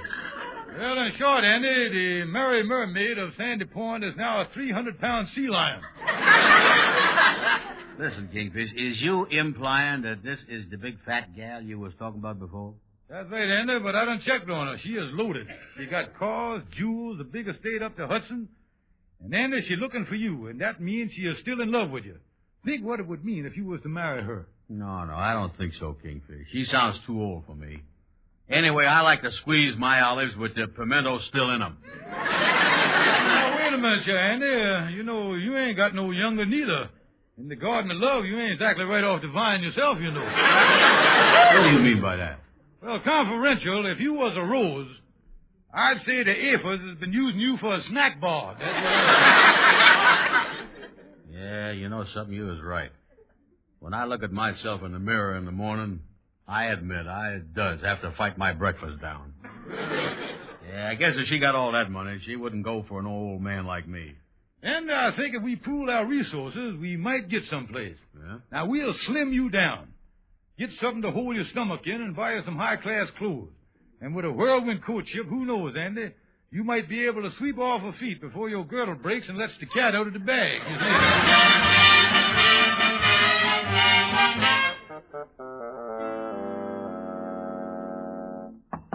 Come in. Yes? What is it, Reginald? Miss Washington, Mr. Stevens just called. He said he located Andrew H. Brown. Oh, fine. Just one thing.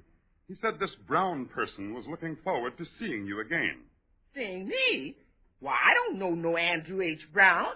I just saw his ad in the paper under help wanted. I'm filing Watson, and I thought Andrew Brown would make a good replacement as my chauffeur gardener. Very well, madam. I told him to be here promptly at 10 o'clock tomorrow morning.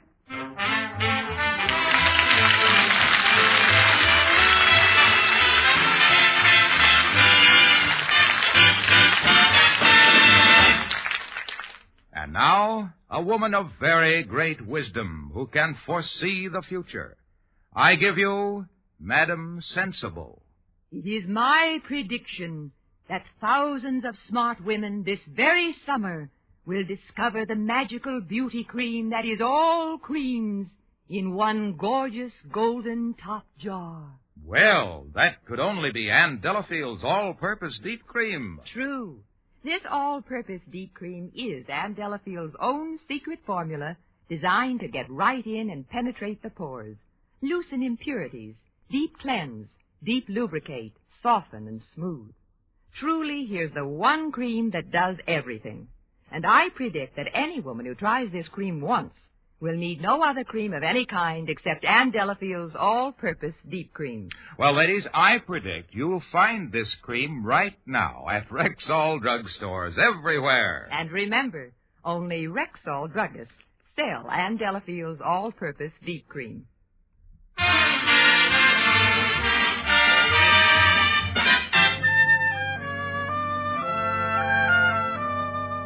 Well, there you is, Andy. I got your tie all tied there for you. Look at yourself in the mirror there, Sheik. Go ahead, look at that. Yeah. I found the $1 million baby down at the old seashore. I really look all right, huh, Kingfish? Oh, yeah, Andy, you sharp as a tack. And that frou-frou water you done sprayed on yourself, they're really something, too, boy. Oh, yeah, that's my own mixture. Yeah, huh? Oh, yeah. I done took some OD cologne and blended it with citronella and Entergene. You know, it give you that clean, outdoor effect. And on top of that, while I was smooching, there ain't gonna be no flies crawling around on top of my head, neither. Oh, yeah, you gonna sweep this Beersheba Washington right off her size 12 feet. Yes, sir. Yeah, you really look trim and military in that new suit, Andy. Do, huh? Yeah, that motorcycle belt you're wearing under your shirt really hold you in nice there. Yeah, and I done reinforced that thing with bicycle tape, too. I don't want no punch popping in the middle of this romance. Hey, you know, Andy, this all proved that you are still the lover boy of all time. This gal remembering you after all these years? Well, listen, Kingfish, when a gal goes with me, it's like the cowboy that sat on the hot branding iron. He'll never forget the experience, but he carried a tender memory for the rest of his life. Yeah, and the great thing, Andy, is that it's still Miss Beersheba Washington. That means she's only looking for you for one thing, wedlock. Oh, yeah. Yeah, and don't forget now, when it comes to money, we is in this here thing together, and we just like the two hound dogs that found the soup bone. We're going to share alike with the thing, you see. Yeah, well, there's just one thing, Kingfish. Do you think it was a good idea, us sending our lawyer Calhoun up there to see her? Oh, yeah, and there's your lawyer. He can put the whole thing on a legal basis. Then after the marriage, we won't have no trouble slapping our hippos cappers on the money, you see. Yeah, well, at 4 o'clock, Calhoun should have arrived at Bathsheba's by now. Yeah, well, I guess it was a smart thing to send a lawyer. Oh, yeah, he can make all the financial arrangement ahead of time. And then on the honeymoon, you'll be saved the embarrassment of asking your bride to pay the hotel bill, you see.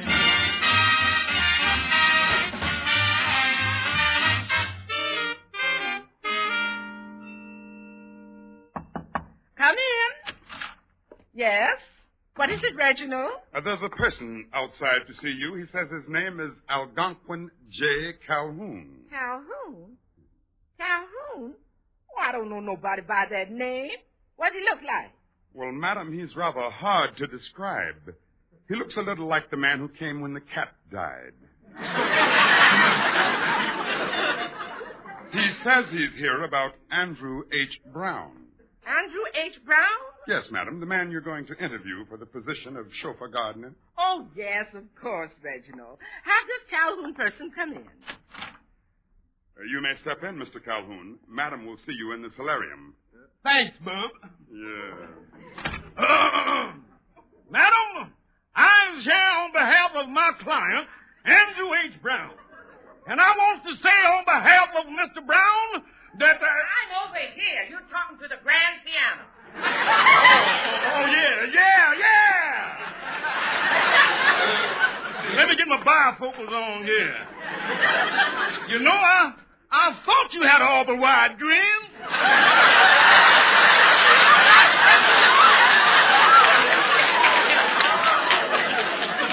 There we is. Now, that's better.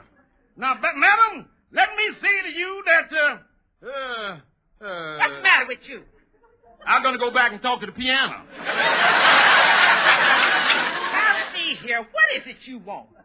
Well, madam, to get right down to the point, I done come here to talk about Andrew H. Brown. Well? Andrew H. Brown, a sterling citizen, an upright gentleman, an outstanding pillar of society, possessing the attributes of a bounty man, and a man who is the utopian of satirical elegance. In short, this here cat is real gone.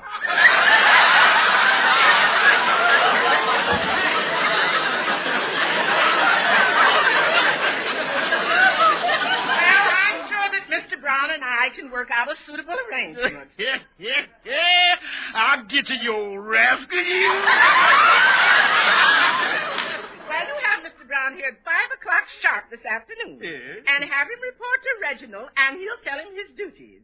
Report to Reginald? Yes. Explain his duties? Mm-hmm. Listen, madam, with Andrew H. Brown, you getting a boy that don't need no lessons. Here, what is this all about anyway? A man sending a lawyer just to see about a job as a chauffeur gardener. A chauffeur gardener? But Andy Brown is your old flame from Sandy Point. What is you talking about, you little shrimp? I ain't never heard of no Andy Brown in my life. Well, now, wait a minute, Jeff. Wait a minute.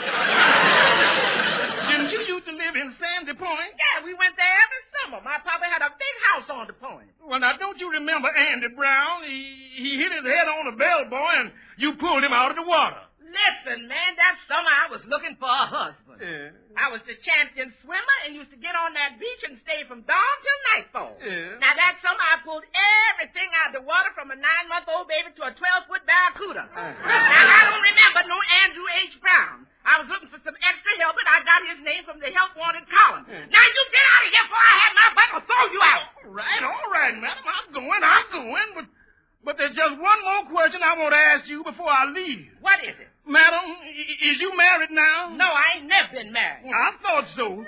With that face of yours, you should have settled for the barracuda. Good day.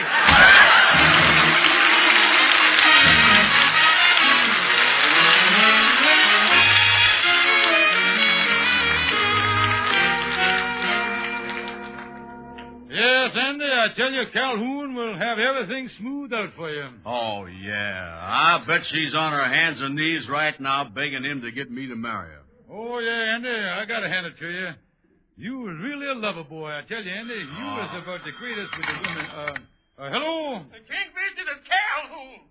Oh, how'd you make out? Kingfish, I got bad news for you. I don't want Andy as no husband. She don't even remember him. She got his name from the newspaper and wants him as a chauffeur gardener. Sorry, double up. Call you later. Okay. Hey, Kingfish, what's the matter? You got the same expression on your face as you did the doctor told you that your mother-in-law would live. Well, lover boy, there's been a little hitch. You mean everything ain't all right with me and Bathsheba? Well, Andy, I am sure that you was familiar with the words of Robert Burns about the best laid plans of mice and men. Yeah? Well, you and the rats is in trouble. Andy, the gal don't even remember you. She wants you as a chauffeur gardener. What? She forgot me? She wants me as a gardener. Me, the Don John of Lenox Avenue, Fred and Zigaro?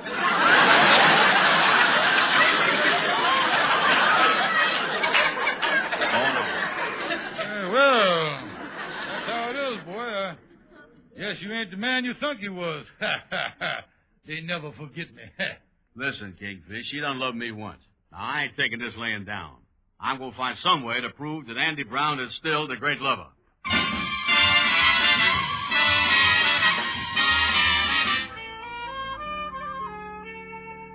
Andy, is you really going through with this and try to prove to the Kingfish that you ain't lost your touch as a lover boy? Yes, sir, Amos. I told him I'm going to take the job as Bathsheba's chauffeur gardener, and I bet him $100 that within the week, me and her would be back on our smooching basis. Oh, Andy, that is a crazy thing to do. Now, before you do it, I want you to stop and think. There you is, a grown man, and you trying to prove to the Kingfish that you was still the great lover you was 25 years ago. I is. Well, the woman don't even remember you. She don't. Oh, and with all that money she got and everything else, she won't have nothing to do with you.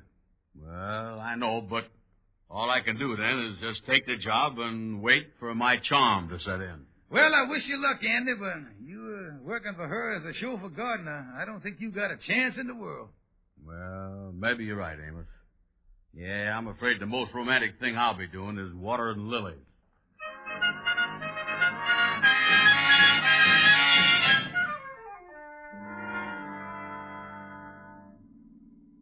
Andrew, you've been with me a week now, ain't you? That's right. I done started 1 week ago. You want to drive home by the highway or by the boulevard? The boulevard, Andrew. Yeah. Oh, Reginald, drive home by the boulevard. And keep your mind on your driving because me and Bathsheba are going to be busy back here. Very good, sir.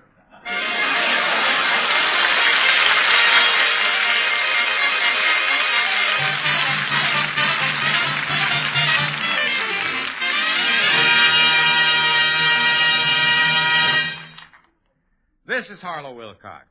On behalf of myself and the Rexall family druggist and all 10,000 Rexall druggists everywhere, to you, Freeman Gosden, and to you, Charles Correll, a very happy summer vacation. And now, here are your friends, Freeman Gosden and Charles Correll, Amos and Andy.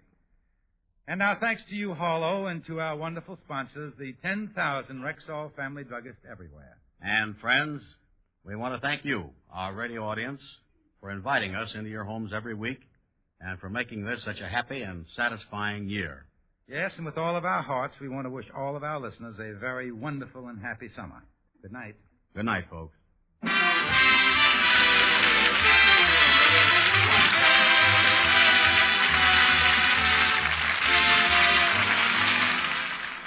Don't just say aspirin.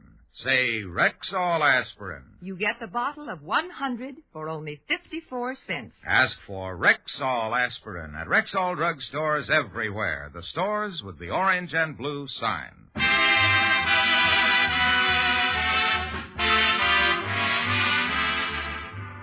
Your Rexall druggist has presented the Amos and Andy Show, transcribed and directed by Cliff Powell. Stay tuned for the Bing Crosby Show over most of these stations. This is the CBS Radio Network.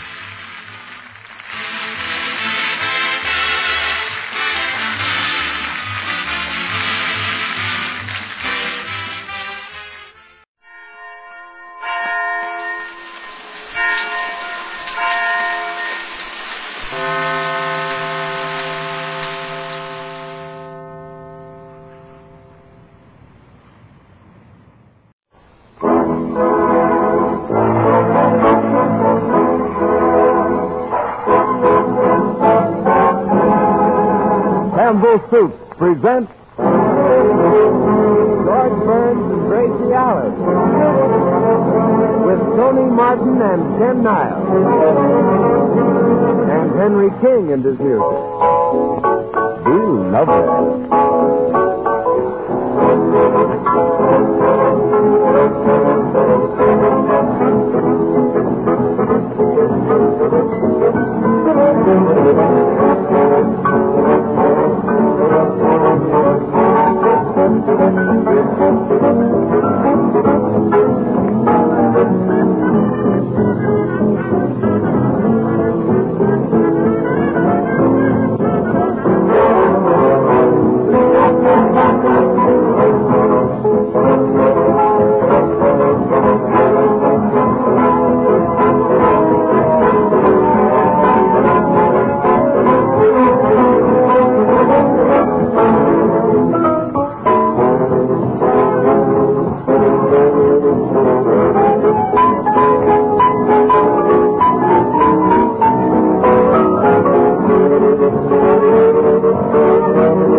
Just a minute, George and Gracie will be with us. Meanwhile, this is Ken Niles to tell you about the soup sensation of the year, my special favorite, Campbell's Chicken Soup.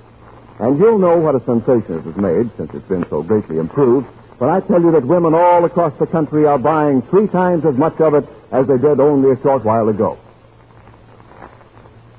Am I enthusiastic about Campbell's Chicken Soup? Ah, you bet I am. And I'll say this. You'll find that it lives up to everything I've ever said about it. Its delicious home-like flavor, its slowly simmered broth that fairly glistens with golden chicken richness, the pieces of tender chicken meat in it, and the snowy rice and delicate seasoning. It's a fact I've never known any person to be disappointed in Campbell's Chicken Soup, no matter how high they set their expectations. So set your expectations high. Ask your grocer tomorrow for the soup sensation of the year, Campbell's Chicken Soup. And now tonight, Gracie Allen, I'm afraid, is going to honor the city of New Orleans. So here they are, George and Gracie.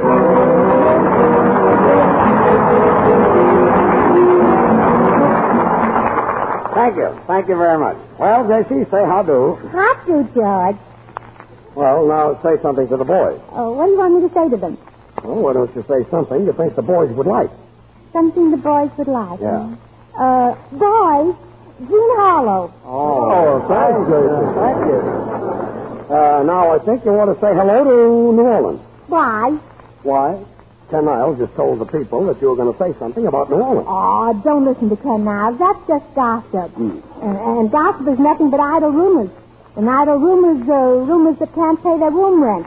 And your members Gracie, are you talking about rumors or rumors? Rumors are rumors. Rumors. Rumors. Say, that reminds me. Why are they making such a fuss over Simone? Simone? Yeah. Well, she has 2 names that sound exactly alike. Oh, yeah. What about the 3 Gracies? Say, Tony, I need a little help. George, don't count on me tonight. I'm in the middle of a picture, and talk about hard work. Do you know that from 9 o'clock this morning until 7 o'clock tonight, I've done nothing but kiss Alice Faye? Well, that's nice work if you can get it. I don't mean that kissing Alice Faye isn't swell, but it's just work for me during the day and takes all the romance out of me for my date tonight. And who've you got a date with tonight? Alice Faye. Alice Faye? Retake Faye? Well, I don't mind, Tony. If you've got a date with Alice Faye tonight, you just keep it. Yeah. Of course, I was going to ask you to take me home tonight, but I don't expect you to break your date with Alice Faye. But I do want to tell you that our sponsor phoned me, and he said, Gracie, if you're not happy with your new singer, just say the word and we'll get rid of him. That's all. That's all. Well, Tony, it looks like you're on a spot. Oh, well, Gracie, I haven't exactly got a date with Alice Faye. Oh, well, now, far be me fellas to break up any dates, Tony. Far be me from it. You just keep your dates with Alice Faye, especially tonight, while you still got a salary coming in. Gracie, when did the sponsor phone you? Oh, you don't have to worry, George. He thinks you're swell. You're sure he's going to let me stay on the program? Oh, sure. As a matter of fact, you can even go out with Alice Faye and nothing will happen. Thanks. Gracie, I have an idea that maybe you like Tony Mott. You think of the silliest things, George. Don't I? Yes. Why, I was out with a very adorable man last night. Is that so? I suppose it's some relative? No, not yet. It's Clark Gable. Not yet? Clark Gable. Well, you were out with Clark Gable last night? Well, it's better than staying home alone. I think so.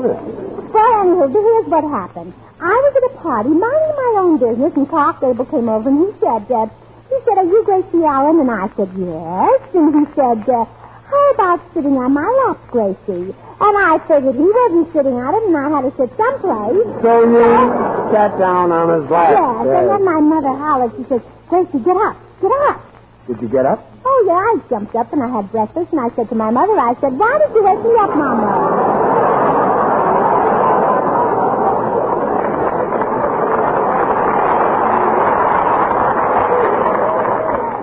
You spoiled a beautiful dream, I told her. You said that to your mother? Oh, you dreamt you were out with Clark Gable. Sure. Did you ever dream you went out with me? No, I never have nightmares. Well, that's a pretty thought. Gracie, as long as you're dreaming, how about dreaming I'm taking you to the Brown Derby restaurant tonight? Oh, thanks, Tony, but that place is too crowded. You can't dream you're going to the Brown Derby restaurant because it's too crowded? Oh, yeah, I had to stand up in bed 2 hours the other night waiting to get a table. Well, you ought to make your reservations before you go to bed. Either that or go to bed earlier so that you could get there sooner. Well, that's a good idea. You know, once I dreamt I was invited to the White House to visit President Roosevelt, but I didn't go. Why? Well, I wasn't dressed properly for it. I see. Well, you ought to go to some exclusive foyer in your dreams and get yourself a fur coat. Oh, I saw a beautiful mink coat last night that I liked. Was it a dream? Oh, I'll say it was a dream, and only $2,500, too. Well, when you go to sleep tonight, just dream that I bought it for you. Oh, thanks. Yeah. You know, Daddy Dempsey got a pearl necklace for me the other night. Is that so? Yes, and then the dream cops came and arrested him. I see. Took him away in a little dream wagon. Yes. Oh, and that was about 6 months ago, and Daddy is still dreaming. In bed, huh? No, in jail. In jail, that's your daddy. That's Gracie, don't you ever dream about me? Oh, sure, Henry. I dreamt about you last night. You did? I dreamt I was out dancing with you, but when I woke up, I discovered it was my little nephew pounding my feet with a hammer. Sing, Tony. Come on, Jester.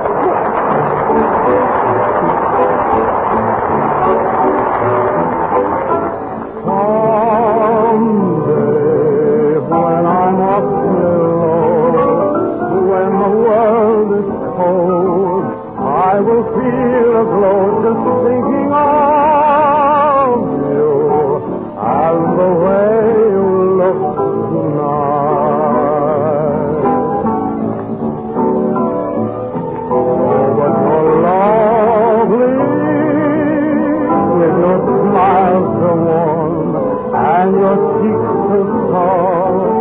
There is nothing for me but to love.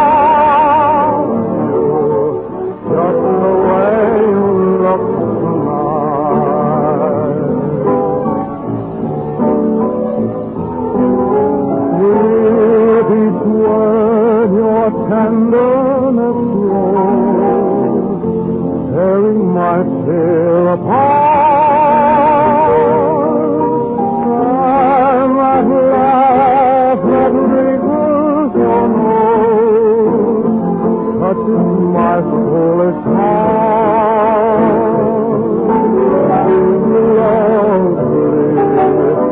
Lovely, never change. Keep that perfect charm. Oh, please, oh, my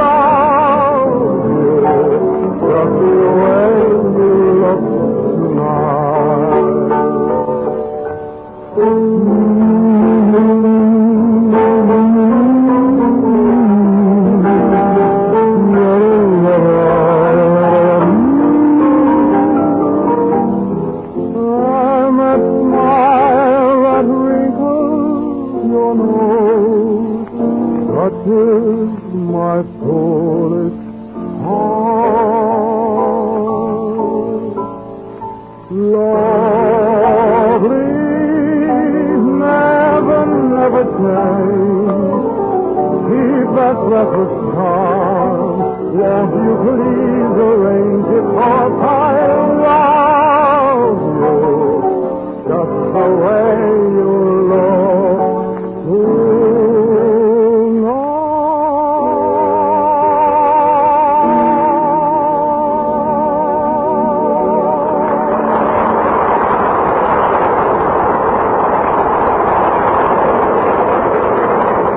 That was Tony Martin of 20th Century Fox singing The Way You Look Tonight. Well, that was swell, Tony. Well, I'm glad you liked it, George. Say, Gracie, we're honoring New Orleans tonight, remember. So far, you haven't said anything about it. Well, Ken, if you think I haven't said anything about New Orleans so far, just wait till you hear this. Ready, boys? Yeah. Oh, good. Now, honors. A toast to that great, gigantic, colossal, tremendous, lovely, quaint little New Orleans. A salute to New Orleans.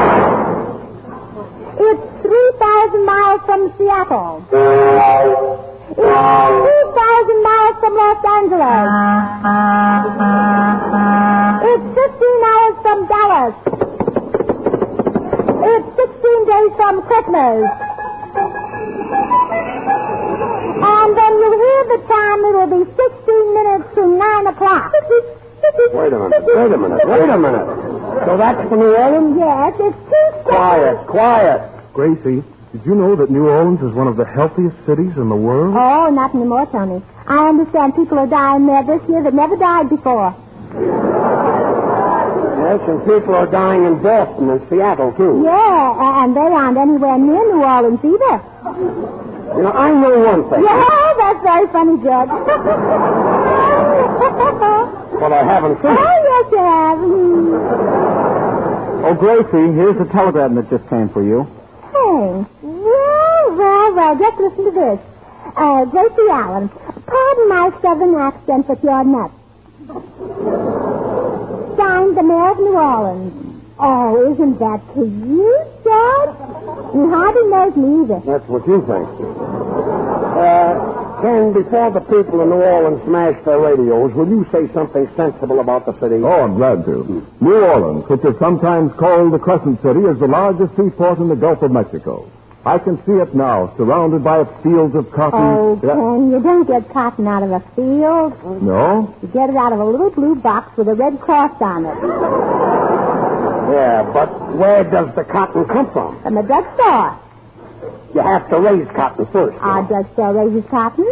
Your drugstore raises cotton? Yes, just raise those little 10-cent packages to 20 cents. Go ahead, Ken. New Orleans has... Wait a minute. Oh, quiet, everybody. Tony is going to talk. Oh, what is it, Tony? Well, my great-grandfather owned the first cotton gin in Louisiana. But Gracie doesn't know what cotton gin is. Well, my daddy probably does. He drinks anything. I see. He drinks cotton gin, huh? Well, sure. When you drink cotton gin, you get a white nose instead of a red nose. Please, Ken. New Orleans has 3 fine universities, Loyola, New Orleans, and Tulane. Tulane? Well, that's my very favorite saying. It's one of the oldest Tulane sayings. is your favorite saying? Yes, you know that old saying, it's never too late, Tulane.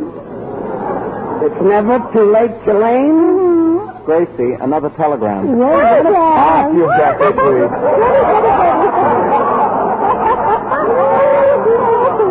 Let me read it, Henry. Oh, maybe it's a telegram. Yes, maybe it's a telegram. Oh, it is a telegram. It's a telegram? My. It's from the grocers of New Orleans. Oh, listen to this. Gracie Allen, when Major Bowes out of New Orleans, we grocers sold 40,000 cans of coffee. Stop. Tonight, with you honoring New Orleans, we grocers sold 80,000 cans of coffee. Well, now that ought to show Major Bowes who's who on the radio. Sound a bit like an owl. It isn't who's who on the radio. You mean who's through on the radio. George, we're selling Campbell's chicken soup. That's what you think. Oh, I think that's the nicest wire that's ever been sent to me. I wonder what it means. It means they want us to play a little game where you jump into the Mississippi River and pretend you're swimming, and after you drown, I pretend I'm sorry. Oh, now why doesn't Tony say things like that to me? Say that, Tony. Go ahead, Ken. Oh, thanks. New Orleans has some of the most historical buildings in America. Well, that's what I hear, too, Ken. Now, I'd like to see those beautiful drapes in the Saratoga Street Jail. Beautiful drapes in the Saratoga Street Jail? Well, that's what it said in the guidebook for tourists. It said the Saratoga Street Jail is noted for its hangings. I suppose your daddy would feel right at home in that jail. Oh, sure. He'd soon get onto the ropes. Well, that certainly is news to me. Well.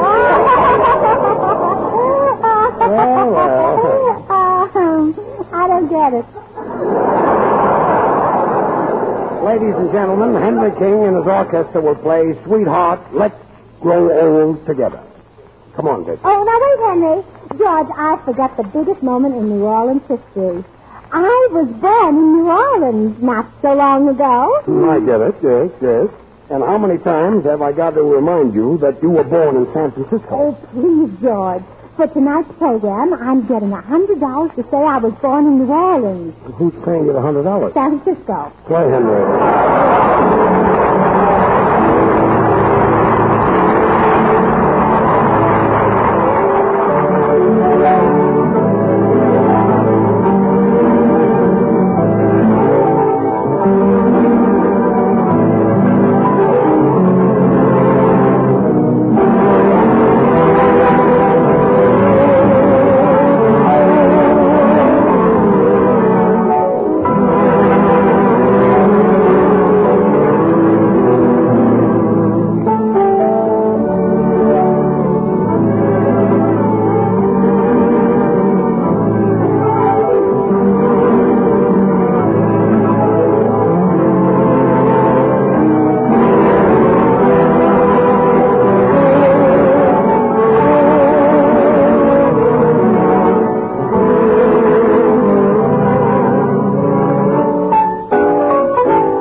The greatest advertisement for Campbell's Chicken Soup has never been written. It has never been spoken over the radio. It's what women are telling one another about it. And it's this spontaneous, enthusiastic word-of-mouth advertising that accounts for the amazing growth and popularity of this wonderful soup everywhere. Think of it. 3 cans of Campbell's Chicken Soup are being bought today for every one bought a short time ago. That's right, 3 times as much. And here's why. Delicious home flavors. Campbell's use all the good, tender meat of plump chicken. And every woman knows what that means, chicken soup. And don't I know, too? Every delightful spoonful has that deep-down chicken deliciousness that makes everybody want more. And I ought to know because good old-fashioned chicken soup has always been my special favorite. And that's the kind you get every time you ask for Campbell's Chicken Soup. Why not do that tomorrow? Well, I'm a little bit worried. Gracie is standing right here with some more honors for New Orleans. Well, why worry, Ken? You know things aren't hardly ever as bad as they seem not to be. Things aren't hardly ever as bad as they seem not to be? Yes, Judge, and even if they weren't, it wouldn't be anything to worry about unless they were. Well, that's as clear as the Mississippi mud. Gracie, another telegram. Oh, there. Who is it from? Oh, Western Union or Postal. Who else could it be from? Read it. Oh, listen to this, boys. We, the citizens of New Orleans, have been listening to your program honoring our city, and we can hardly wait to hear the finish so we can listen to Freddie Allen. Oh, isn't that nice of them, George? They even like Freddie Allen, too. So does Portland Hopper. Well, I don't blame her. He's sweet enough to kiss. Who, Freddie Allen? No, Tony Martin. Look, Gracie, you don't ask a man for a hug and a kiss. No? Now, nice girls don't do that. Oh. Hug and a kiss. Even if you want a hug and a kiss, you've got to be subtle. Sort of hint at it so that the audience doesn't understand it. Oh, a hint. Yeah. Tony. Yes, Gracie. Tony, if you're tired, you can rest your lips against mine. Well, that's being subtle. Listen, Gracie, don't think I'm temperamental. I'd really like to kiss you, but I'm just not in the mood for kissing anybody. Stop it. We're supposed to be honoring New Orleans. Oh, now, George, please, that isn't nice. You shouldn't be rude to Tony, especially when this might be his last night on the program. Mm-hmm. Last night? Mm-hmm. Gracie, Tony Martin just came to work on this program. Well, you better get to work then. Well, I always thought that whoever I kissed would be my business. Well, then you better do what I ask you, Tony, if you expect to stay in business, if you know what I mean. Yeah, I'm sort of catching on. Gracie, why should Tony Martin kiss you? Well, that's right, George. Why should he kiss me? After all, who am I compared with Alice Faye? Yes. I don't amount to anything. I'm only an insignificant little girl who hires and fires the singers. That's all. Oh, that's all, Tony. That's all. Gracie, how about me? I'll kiss you. Oh, thanks, Henry, but you better kiss George. He hires the orchestra leaders. Look, Gracie, I don't like to hear you talk, but as long as you're going to talk, say something about New Orleans. I thought I'd remind you. Oh, all right. Remind me sometime. I'll remind you now. How about a guest of honor? Oh, thanks, George, but I just ate. Oh, I don't know. Say, I've got an idea. Maybe there's somebody in the audience from New Orleans. Oh, yeah, maybe there's somebody in the audience from New Orleans. That's a great idea. Ken, why do I have to think of everything? Quiet. Thanks, Ken. Ladies and gentlemen, if there's anybody in the audience from New Orleans that would like to come up on the platform as our guest, we'd be delighted. I'm from New Orleans, mister. Oh, George, step and fetch it. Step and fetch it. Would you mind stepping up to the microphone, please? So, no. So you're from New Orleans, eh? Yes, sir. I was born and raised in New Orleans, and my mother and father were born there before me. Well, if they're your mother and father, they'd have to be born before you. Well, will you tell us something about New Orleans? What street were you born on? Tropatula Street. What street? Tropatula. Tropatula. Stop, Esther. Gracie, Tropatoulas is a very famous thoroughfare. Oh, it sounds very romantic. If I ever go to New Orleans, I'd like to rent a little rose-covered cottage on how do you say that? Tropatoulas. Tchoup. No, Tchoup. Oh, no. HOPACC. No. ASHOP. No, wait a minute.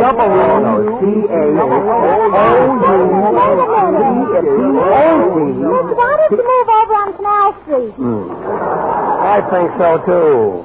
I don't know your name, miss, but I'm glad you stepped up here this evening. You know, I've always wanted to meet a real Southern belle. Oh, yes, sir. Tony, why don't you give the bell a ring sometime? Never mind. Miss, what is the population of New Orleans? Well, I don't know exactly. Being a river and seaport city, New Orleans has a great floating population. A floating population? Mm-hmm. Well, I'll bet a lot of them can swim on their stomachs, too. I wouldn't be a bit surprised. New Orleans makes a lot of friends with its hospitality. It has some very fine restaurants, and Oh, I know you'd love our Mardi Gras. Well, I'll never taste any, but I just bet it's delicious. Yes. Shut my zipper. Well, George, here's another guest of honor that came up from the audience. Oh, well, this way, please. You talk right... Do I talk right in here, mister? Yeah, right there. Well, now, if I do, you just tell me. Yeah, that's right. Now, of course, I've never spoken on radio before, and I'm awfully nervous. I see that. Yeah. As a matter of fact, I've never talked before an audience before. I never talk very much at home. I'm kind of a man of few words. Yeah, a few thousand. Now, mister... Yes, sir, I was just coming to that, Mr. Burns. Yes. Now, being New Orleans is a seaport and a river city, it has a great floating population. And it makes a lot of friends with its hospitality, and it has many fine restaurants, and you'll just love our Mardi Gras. Wait a minute. The little lady here just told us all of that. Yes, sir, that's where I learned it. Well, our program is coming to an end, and I want to thank you people very much for coming up here tonight. Well, if you really want to thank us, Mr. Burns, here's the way I figured out you can do it. When I get back to New Orleans, I'd like to have something to show that I've really been to Hollywood. And I thought maybe you and Miss Allen, could give me something that I could take back home as a souvenir. Well, mister, how would you like a nice live movie star? A real live movie star? Mm-hmm.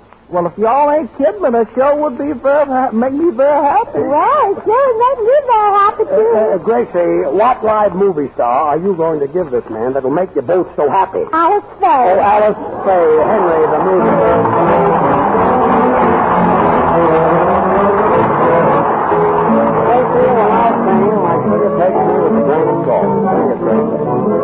My sugar takes me with a grain of salt. I never know where I stand.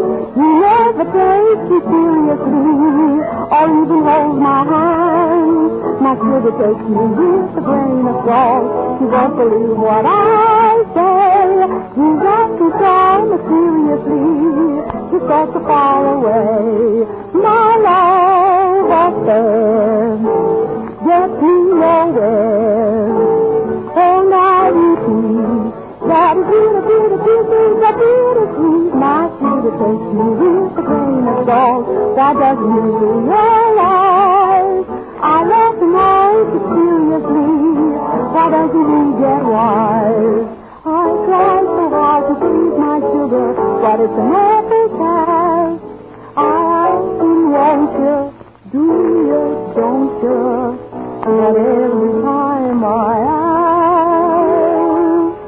my sugar takes me with a grain of salt. He treats me like I was lost. He plays around so scandalously, I feel like I will burst. My sugar takes me with a grain of salt. You think I was just 14. He acts up to me personally, like there's a wall between. I've got no attitude, no solitude, just solitude. I wish you had a bit of moral turpitude. My sugar takes me with a grain of salt. Why doesn't he realize I love you so magnanimously? Why doesn't he get wise?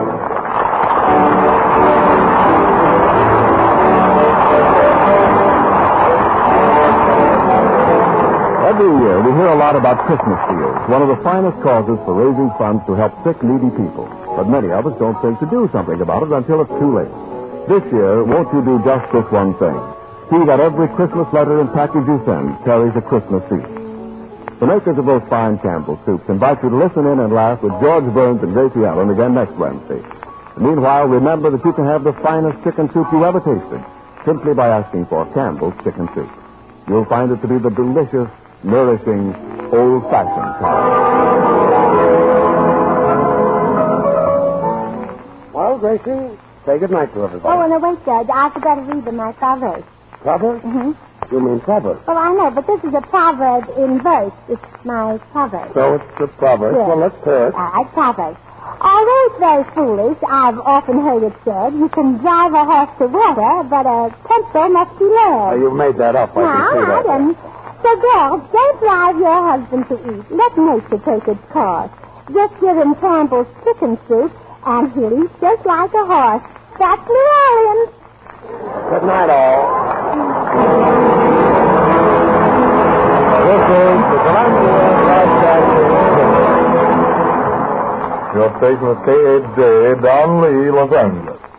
Time signal courtesy Schaefer Pen and Pencil Company. Settle that perplexing Christmas gift problem with a genuine Schaefer dry-proof fountain pen desk set. A gift that will delight anyone. There are over 100 Schaefer desk set designs, a style and price to fit every budget. Only $5 up. The tone indicates 1 minute and 15 seconds past 9.